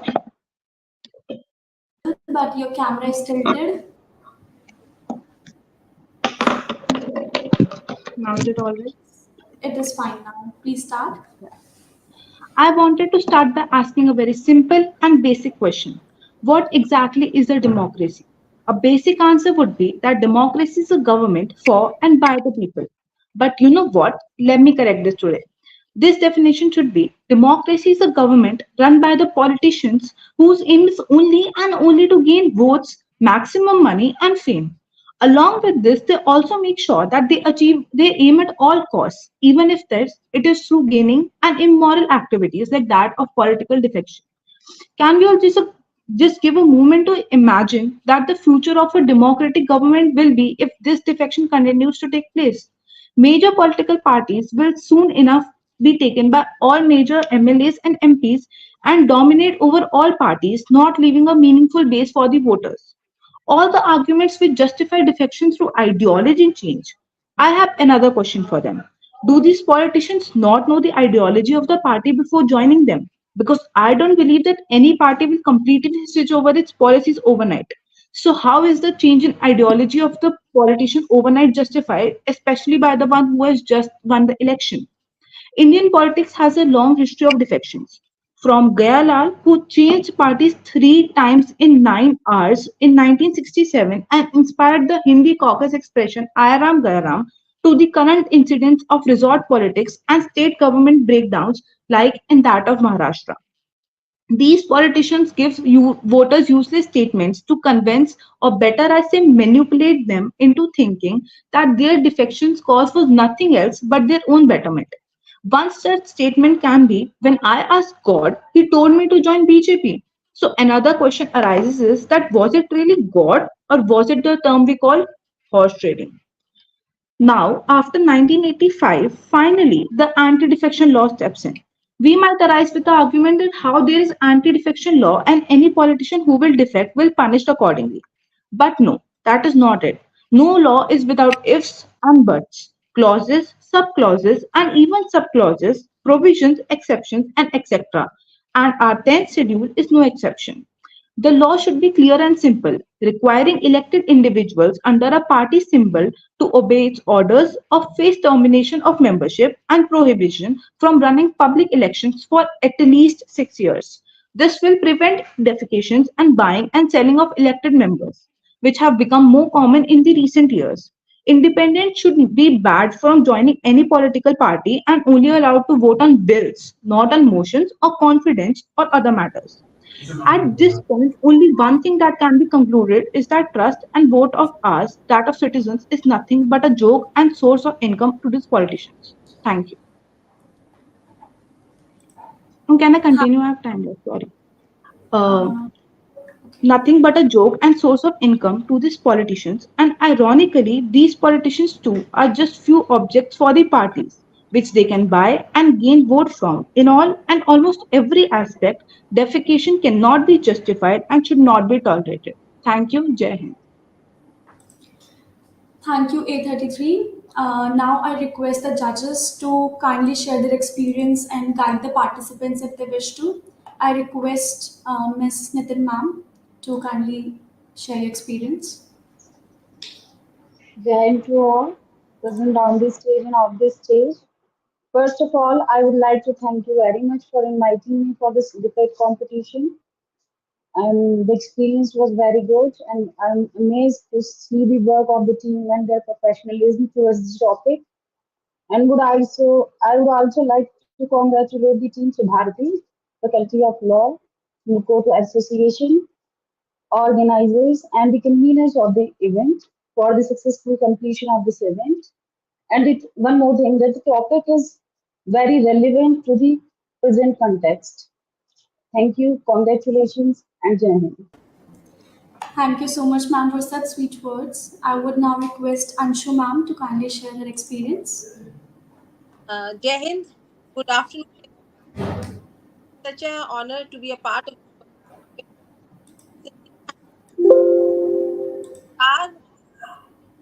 our life savior and also the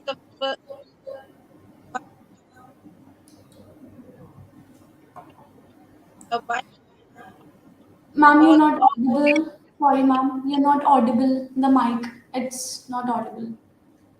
Can you hear me? Yes, ma'am. There is interruption in between. Okay, I'll speak again. Thank you, ma'am. Good afternoon. It has been such an honor to be a part of this wonderful event. Sincere thanks to Dr. Atul Krishna, the star and life savior on this earth. And also sincere thanks to Honorable VCs of Subharti University, heads of law department who handled the event throughout. A wide round of applause to all the participants who made the event a memorable one. All the best. Thank you, one and all. Jai Hind. Ma'am to share her experience. Thank you, ma'am. I would request Usha ma'am to share some of her experience. Ma'am, you're not audible.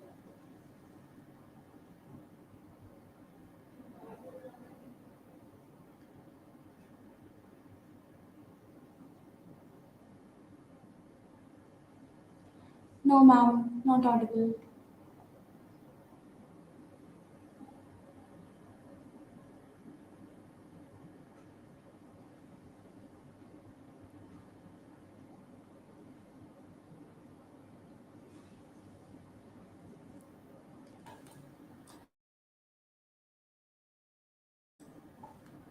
Mhm. No, ma'am, not audible.